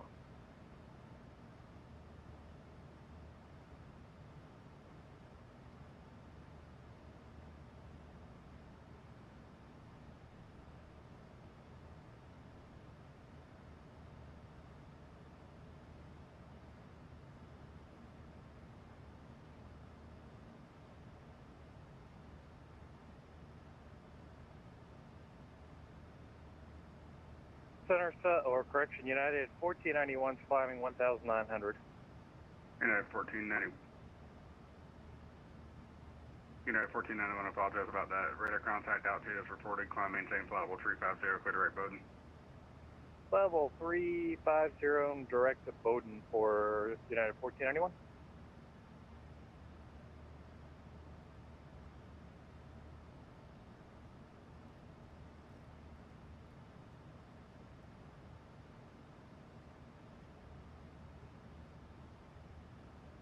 Center, Southwest 762, holding short 30 left at Gulf.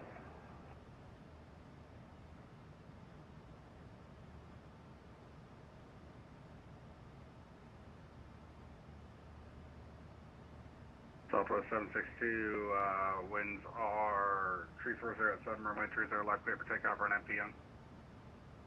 30 left clear for takeoff on FPM, yes, Southwest 762.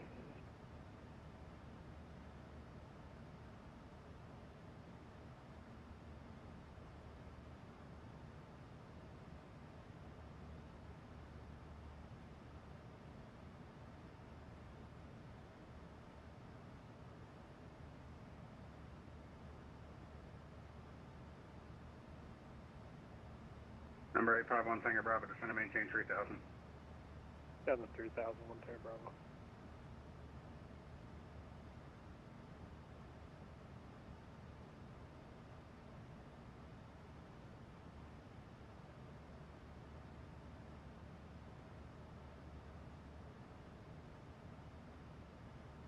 Lunch on board. Protein pasta. I made sauce the other day. Number 851, Tango Bravo, 6 miles from relay, turn left heading 330, maintain 3000 until established, clear Dallas, approach runway 30 right. Left to 330, 3000 to establish, clear, ILS approach, 30 right, 1 Tango Bravo. Southwest 762, radar contact, stay altitude. 1,200, be the 762. Southwest 762, altitude checks, climb, maintain flight level 340. You cut out there for 762, say again. Southwest 762, altitude checks, climb, maintain flight level 340. 340, 762. Aircraft on frequency, Kansas City Center's closed, no further service available, radar service terminated, change to advisory approved.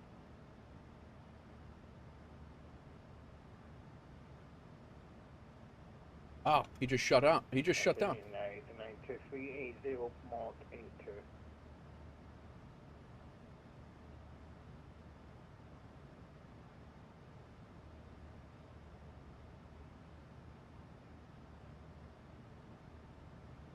He just bailed. Damn it.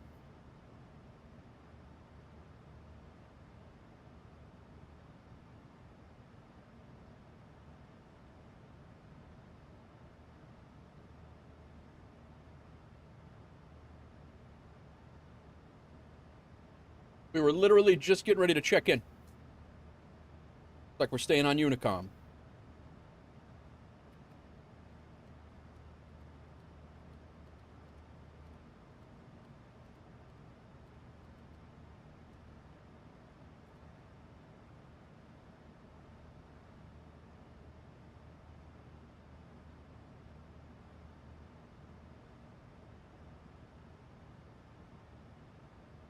Well, damn. I guess we'll listen to Fort Worth, Indiana approach.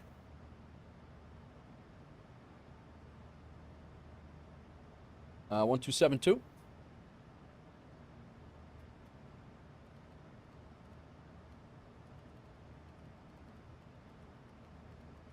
Actually, I want this over here.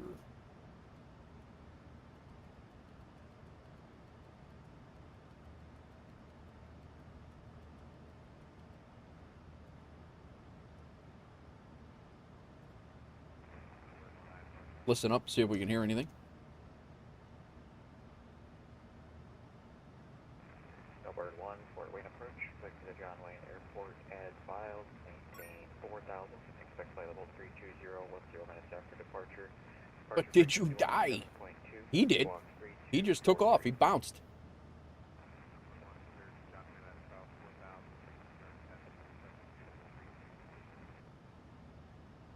Snowbird 1, feedback correct.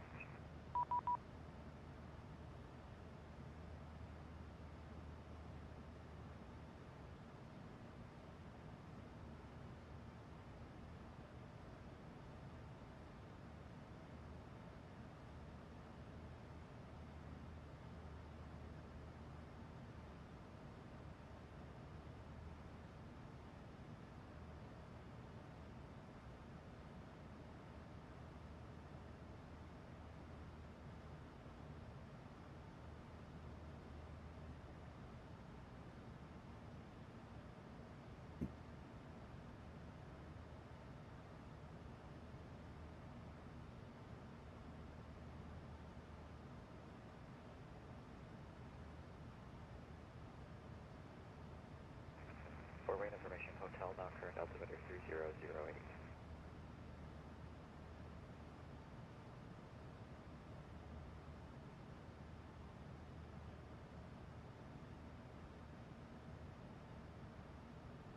What?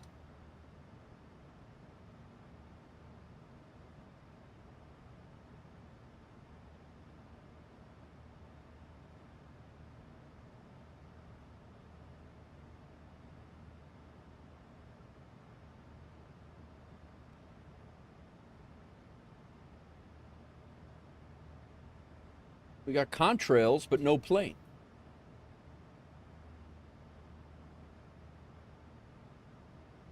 I guess there is a plane.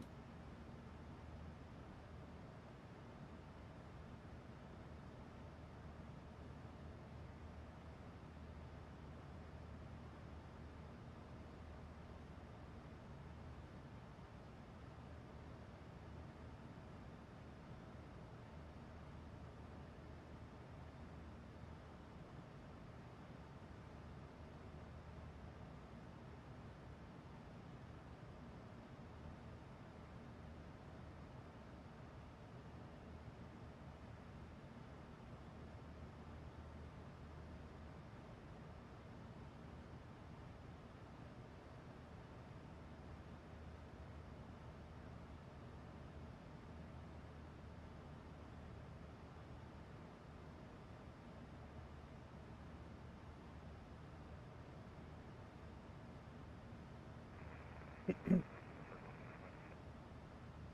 ahead.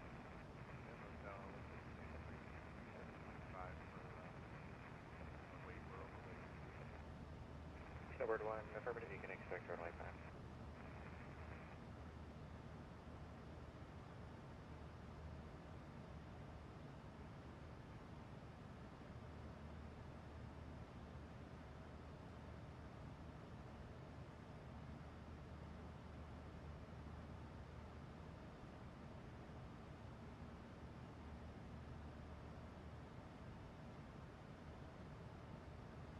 What? Doozy, what's your first thing you're gonna do in Boston? And Diamond, what's the first thing Doozy should do in Boston? Oop.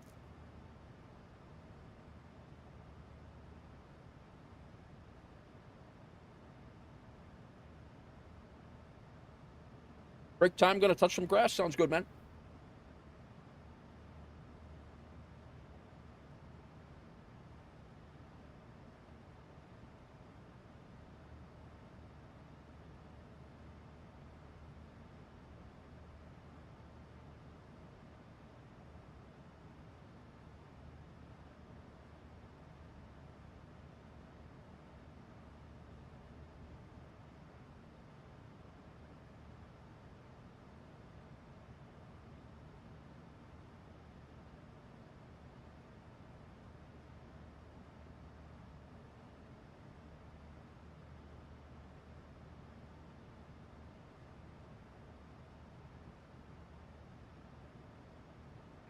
Hello, United 921. Descending out of 11-3. We're about 40. Gonna fly right over St. Louis. West of Toledo with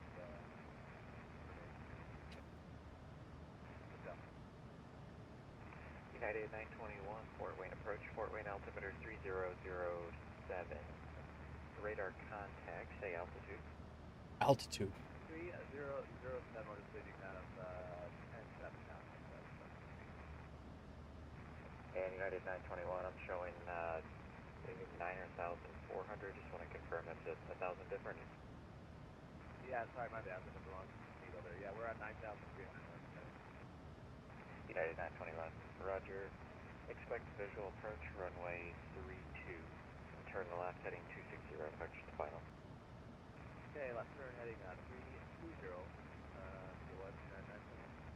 Turn United 921, turn left heading 260. You can expect visual approach runway 32. Scott's with a minus 56 into Teterboro. United 921, stand to maintain 3,000. 3,000 at 921.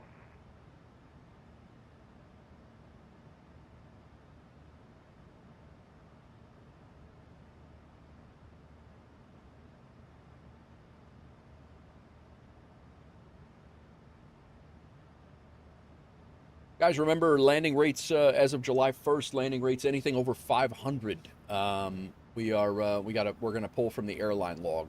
You're obviously free to keep them into your own personal log. We can't, but we are any landing rates over 500. Managers included. My tech had a pretty good, a pretty heavy hit last night, just over 500. And again, if I do it, they're all going to be deleted. Nobody gets a free pass. 501 and above get deleted. So they're just the rule that we have decided that is going to stick, and it's a pretty hard line rule for us. My tech had a hell of a landing in a very stormy Boston last night, which, you know, again, I don't blame you, but. Fort Wayne information India now, current altimeter 3007.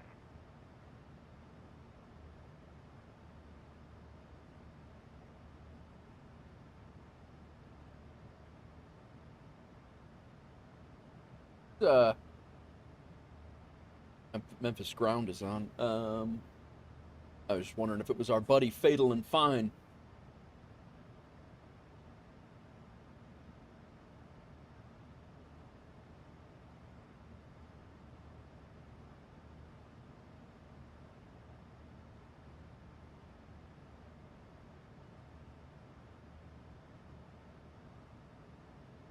Yeah, there was wind shear too. My tech, it dropped my speed down to into the 130s. I slammed it pretty. I was losing speed on that first attempt. I was losing speed very fast. So I ended up, that's why, one of the reasons why I ended up going around anyway.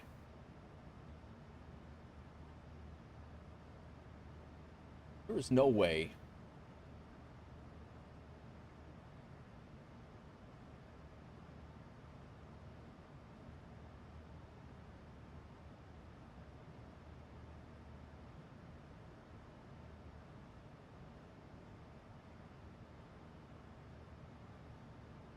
The plane in front of me must be sim rating. They must be, because there's no way that from a difference between 20 knots is going to put us 20 nautical miles in 15 minutes. There's no way. I'm gonna call BS. I think that's the sim rate. Sim rate for attention.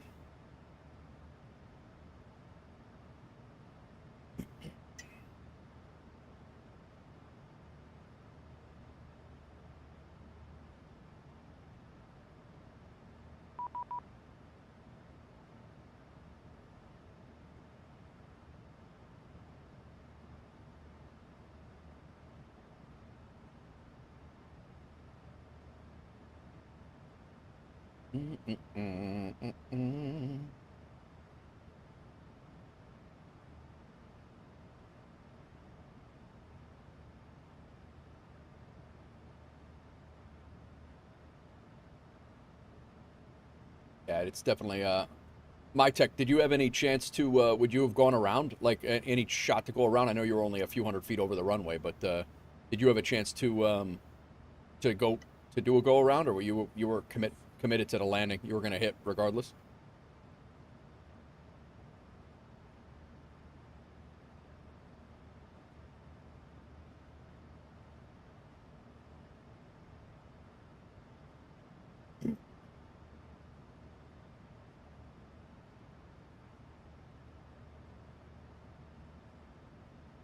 Would have hit those. Yeah.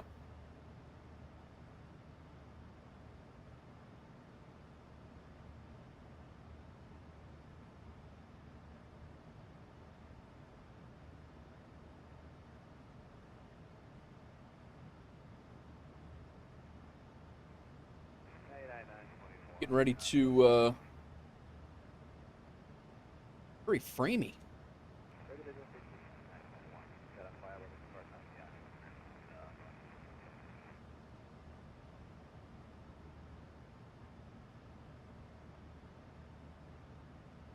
Hope it's not that framey on the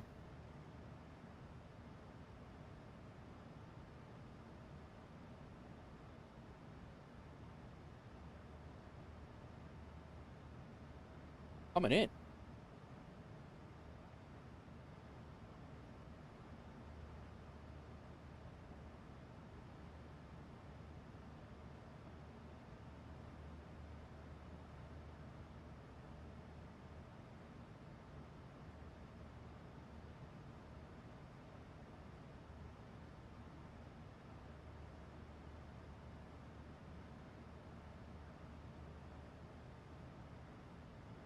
If a legally blind flight sim pilot can get a landing rate under 500, anybody should be able to do it. No, I mean, almost everybody, 100% should be able to do that. And that's our point, is like I said yesterday.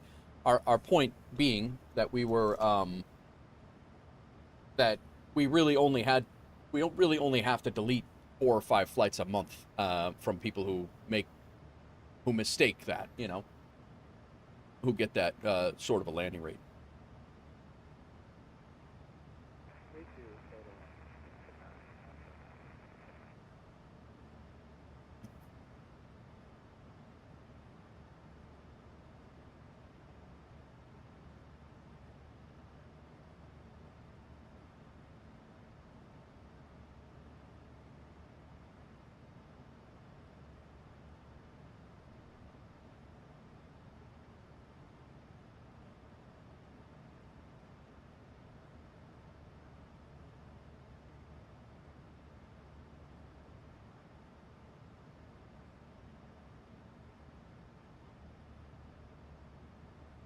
Some sort of anomaly.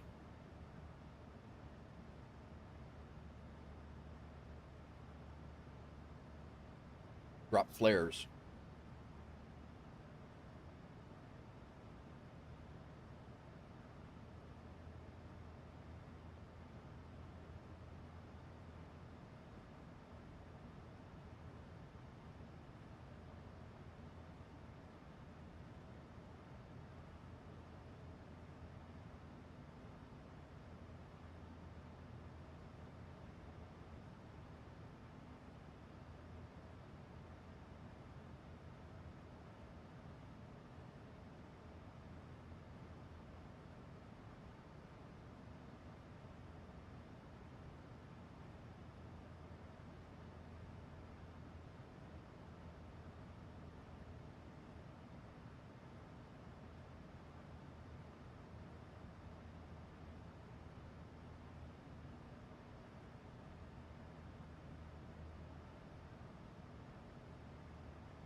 Flying over St. Louis.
You're back.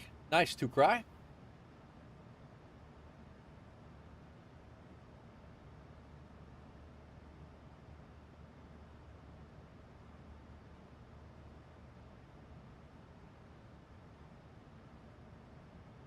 Yeah, you're a little bit east of us, but are you got in the air? You got some ATC over there too.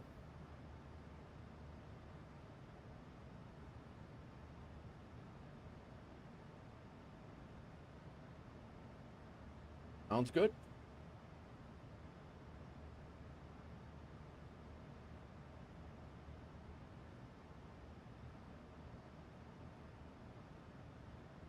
I'm listening up, but I don't hear you.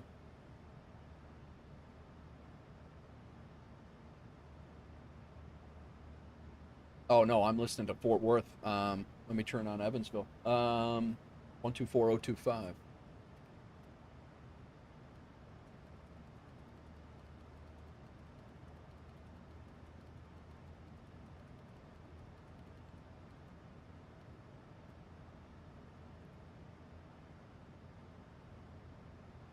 Two 4025. I'm listening to Evansville. You're coming out of Evansville, right? Yeah. Just got on Unicom. Oh, okay. Gotcha. What's up, Dan? How's it going, man? Did you guys already talk about the A220? I have not. Is there something coming out about it? Read you loud and clear. You're actually about to leave my aerospace, so frequency change approved. Have a good flight. Copy. What frequency am I leaving to? Oh my God. Unicom in flight 122.8. Copy 112.8. My tech, VATSIM just changed the logo back to the traditional one. Oh my God. We just changed it over.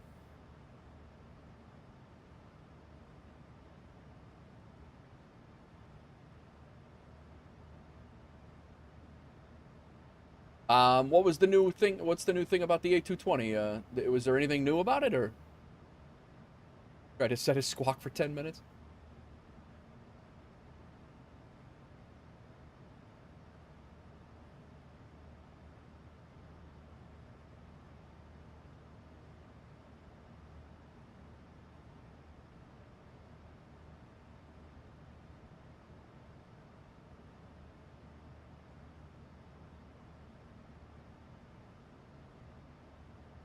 But ascent 328 nautical miles.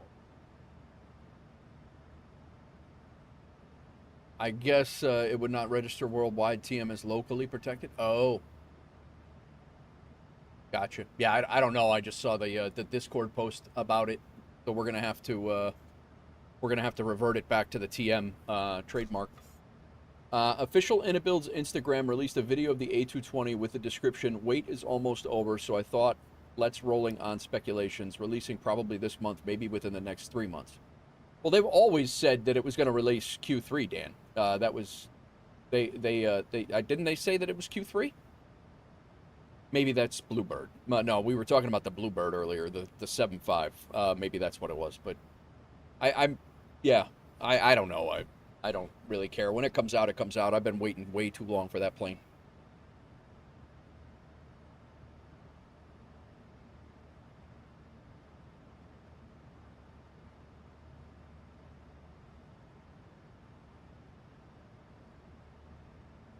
A220 never had a release date, or at least I never heard about it. Yeah, I think I got confused with the Bluebird. The Bluebird's Q3. They said they were going to release the Bluebird 7.5 in Q3. I think I got confused with that. I believe the A220 was by the end of this year is the only real thing that they've ever said. But give me the dual jet weights and EGLL.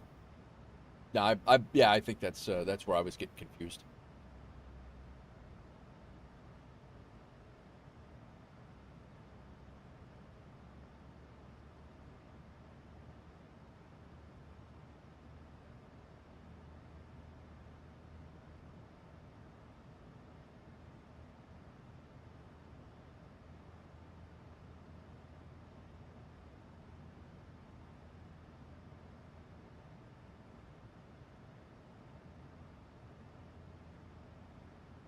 I think it will only work with the Inabuild's A380. Are they working with GSX to make it happen? I don't know.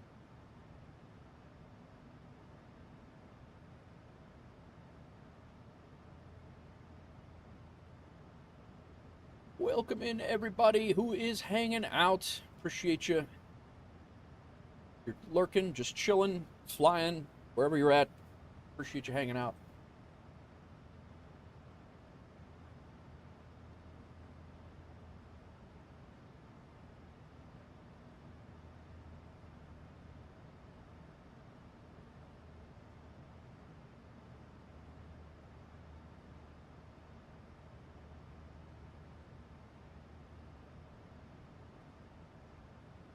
Are you flying cargo or packs and cargo? I'm just we're doing packs today, and packs today. Doing the 738.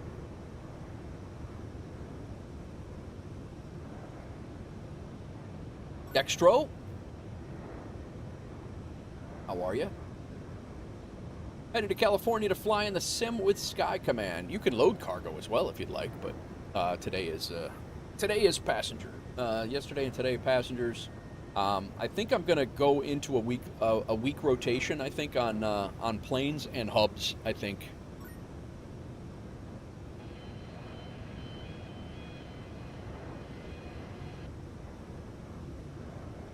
Dan, shipping Vegemite. Nice. That's the Mississippi River right there. We're at the bottom of Illinois and just crossed into Missouri.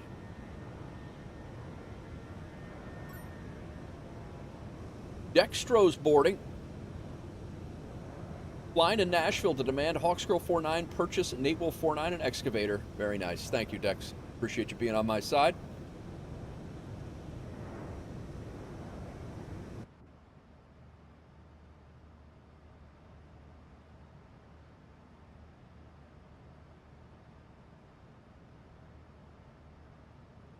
I'm going to go throw some water in this bowl before it sets up like concrete.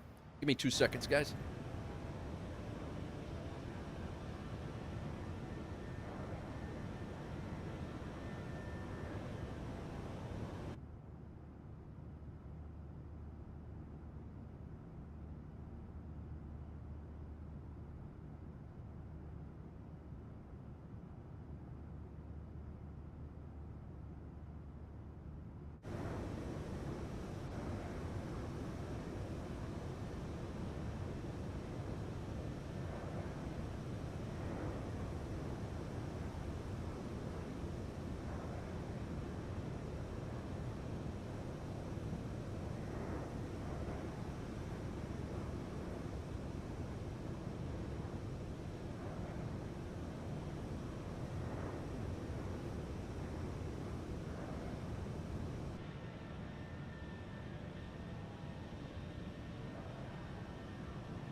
Much better.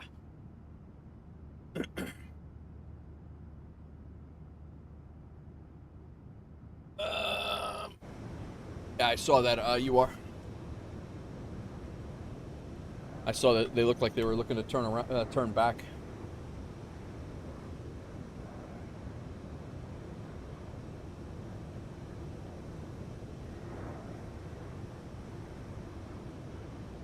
Definitely an old plane.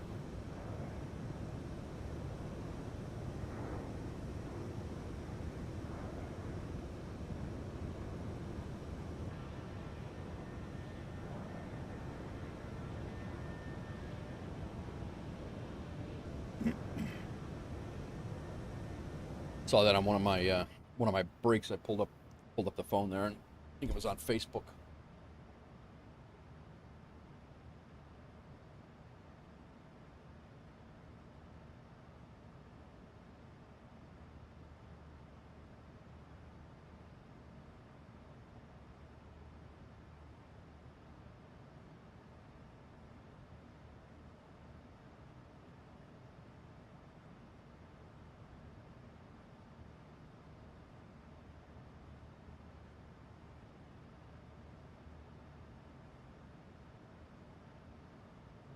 $172 miles to top of this.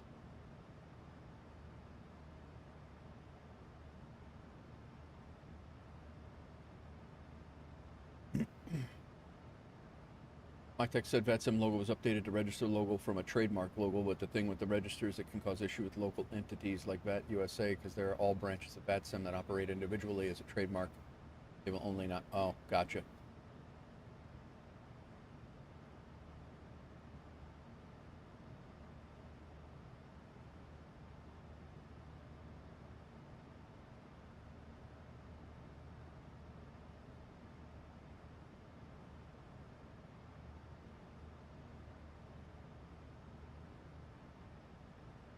Blame the ramp.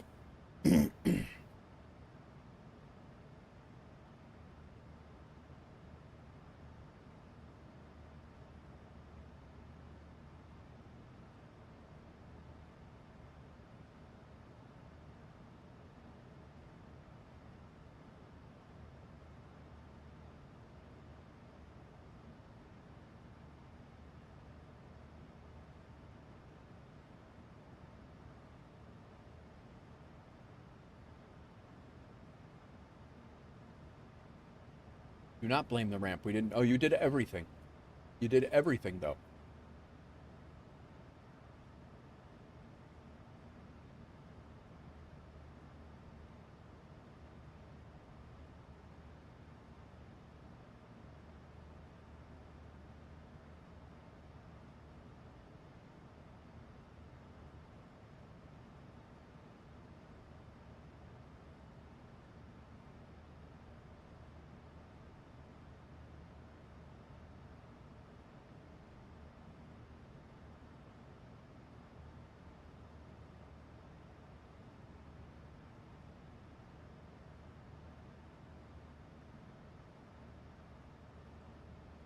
What is going on, everybody?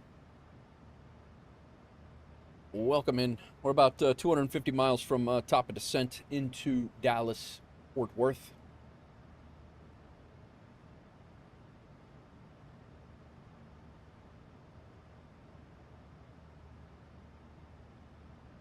Be doing our second duty schedule of the day because I couldn't get the first one to transmit what I wanted. So we generated Milwaukee, Boston and Milwaukee. Then we transmitted another Milwaukee to Dallas, Fort Worth.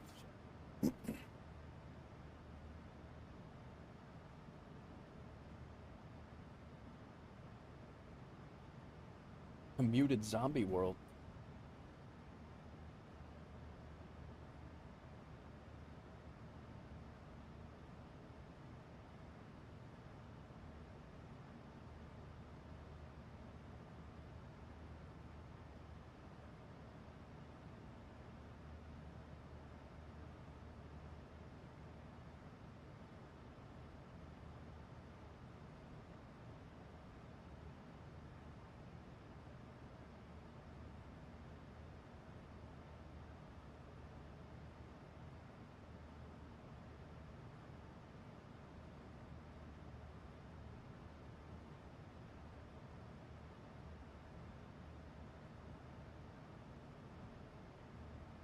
No longer need Milwaukee. No longer need that Sid. Our star.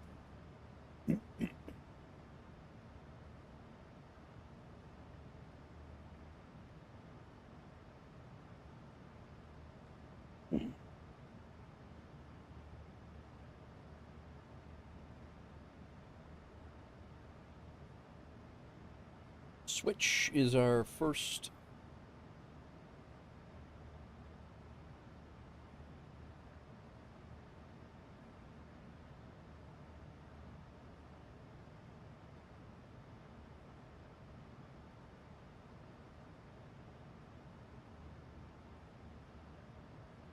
Oh, RR net.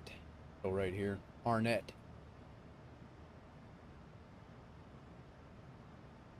Them.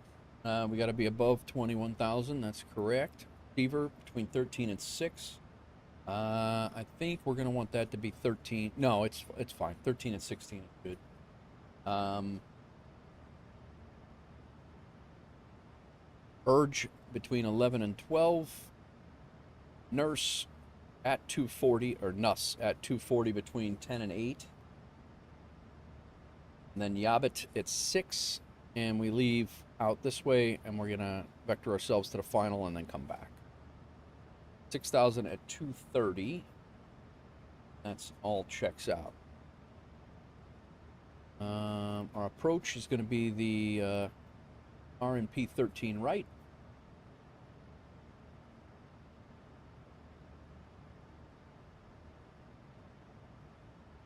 Uh, 1041 on the altimeter. Not altimeter, on the minimums. Approach course is 135. We'll set up for a localizer just in case, but I don't think we'll need it. 2300 is the bottom altitude, so we're going to be coming in from this way up here, and we'll vector ourselves over here to Maury, and it might be yeah, Maury. At Maury, we got to be at 3,000. Above 3,000, Papa above 3,000.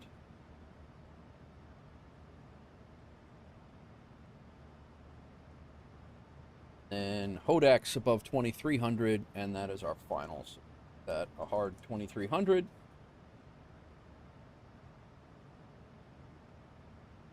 And that should get us down. We've done that. Coming in, we're vacating left.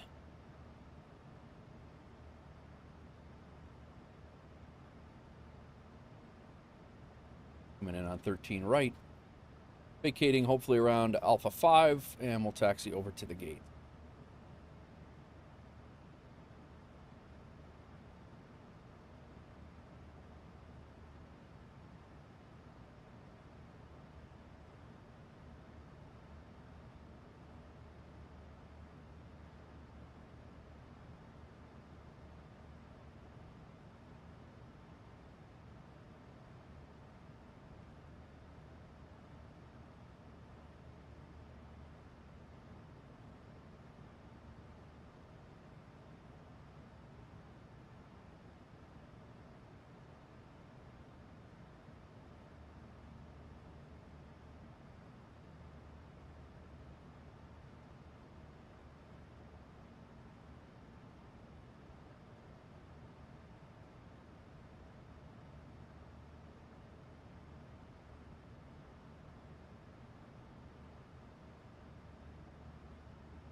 We got going on here. Got 10 pilots online, 9 airborne, 1 on the ground. We have sconce over in off of Stuttgart heading to, what is that, Zurich? I don't know if that's Zurich or not. Looks like Dextro is on his way back. I'm not sure. I don't think Dextro's got a flight plan filed. Orange pilot, no flight plan filed. Happily retired, heading to Las Vegas. Bryther, heading to LAX. We got DJ heading to no flight plan filed. He might be on the ground. What was that? Damn it, Moxie. Congrats on 2 years. Thanks. Damn it, Moxie, for the 500, 1, 2, 3, 4, 500 bits. I appreciate you. Appreciate you. How are you? Welcome in. How goes it? And we got Tukrai coming in from Evansville, Indiana. DJ coming in from, I think he's on the ground down there, up there. And then me coming in, and we did Boston to Milwaukee. Now Milwaukee to Dallas. We got Andy Epics down on the ground in Miami. I think that's about it. We got a pretty good crew up in the air. Oh, wait a minute. Looks like Rex is heading back to from Honolulu back to Hong Kong. Nice. What is going on, Moxie? How are you? I'm doing good. Flight's going good. We are. We had a hell of a storm in Boston when we left, and then we had a nice approach and landing in Milwaukee, and getting ready to head down to. We're getting ready to descend into Dallas here very shortly. We are about 191 miles from top descent. So. Speaking of, let's get our CTAF frequency. 12655.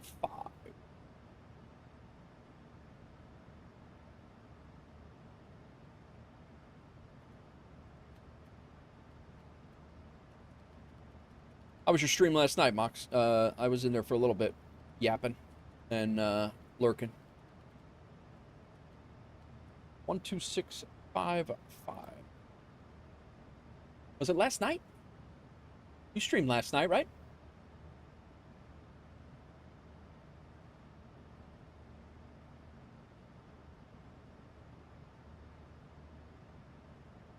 Wasn't too bad. Always a fun time, yeah. Sounded like you guys were having a good time. Was it last night or the night before? I think it was the night, might have been the night before.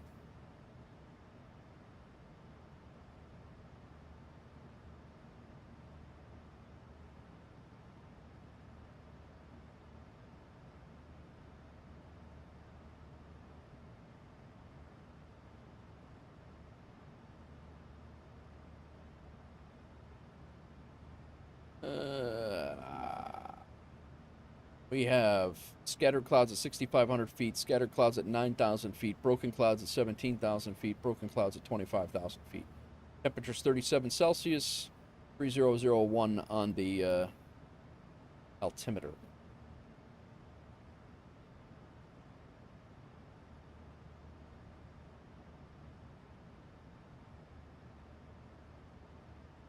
It was the night before, and I did an afternoon one yesterday. Okay, I missed the one yesterday. I think I was streaming at the same time. Didn't you raid me? You raided me, I think.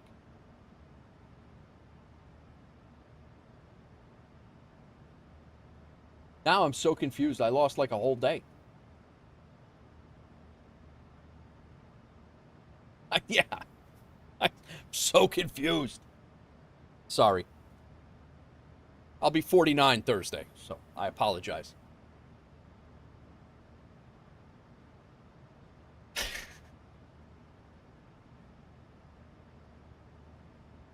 Oh, man.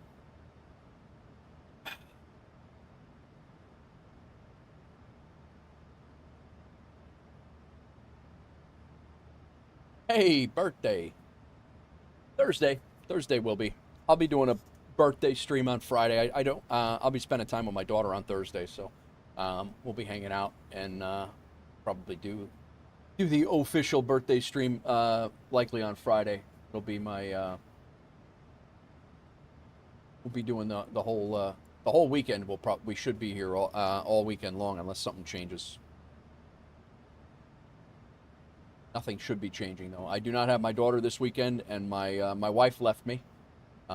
She totally left me. Thursday, Dan. Thursday, not today. July 9. Yeah, my wife left me, so I'm gonna have to just do my thing. That's what I got for my birthday. My wife left me.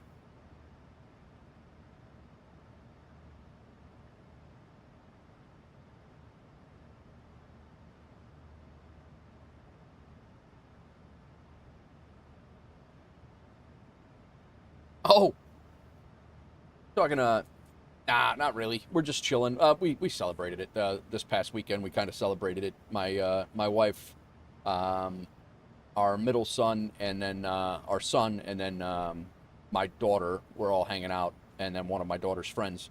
We were all hanging out this weekend. We did like cake and ice cream and stuff like that today. On my birthday, my wife made me make dinner that night. It was good. I'm just busting chops. Yeah, no, it was a good day. And then she, darn it, Hawksgirl always, she does, man. Hawksgirl is always leaving me. All the time. She can't make up her mind. What?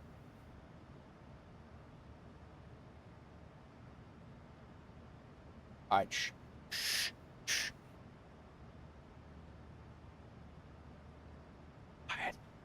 She's here. Tried to come home and you forbade me. I did forbid you.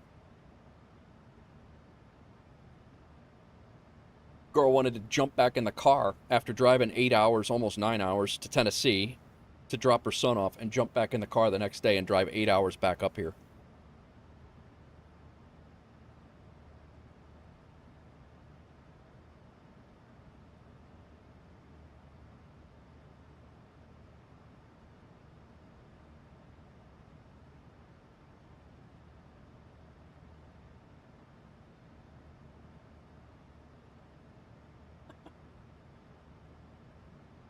Hawksgirl, I was meaning to tell you, long distance booty call. That's what it was too. It was absolutely. She's unbelievable with that. She gets all worked up. Gets all worked up, wants to come back. 16 hours on the road.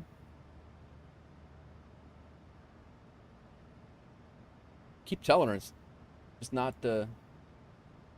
I'll stop. I don't want to get banned. Okay, okay. This is a family channel. I thought you meant like left. I was like, no. Yeah, that's how I make it sound though, Moxie.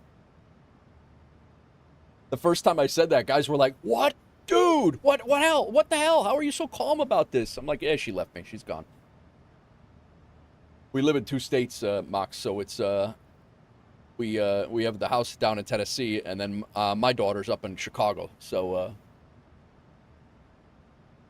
what? Oh, I forgot to tell you the other day, Hawksgirl, we were talking about whales and whale watching. Completely side note subject here. We were talking about whales and whale watching when we were doing that flight you were flying off of Seattle. A New Jersey fireboat was sunk the other day, and thank God the firemen are okay. A whale breached and destroyed their boat. A New Jersey fireboat. It was right outside, right off the coast of New York City. And a whale breached and destroyed the boat. I gotta find that.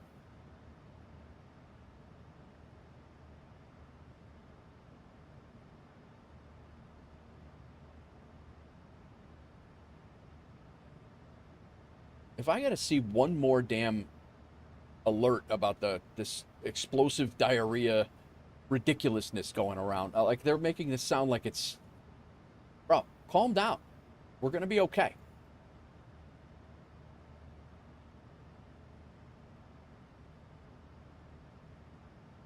Yeah, Damon. Yeah. The Pacific whale. This is wildly off topic. Yeah. I gotta find. Let me find NYC Firewire here, and I'll send you the picture of the. I'll get you the picture of the boat.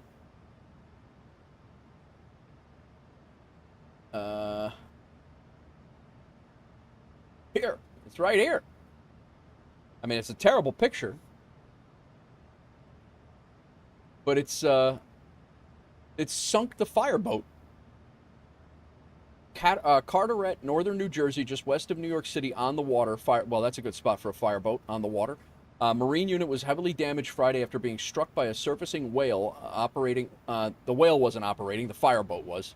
The whale, while operating in Arthur Kill near the mouth of Raritan Bay. Carteret FD Marine 2 was traveling south of Arthur Kill when a whale suddenly surfaced and struck the underside of the vessel's stern, causing significant damage and rapid flooding. All firefighters aboard were forced to abandon the boat within seconds of the impact. They were already in PFDs and were safely rescued. No injuries were reported. Nearby recreational boater reported seeing a pod of whales in the area before and after the incident. Emergency assistance was quickly provided by nearby boaters, including a jet ski operator, along with the Marine unit from Perth Amboy, which helped bring the crew to safely ashore. The vessel sustained catastrophic damage. I couldn't find a smaller picture to show you guys, so that's going to have to do. Do I have a CDL in Illinois? No, I do not. I don't even have an Illinois driver's license.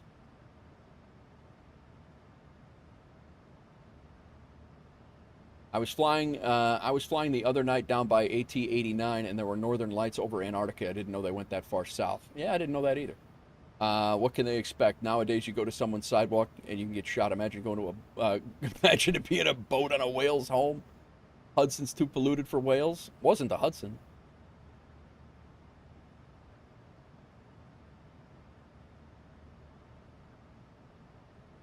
Crazy. Yo, could you imagine though, like the write-up, like the officer's write-up on that would be insane. While traveling northbound in Arthur Kill, we were en route to a boater in distress, assisting Perth Amboy Fire Department. We struck a whale. 3 members were injured. Boat gone. Hell of a write-up.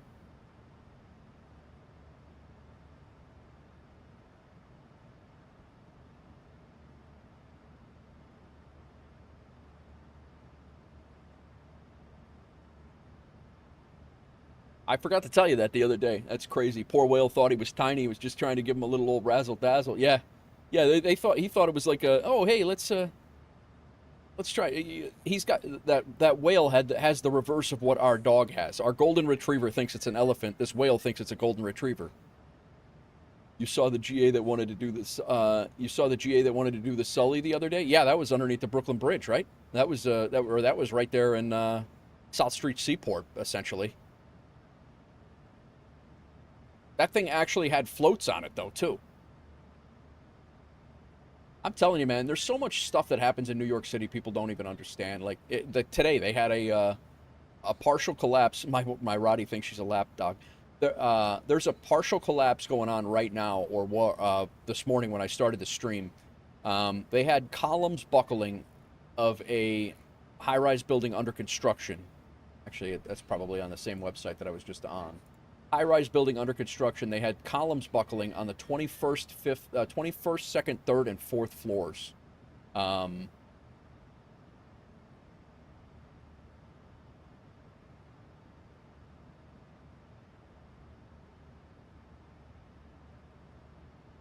37th story former Pfizer Global Headquarters building under renovation into luxury apartments. And they have columns buckling on the exterior of the building. Well, not the exterior, but the exterior walls. Bricks falling from the exterior, columns buckling.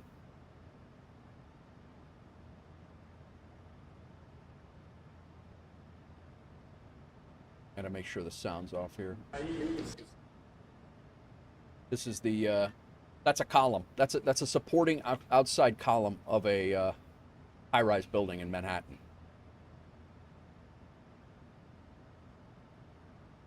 That's not good.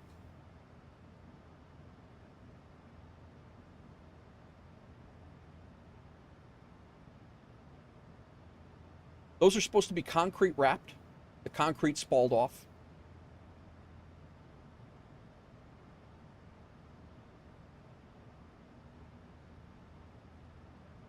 Likely a massive response of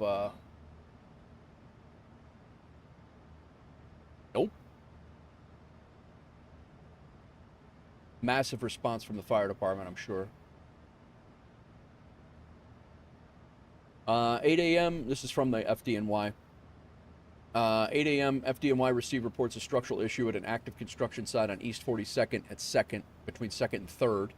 Call came in for reported issues at the 37-story building at 235 East 42nd. 42nd is Times Square, down the block a little bit. Converted from a commercial building to residential. FDNY units and the representatives from Department of Buildings and EMA responded, found structural issues on the 21st floor. 2 structural columns buckled, and there were multiple cracks and sagging floors. Very serious situation because the box beams, the steel beams that have started to bend and deflect from the weight. We've evacuated the building and started evacuations of surrounding buildings. The building has continued to move since we've been on the scene. FDNY drones have provided technical information and visuals for partner agencies. All workers are accounted for as of 1 p.m. 150 FDNY personnel and EMS members are on the scene. Insane. And stuff like this, like, people don't understand. People get hit by trains out there every single day. People are stuck underneath, get stuck underneath subways. They get struck and hit under, and they get stuck underneath buses. Like, it's nuts. And the fire on the top of the Brooklyn Bridge was caused by fireworks. Just imagine have to walk all the way up the tower with the tanks to put out the fire. Yeah, no way. Definitely. That's either going to burn out. I highly doubt that our guys went up there and they likely hit it with either with a fireboat or a tower ladder at max extension and then just threw water at it till it burned out. There's really nothing to burn up there anyway. Certainly nothing to save.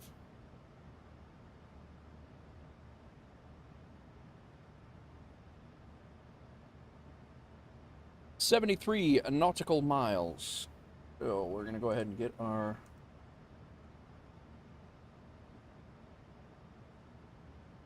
fixed rings in. 25, 10. Whoops.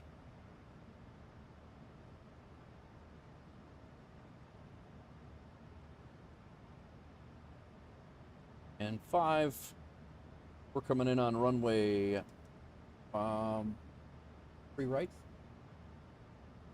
13 right.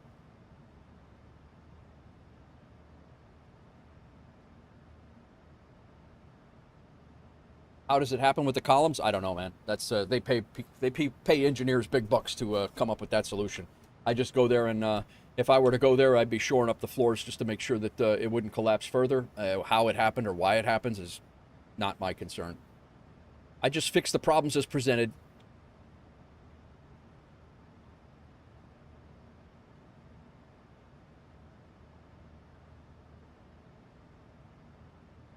Uh, 6,000 is our lower altitude. 17 cracked. It was a 37-story building, and that was on 21, and they had damage between 21 and 26. So that's a significant portion of the building that is compromised. That's a problem.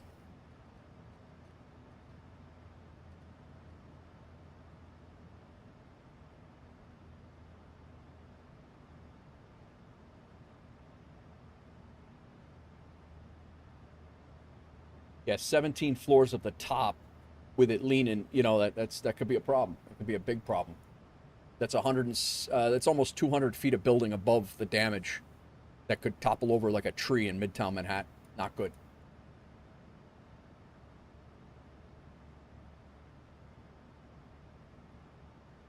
Mox, thanks again for the 500 bits.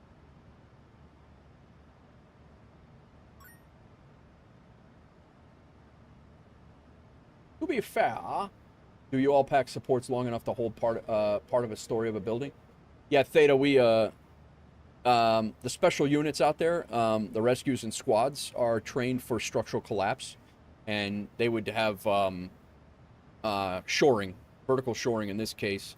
But the problem is once you have something like that compromised, you have to shore all the way down to a substantial portion of something that's going to keep that weight.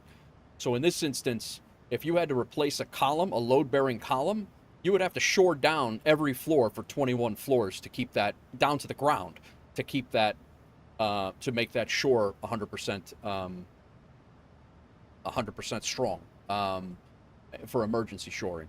So it's a tremendous operation, and that's not saying that only shores up the floor, the lowest floor that you can reach. So I don't know. It's really going to be an interesting scenario on how that doesn't happen. That's not a normal thing for us. If it was a 4, 5, 6-story building that collapsed, yes, we have plenty of shoring for that. We actually have basically 5 lumber trucks essentially that run around with our collapse units, and I was trained on collapse as well. And we have lumber trucks essentially that run around behind our collapse units, and we build our own shoring out of the lumber that's on these rigs. And we set it all up, cut our lumber to length, whatever we need, all the things, and then we would either shore up the buildings as they're damaged, especially if like cars run into it. That happens quite a bit. And then and from there, if we have to tunnel in, you know, that's how we shore, like Venezuela right now. Well, they're probably wrapping up the rescue operation right now. It's very soon to be in Venezuela, going to be a recovery, probably if it's not already. But they're tunneling in to people, and then you shore up your basically your safe spot. So you shore up the area to your right and left, and you go in 3, 4, 5 feet depending on what's going on, and then you put another shore in, and those are your safe spots. But just use engineer tape like speed. You think they'll demo the building? They're definitely going to demo it down to 21. I would have to say they're going to have to.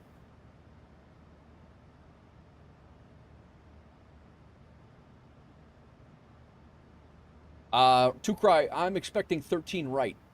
According to the ATIS arrival info, 29er is now the altimeter. That changed.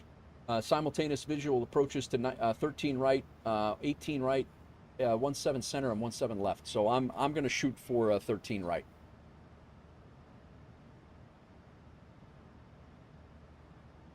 Yeah, Theta, I don't know at this point. They're definitely going to have to demo it down to that lowest. Well, I can't say definitely. They might find some engineering marvel that they'll be able to get it fixed. But with columns, I mean, The problem is what else is wrong with the rest of the building? If columns on 21 are buckling like that, you know, the whole building is going to be suspect at that point. Now, if the building inspection comes back and they find out that you know, more of the building is like that, that's a problem. I was not.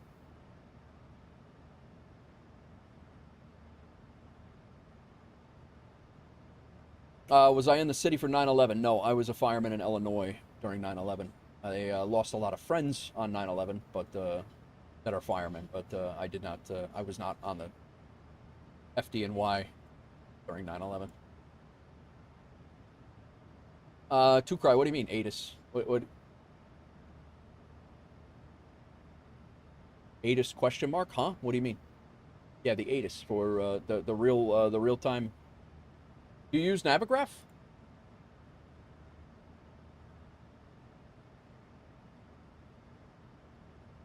Navigraph arrival ATIS? No VATSIM ATIS for you? No. You use if you use Navigraph, the ATIS and real-time ATIS is all in here.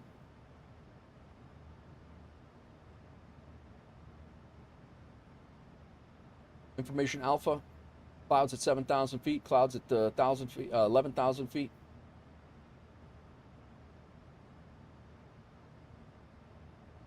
That's the real world ATIS. That's what I use when VATSIM's not up.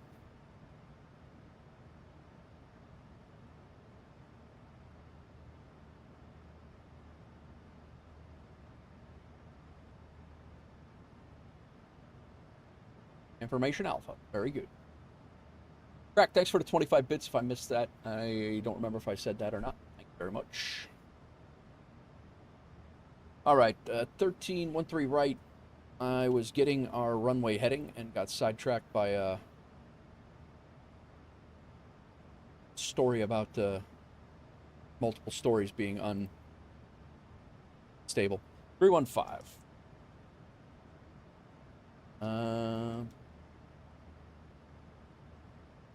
Maury is our fix to remind us of Sky Dolly. Beep, beep, beep. Not happening. Thank you, Sunblessed. Didn't get me. Going on, Blessed? You get home?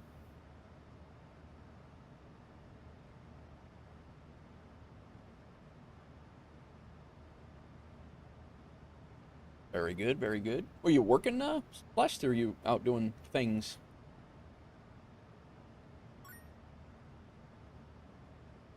Hard no. Thanks, Crack. Was working. Gotcha.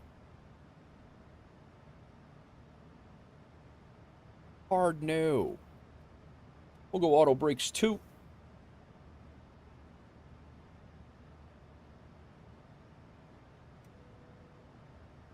Altimeter set, radios are good. MCP altitude's down to our lowest lowest altitude on our arrival. Let's get our flap speed. Flaps 30 is 146. Right now there's no wind that's being recorded, so we will be good on that at 146. I was going to get the localizer. I was going to do approach.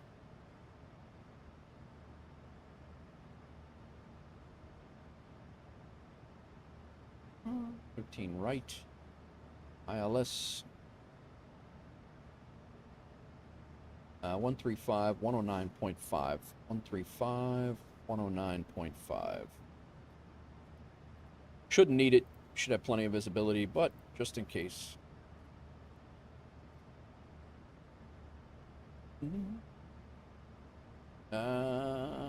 Arrival info is now B, huh? Oh, I need some.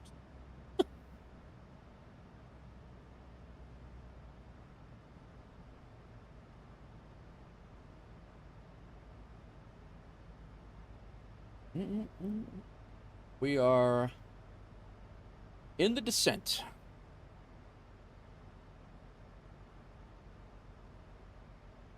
.46. We got our ILS courses set. Landing altimeter or landing altitude is set. Check our recall.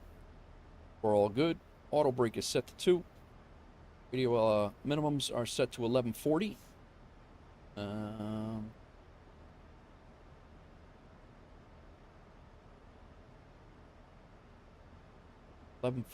10:41. Why do I have it set to 11:40 then? Damn ramp.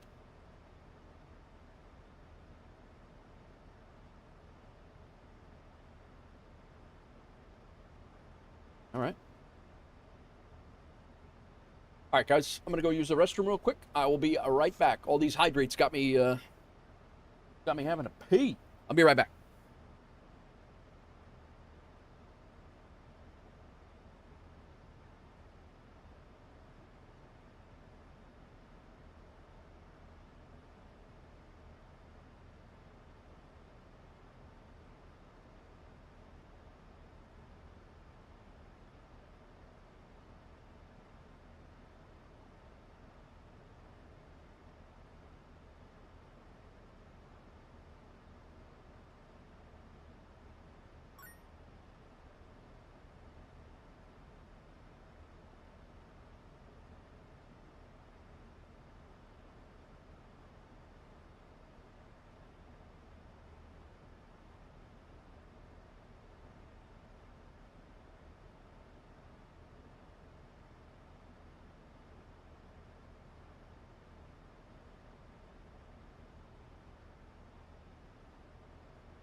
Guys, taking 17 center. Sounds good.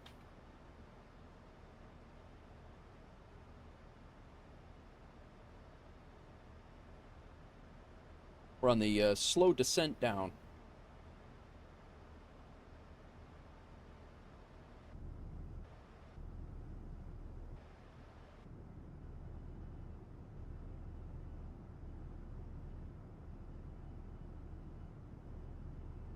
I like...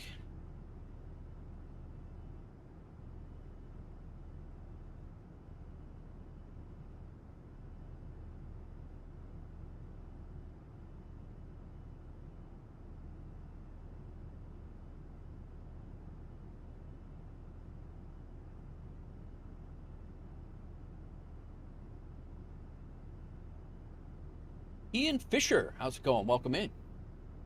How's it going? You wrap up? You did not. How long are you staying on, Ian? It's gonna be my last flight.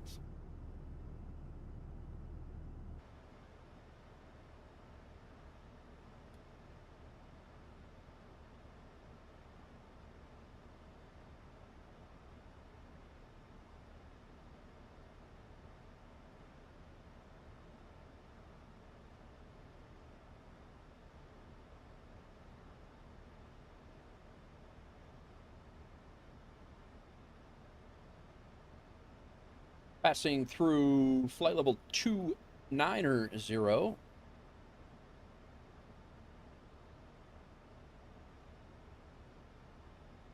you later, Maddie. Enjoy your night, man. Thanks for hanging out. Appreciate you.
And 29er.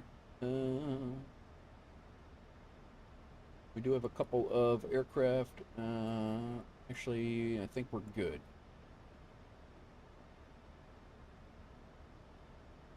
A couple of aircraft in the area, but nothing that's going to be a factor, it doesn't look like.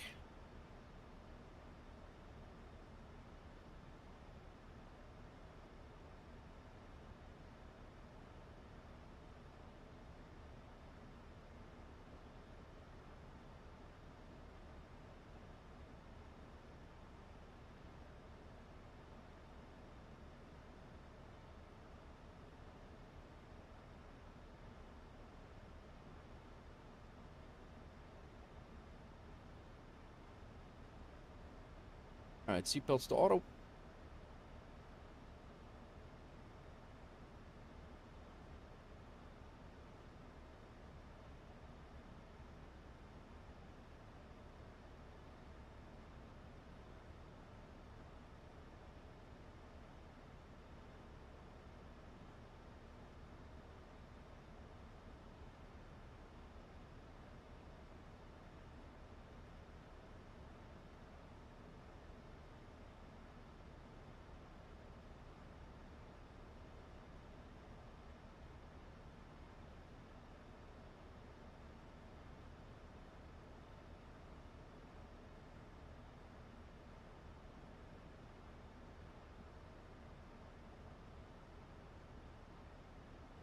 What?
Everybody got going on the rest of the week?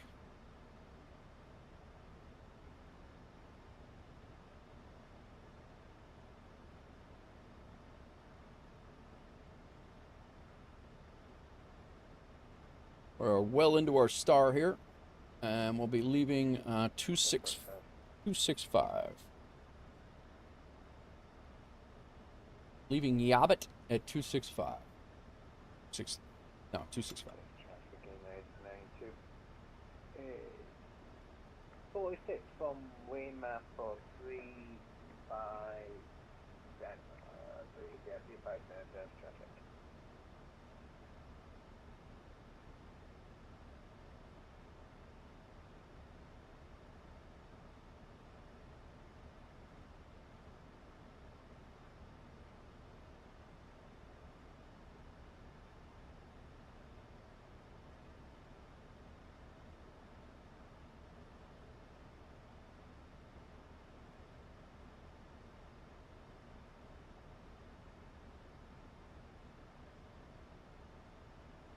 Flying to Puerto Rico to visit family for a few days. Nice.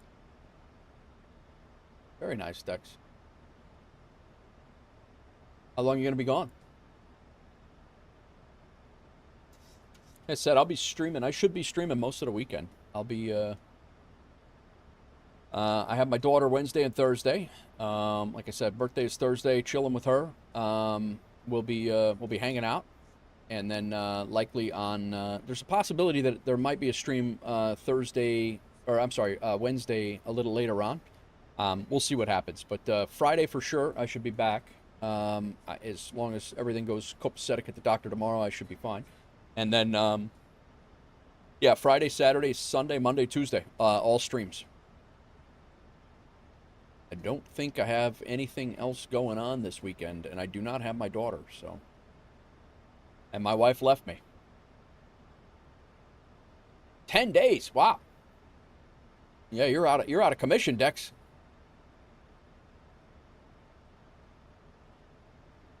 Good for you, though. That's great.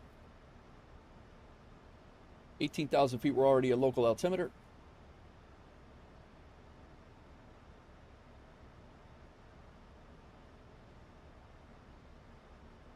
Did you set up the laptop?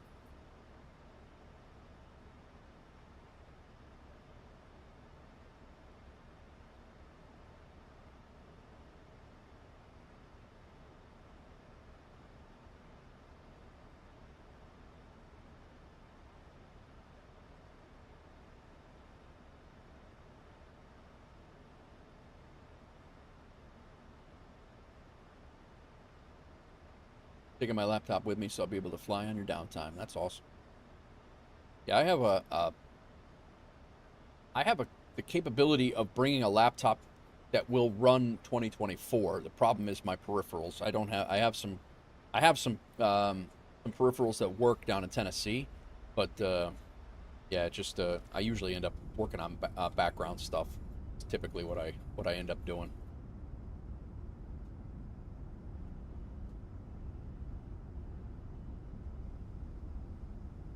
So I have a view of the engine from the outside on this side. I don't have the same thing over here.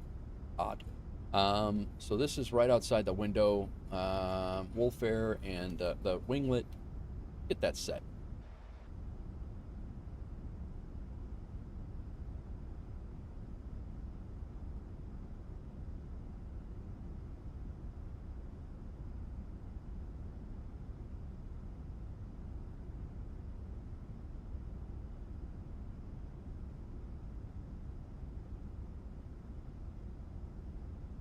Is it about that height?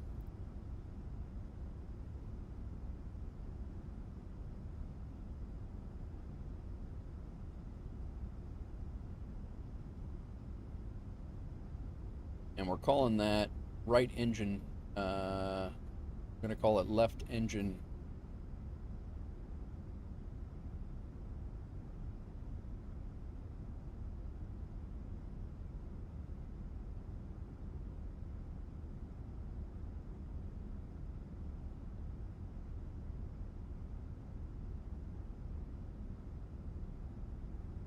And 9. And the reverse of 9. And also POV up.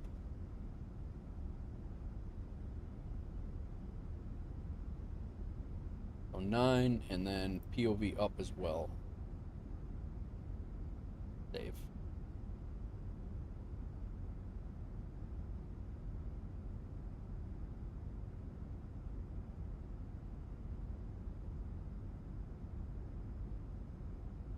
Call it glitchy engine. I still don't know what's going on with this, like why that happens. I cannot figure it out. All right, 9, 9, and then 8, 8, 7, 7, 6, 6. Check between 6 and 9 here. Pretty damn close.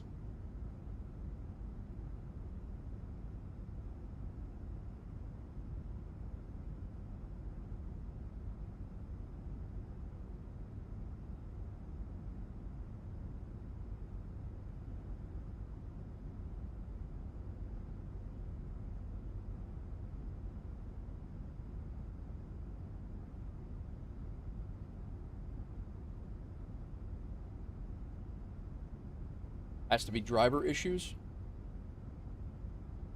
I'll try to update the driver again, but I did update the driver and it continued, so I'm not 100% sure.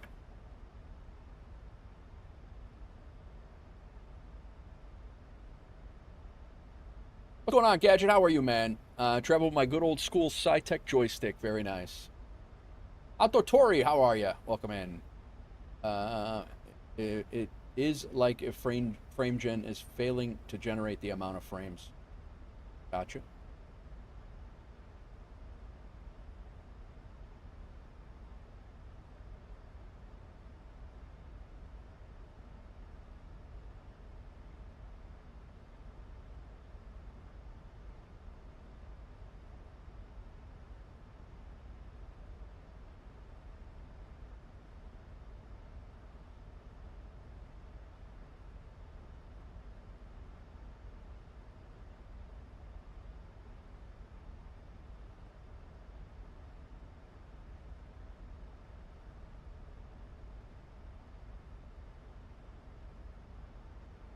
If you missed it, the Phoenix A320 livery is available in 2020. I did see that. Yep, I did see it.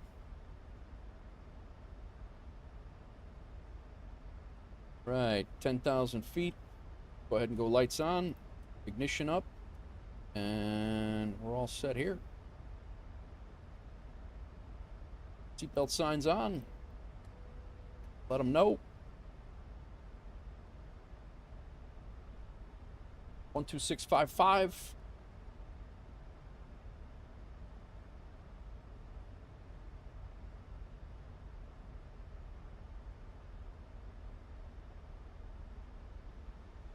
$2,300 is the lower altitude here, so we will descend down to 2,300 once we, or we'll set our altimeter altitude up here as a 20.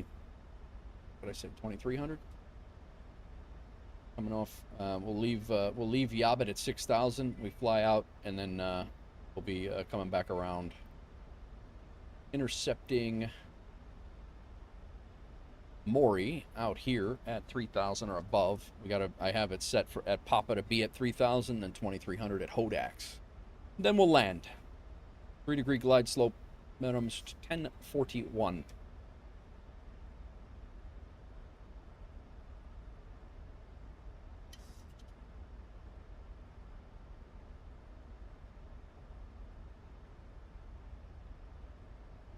Aero Switzerland, welcome in. How are you?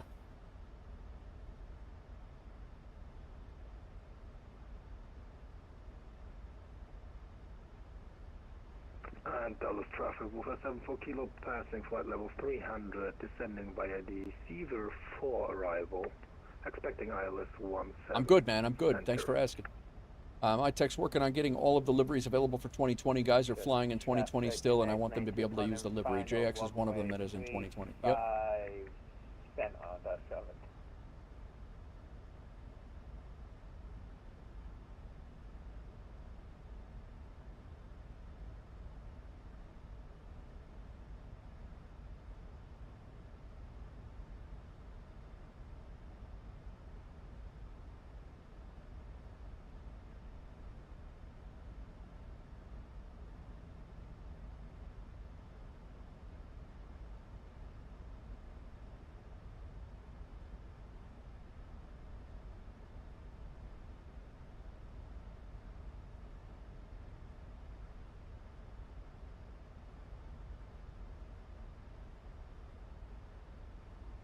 All right, 265 is what we're leaving on.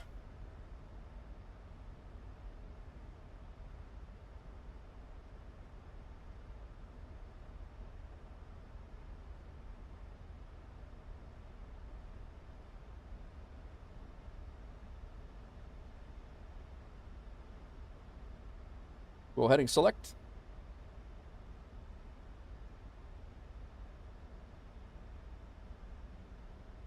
Airport's right over there.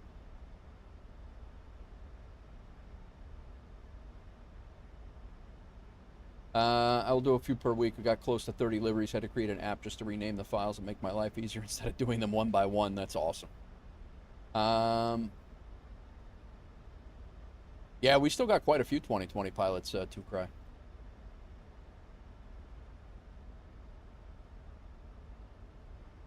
I don't know about quite a few. We certainly, we have several.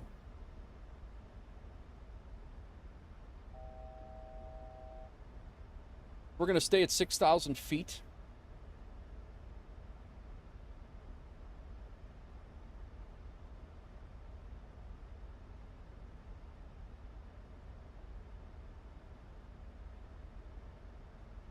KDFW traffic, WolfAir 358, 25 miles to the north of the airfield at 6,000 feet. We're going to be coming in for RNAV runway 13 right. KDFW traffic.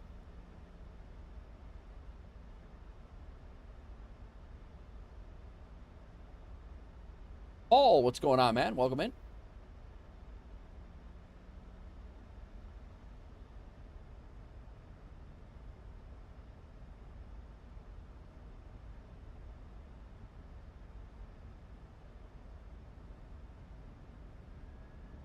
There's the airport right out there.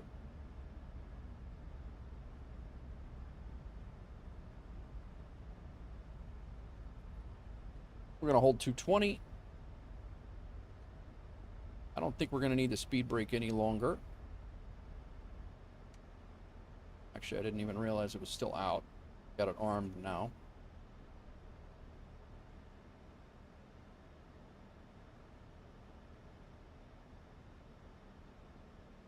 Go ahead and pause the music for now. Also been working on CSL for X-Plane to see our liveries in VATSIM. And I would like to add more liveries in X-Plane as well. Yeah, no, I'd love to have more X-Plane liveries for the X-Plane guys for sure.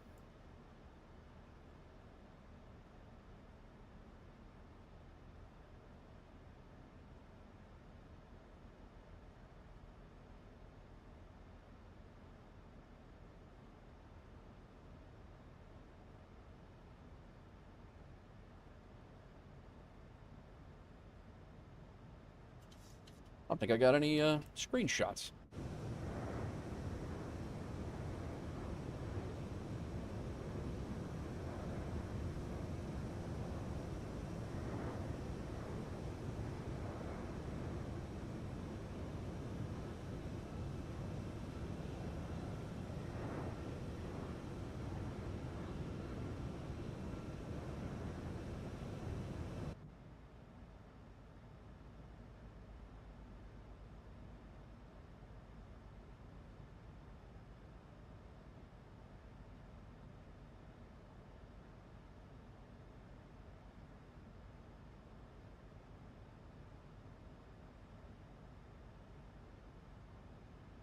So we're going to fly out here, probably about another 15 miles, then we're going to go to Maury. Actually, probably about another 10 miles. We'll go 10 miles, then we'll go, we'll heading bug over, vector ourselves over to Maury, and then we'll intercept at a nice little 30-degree angle, ish.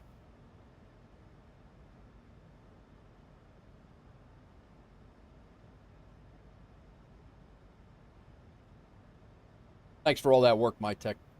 Damn legend. Got another small Denton Enterprise business airport, like an executive airport out here somewhere. Watch traffic coming out of there.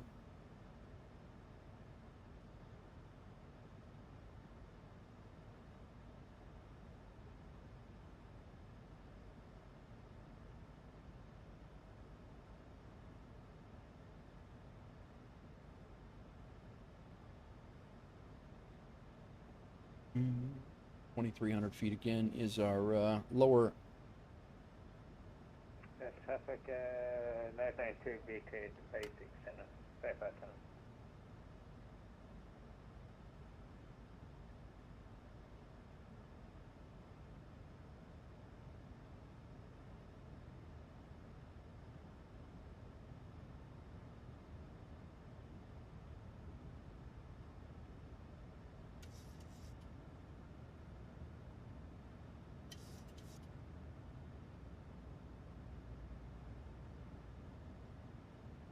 That is traffic, American 220, lining up runway 17 right.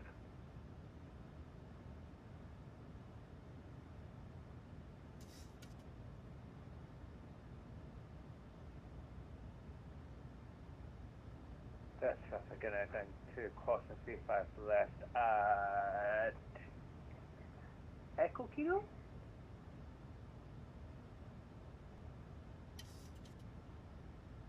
All right. Go ahead and turn.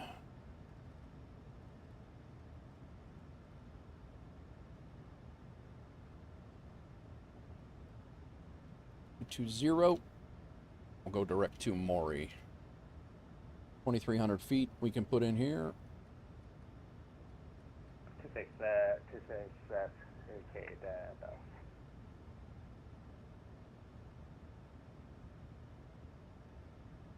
Got Maury set up.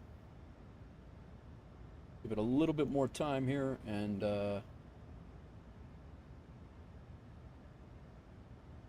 descending here. Then we'll go back on VNAV in a second.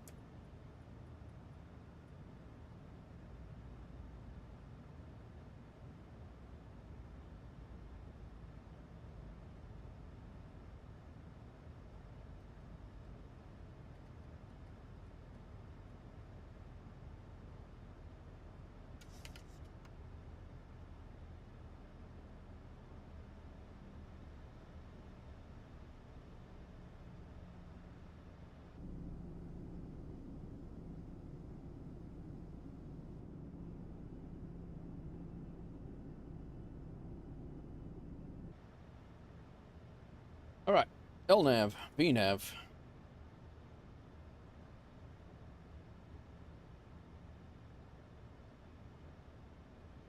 Traffic American 221 220 will be departing runway 17 right for the ZAC for departure.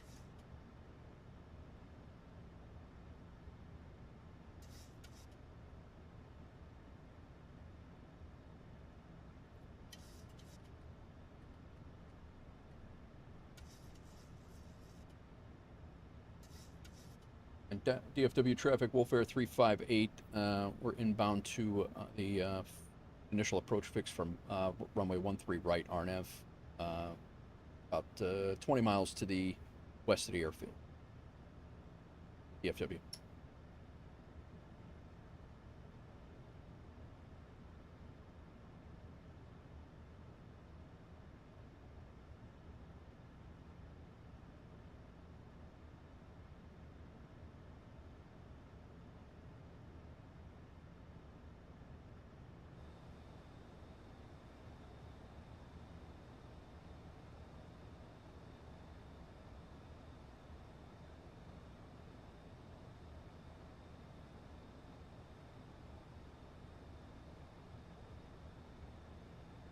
Let's kick Scott Alley on.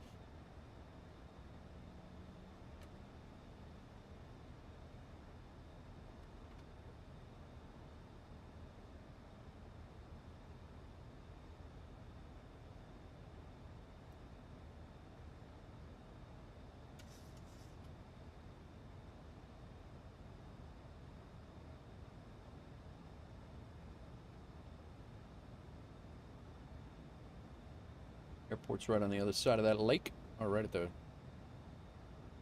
along the lake, I should say, on the south side of the lake.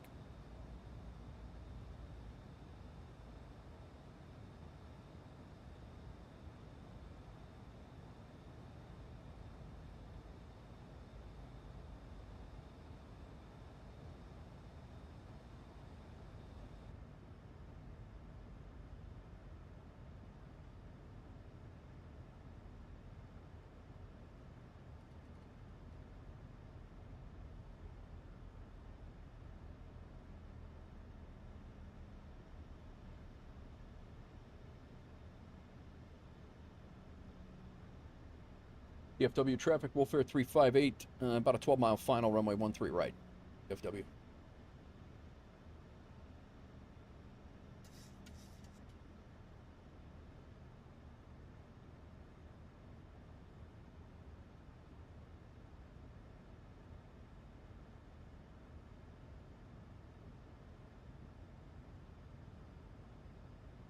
Got it.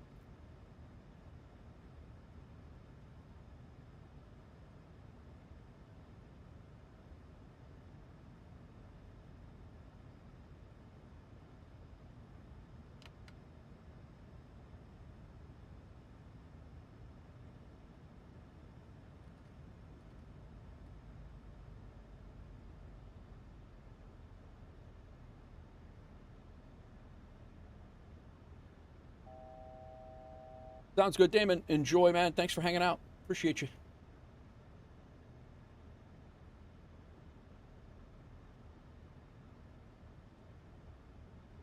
Final speed's 146. Got a 7-knot crosswind right now from the nose. Probably should have came in on the 17s given this, but we did not have that when we planned for it. Is what it is. So we'll add 5. We'll do about 151-ish on the final.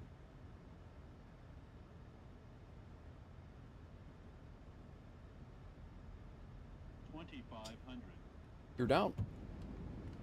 515.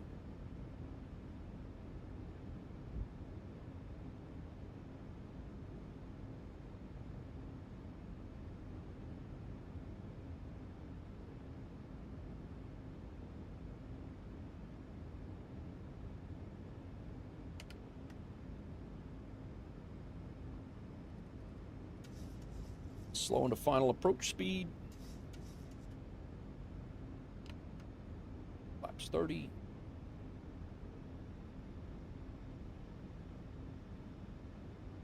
High throttles. 70% N1 here. And DFW traffic over 74 kilo passing flight level 100 for 6,025 miles northeast the runway.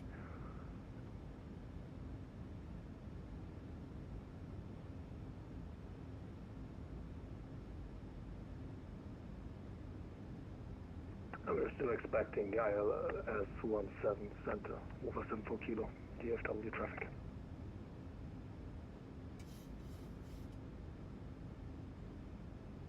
And DFW traffic, WolfAir 358. We are short final, runway 13 right.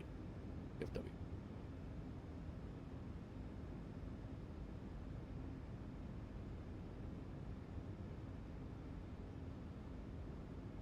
Flaps 30, auto brakes are set. 1,000. Speed brake is armed.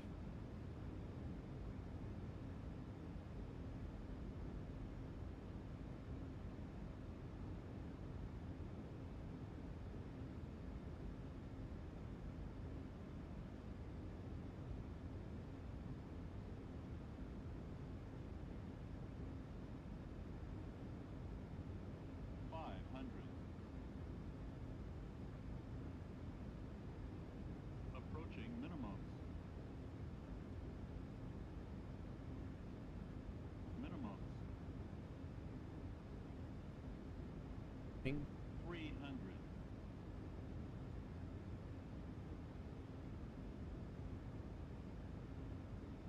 200.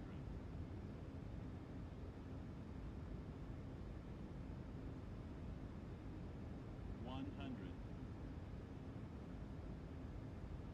50, 30, 20, 10.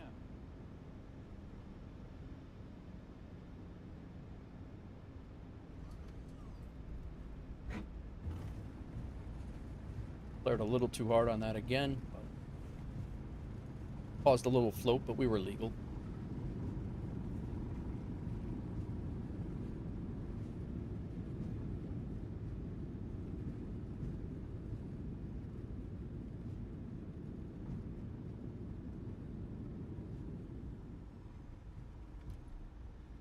Dextro, thank you. Roll this right out to the end.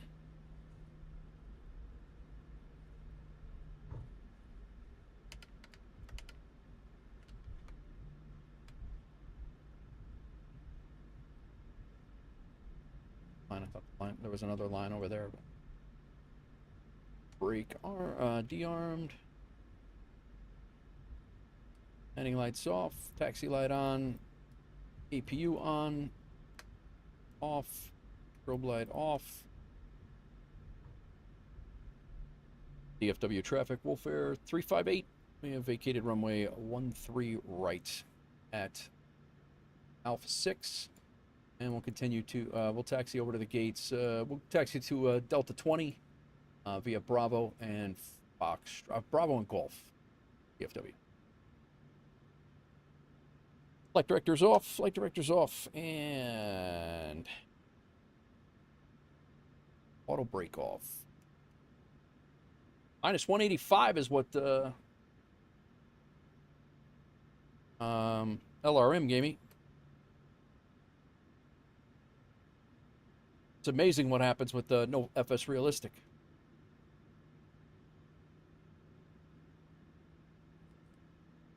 So we're going to cut over to Bravo on that taxiway right there, and then we'll make a right turn. We got to cross runway. We got to cross both of the 17s.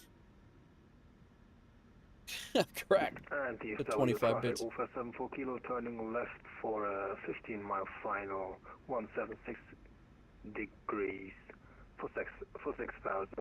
Expecting the ILS 17 center. Pitter patter. Let's get at her. Crack, you must spend $15 a stream in here, bro. Great. I love it. Thank you.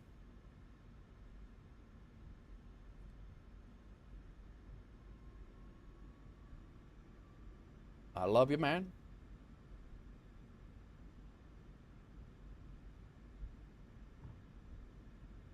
Oh, these are the 18s. Okay, good. Subscribers get half off. Good. Perfect.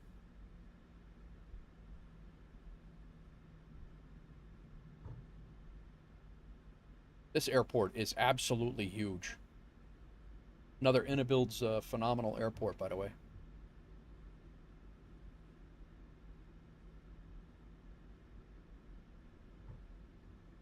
Great for hauling cargo in, by the way. The bridge could use some work. Oh, you know what? We're gonna go Whiskey Mike here. Completely missed this.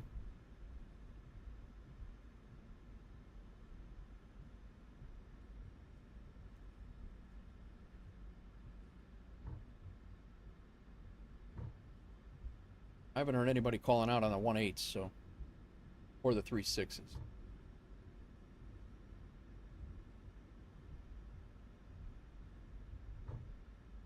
KDFW traffic, WolfAir 358. We're going to be crossing both of the 1.8s at Whiskey Mike. KDFW traffic.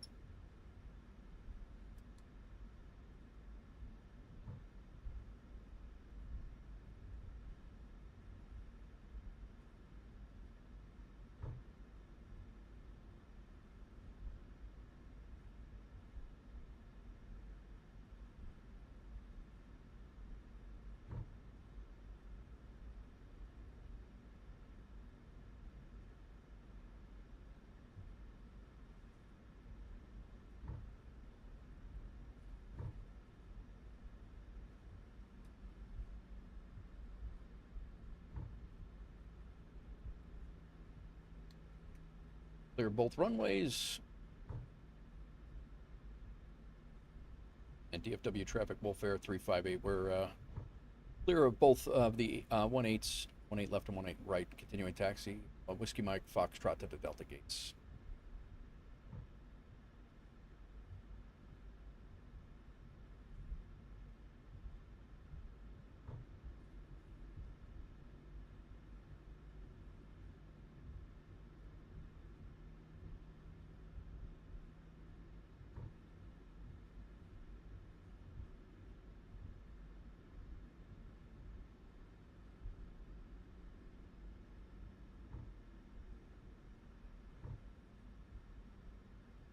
How about a nice Delta 17, I think.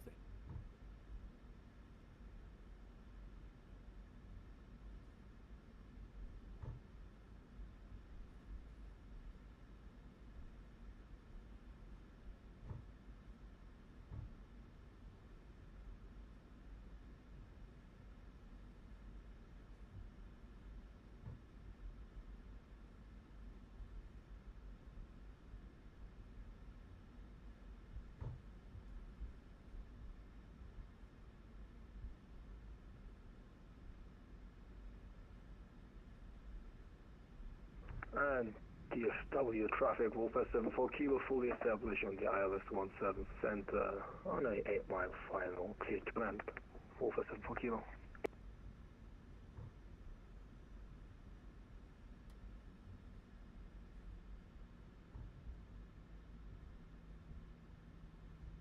Yeah, turn in a little bit earlier over here. Wait a minute. Delta 17 Alpha. Might be us here. It is. All right. Taxi light off.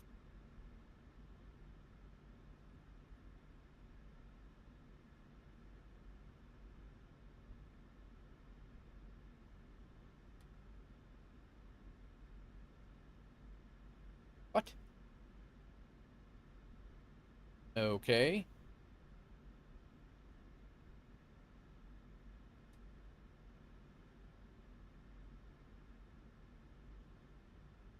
Okay. Terrible park job. I guess I misunderstood the assignment here.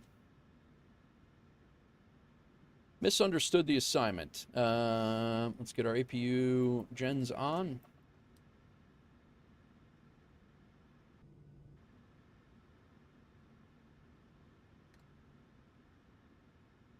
Shutting down the engine.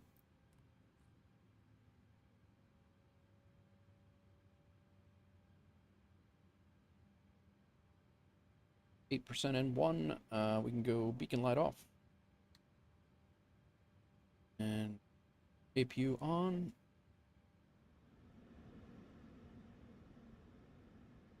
Off. Off. Off. Off. Off. Off. These are all off as well. Go ahead and get chocks in.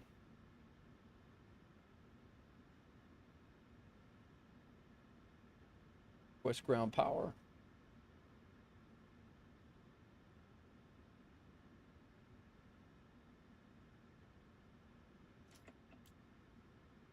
CPU off. D-board.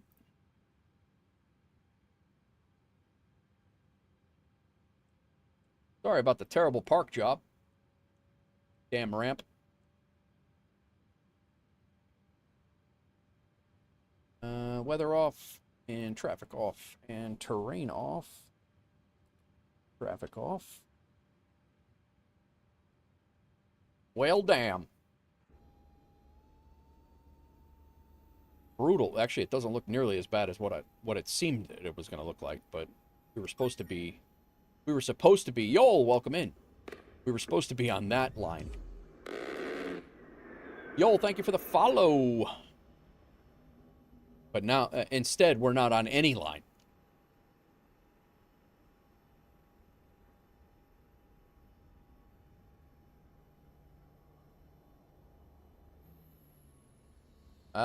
Two Cry's supposed to be coming in. I don't know where...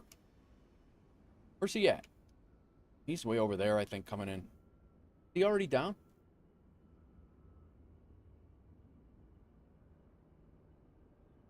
He is down. We missed him. Damn. DFW traffic, WolfAir 4 Kilo vacated runway 17 center via Mike 4.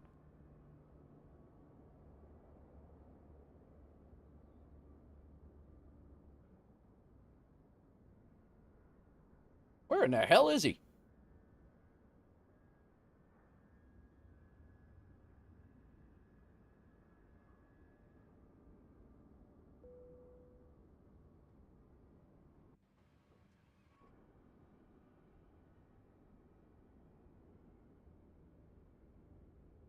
There he is.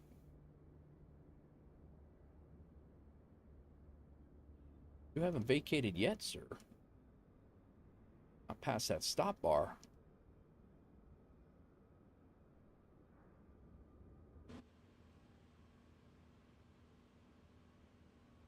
All right. Probably isn't his scenery, though. Apparently the jet bridge is not cooperating with us here. Let's do this.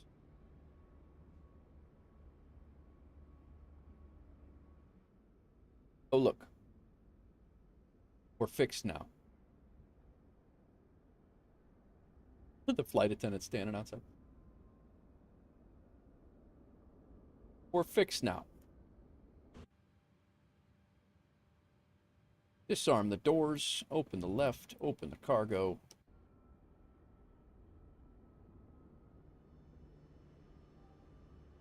What you doing, lady?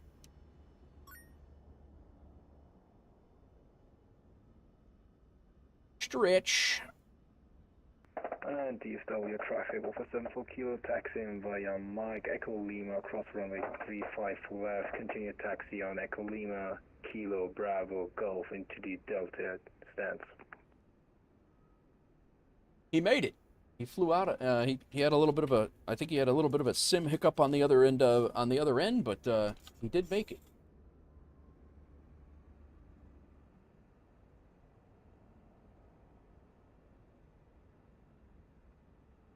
All right, SimTech Tracker gave us a 186 1.03 Gs. We were pretty damn center line there. A little bit of overflare on my end. I'm trying to get used to that the new flare or flaring later and not floating, coming down a little harder and then flaring later and pointing the nose at the end of the runway. I'm just trying to get used to that, which is why I had the real heavy the seemingly heavy landing before, but that's actually not bad. It's causing a little bit of floating, but we're still making legal landings here, so I'm not too upset about it. Throw that into Volanta and. Hello, Captain. We are ready for pushback. The hell you are! Still getting people off of here. 20-second flight into DFW.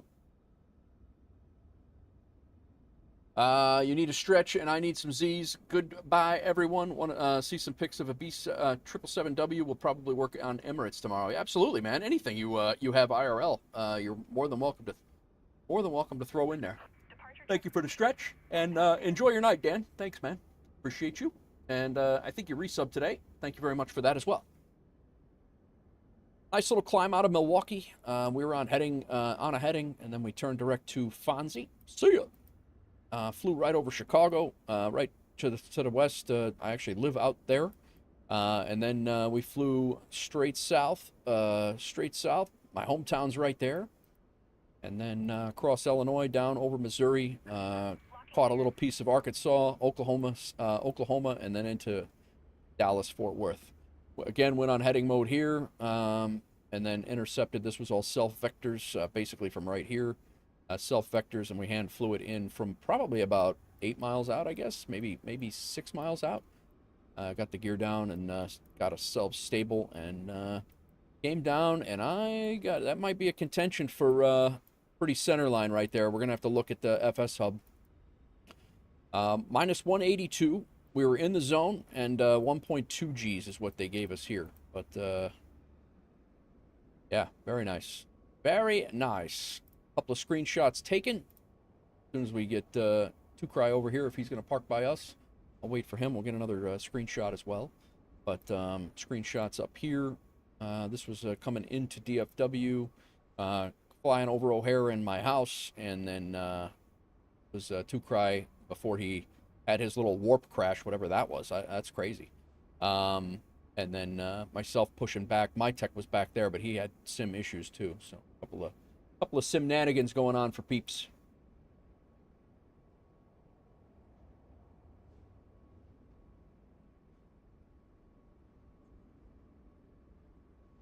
Somebody landed the Airbus at 630 feet per minute. Tukrai got a minus 77. Very nice, man. Minus 77 coming from here into a VATSIM flight. Oh, he got a nice achievement too. Got the Big D achievement for landing here for the first time, apparently. And then we're gonna have to sign the guest book. I don't know that I've signed this guest book yet. Company route, duty schedule, Aeroconomy, scheduled flight, and a VATSIM. Let's see our landing analysis. What did we get? How far off a center line? Oh, 4 feet, 4.5 feet. Damn it. Yeah, Tukrai. That's a sus. That's a sus achievement that you've gained there. Yeah, finally after taxiing across the airport. Yeah, right.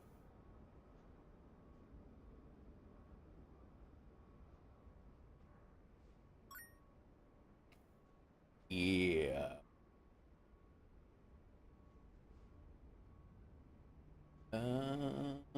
9 of 9. Walked away from that landing, or maybe I crawled. All I can remember is that I need a change of clothes. Go back to page 1 here. I apparently have signed this guest book before. There he is. I apparently have signed this guest book before because I've liked a whole bunch of people's stuff. So,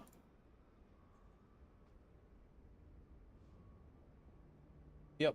First time in the MAX 8 in quite some time. Landing rate showed it. Multi-ambulance response for back injuries and one person that hit their own eye on their knee. Investigation complete. Ramp personnel at fault. That definitely sounds like me. Viper strike.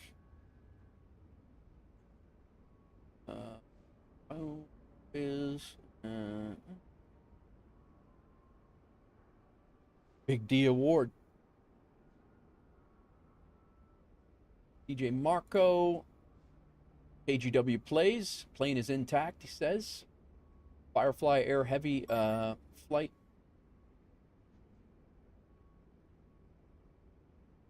Crack, thanks for the 50 bits.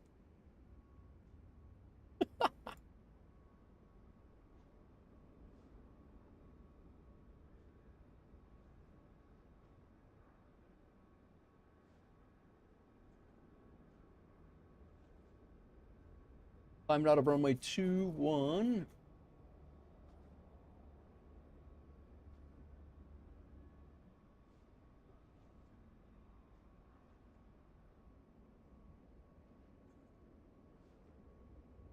All right, we do get to, because we have been here before, but it's been more than 7 days ago, we get to sign it again.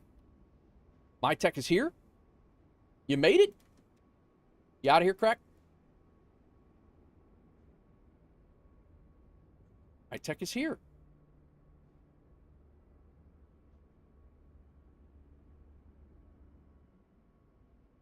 We got a vintage American flight back there, too. A stupid-ass flight attendant that's outside the cockpit there, or outside the cabin. Let's get her, we'll hide her.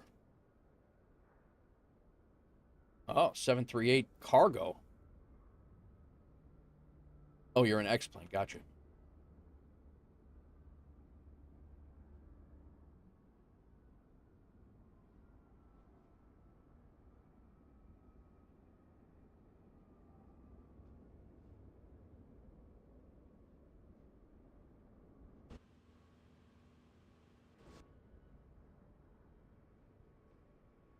I gotta sign something here.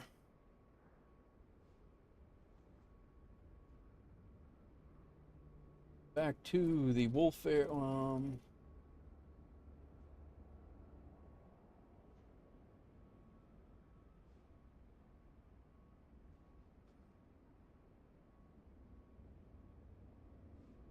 that's what I told you yesterday. It's detecting the cargo variant on the VMR. Gotcha.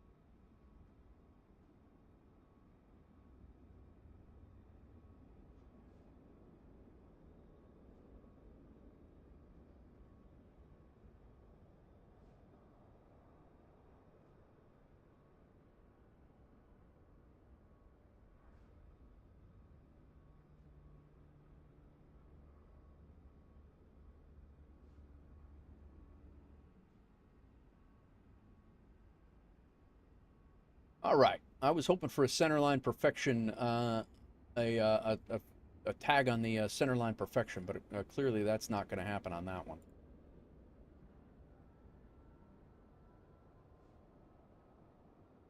We made another $4,578, 1.3, almost $1.4 million now, and got to figure out what the heck we're going to spend some money on.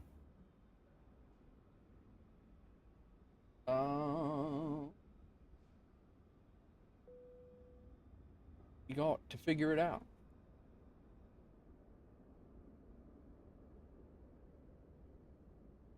We want to look at the replay on that? I think we do have a replay. I got to disconnect from VATSIM here. Let's go back and look at the replay.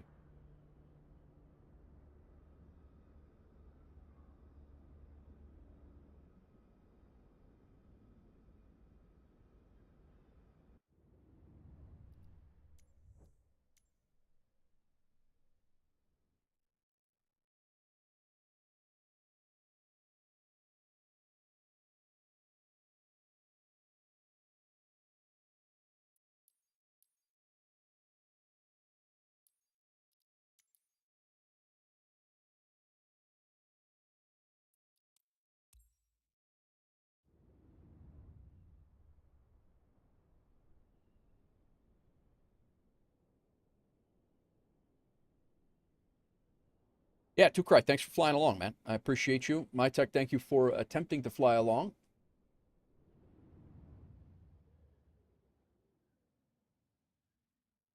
We did get our duty schedule completed as well, so that was our second duty schedule for the day.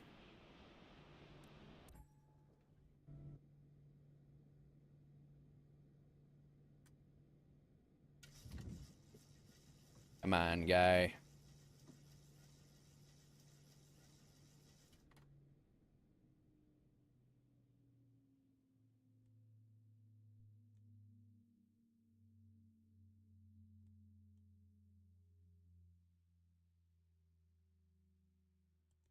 PMDG setup. Panel state, load, and we are ready for approach, is what we want. Execute.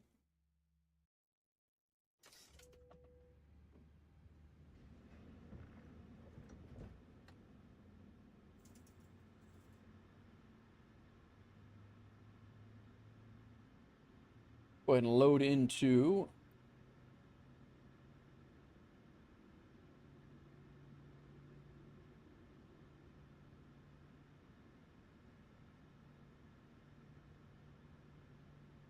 hello.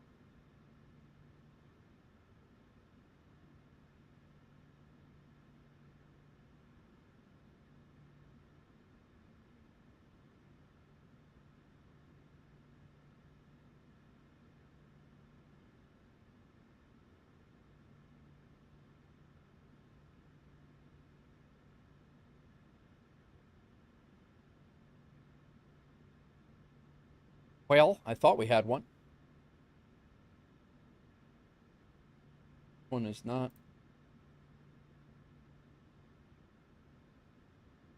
pulling it back up. Wait a minute.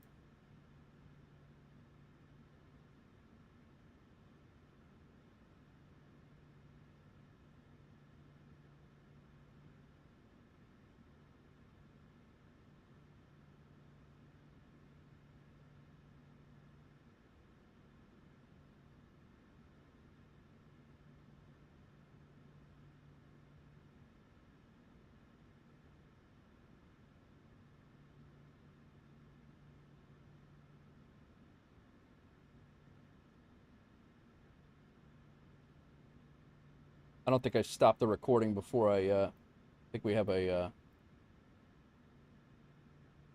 bit of a problem.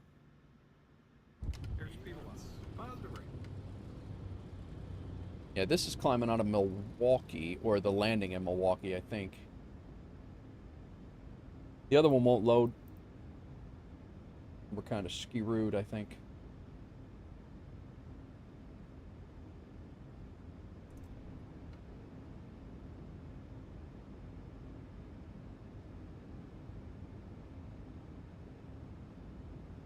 I don't even know where we're at right now.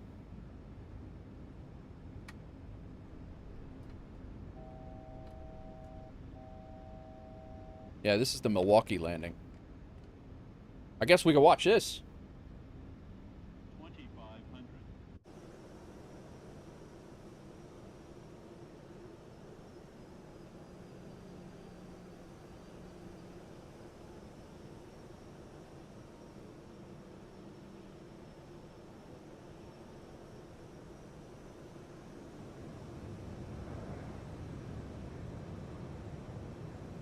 This one was not nearly as good of a landing.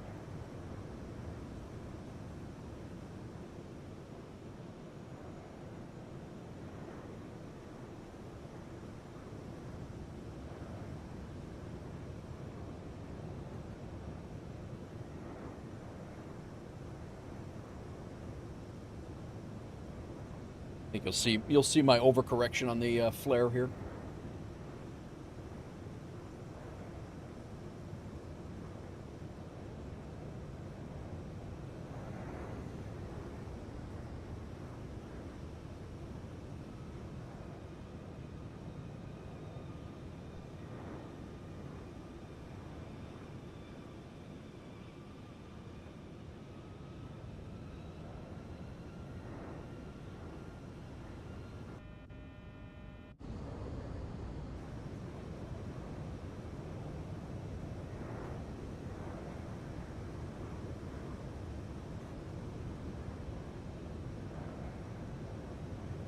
We were configured way too early for this too.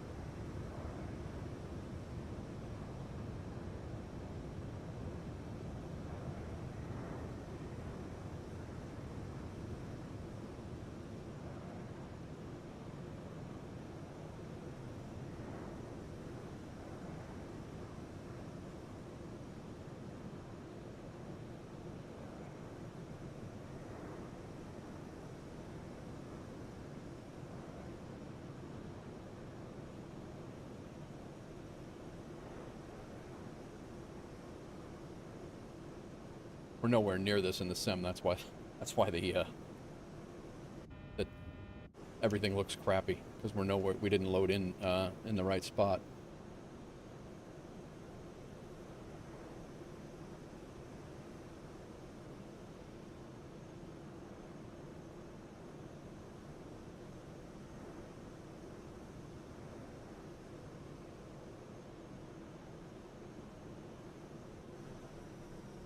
Yeah, overflare right there.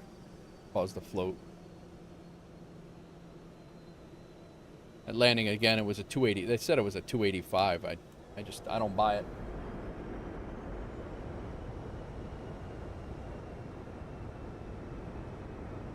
I don't buy it.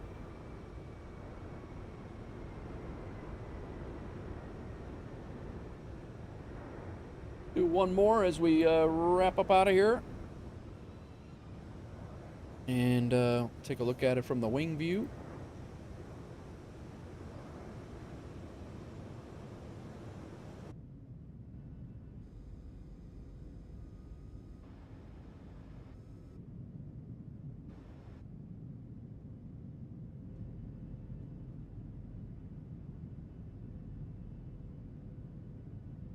Alrighty, let's go.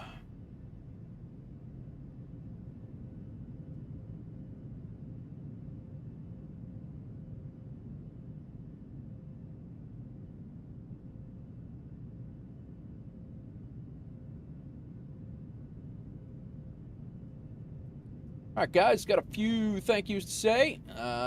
Pretty appreciate everybody coming in, hanging out, doing the thing, chilling with us. We had Infamous Triumph. Thank you for the follow. Ibanez, thanks for the raid earlier. Jeffrey B, thank you for the resub right after the raid. Lynx, thank you for the follow. Scott's the 10 gifted subs. Appreciate that. Diamond Mike Boston, welcome in and thank you for the follow. Damn it, Moxie, thank you for the 500 bits. Yol, thank you for the follow as well. Crack, thanks for all of the bits for the sound bites today. This was yesterday. What else we got here? Thanks for all the check-ins, guys. Viper Strike, the 7-stream streak. Sean Beats, the 10-stream streak. Jeffrey B, we got that. Got all that. John's the 10 gifted. Crack with the 25 bits. Crack another 25. Crack 50. Crack 25. Crack 50. Crack 50. Crack 25, damn it, Moxie with 500, Crack with 50, Crack with the 25, Crack with the 50. Unbelievable, man. Thank you very much. I really appreciate it. We're good, man. We're good. We're going to be back. I hope to be back Friday at the latest. And then we'll be here all weekend. Friday, Saturday, Sunday, Monday, and Tuesday. All weekend long. So we shall be here. I might fly another flight off stream. I'm not sure. I might go do some GA stuff. We'll figure it out. We'll see from there. But that's what I got going. We're gonna go hit up Ropenza, guys. Ropenza started streaming earlier. We're gonna head over to Ropenza. Please go and drop this man a follow. If you do not know him, you definitely should know him. He's an ex-plane flying the Level Up 737. So let's go over there and say hello. Again, I appreciate everybody who has stopped in, who has come by. Always appreciated. I'm gonna go ahead and hit the end stream side of things here, and then let's go over and say hello to Ropenza. Here's the raid message. Go ahead and copy that. Throw it in the chat when you get over there, and I will catch you guys in the very short term. I will be in the Discord as well. I'm going to go ahead and let Beam and YouTube go so we don't get a copyright strike in case he's got some music on. And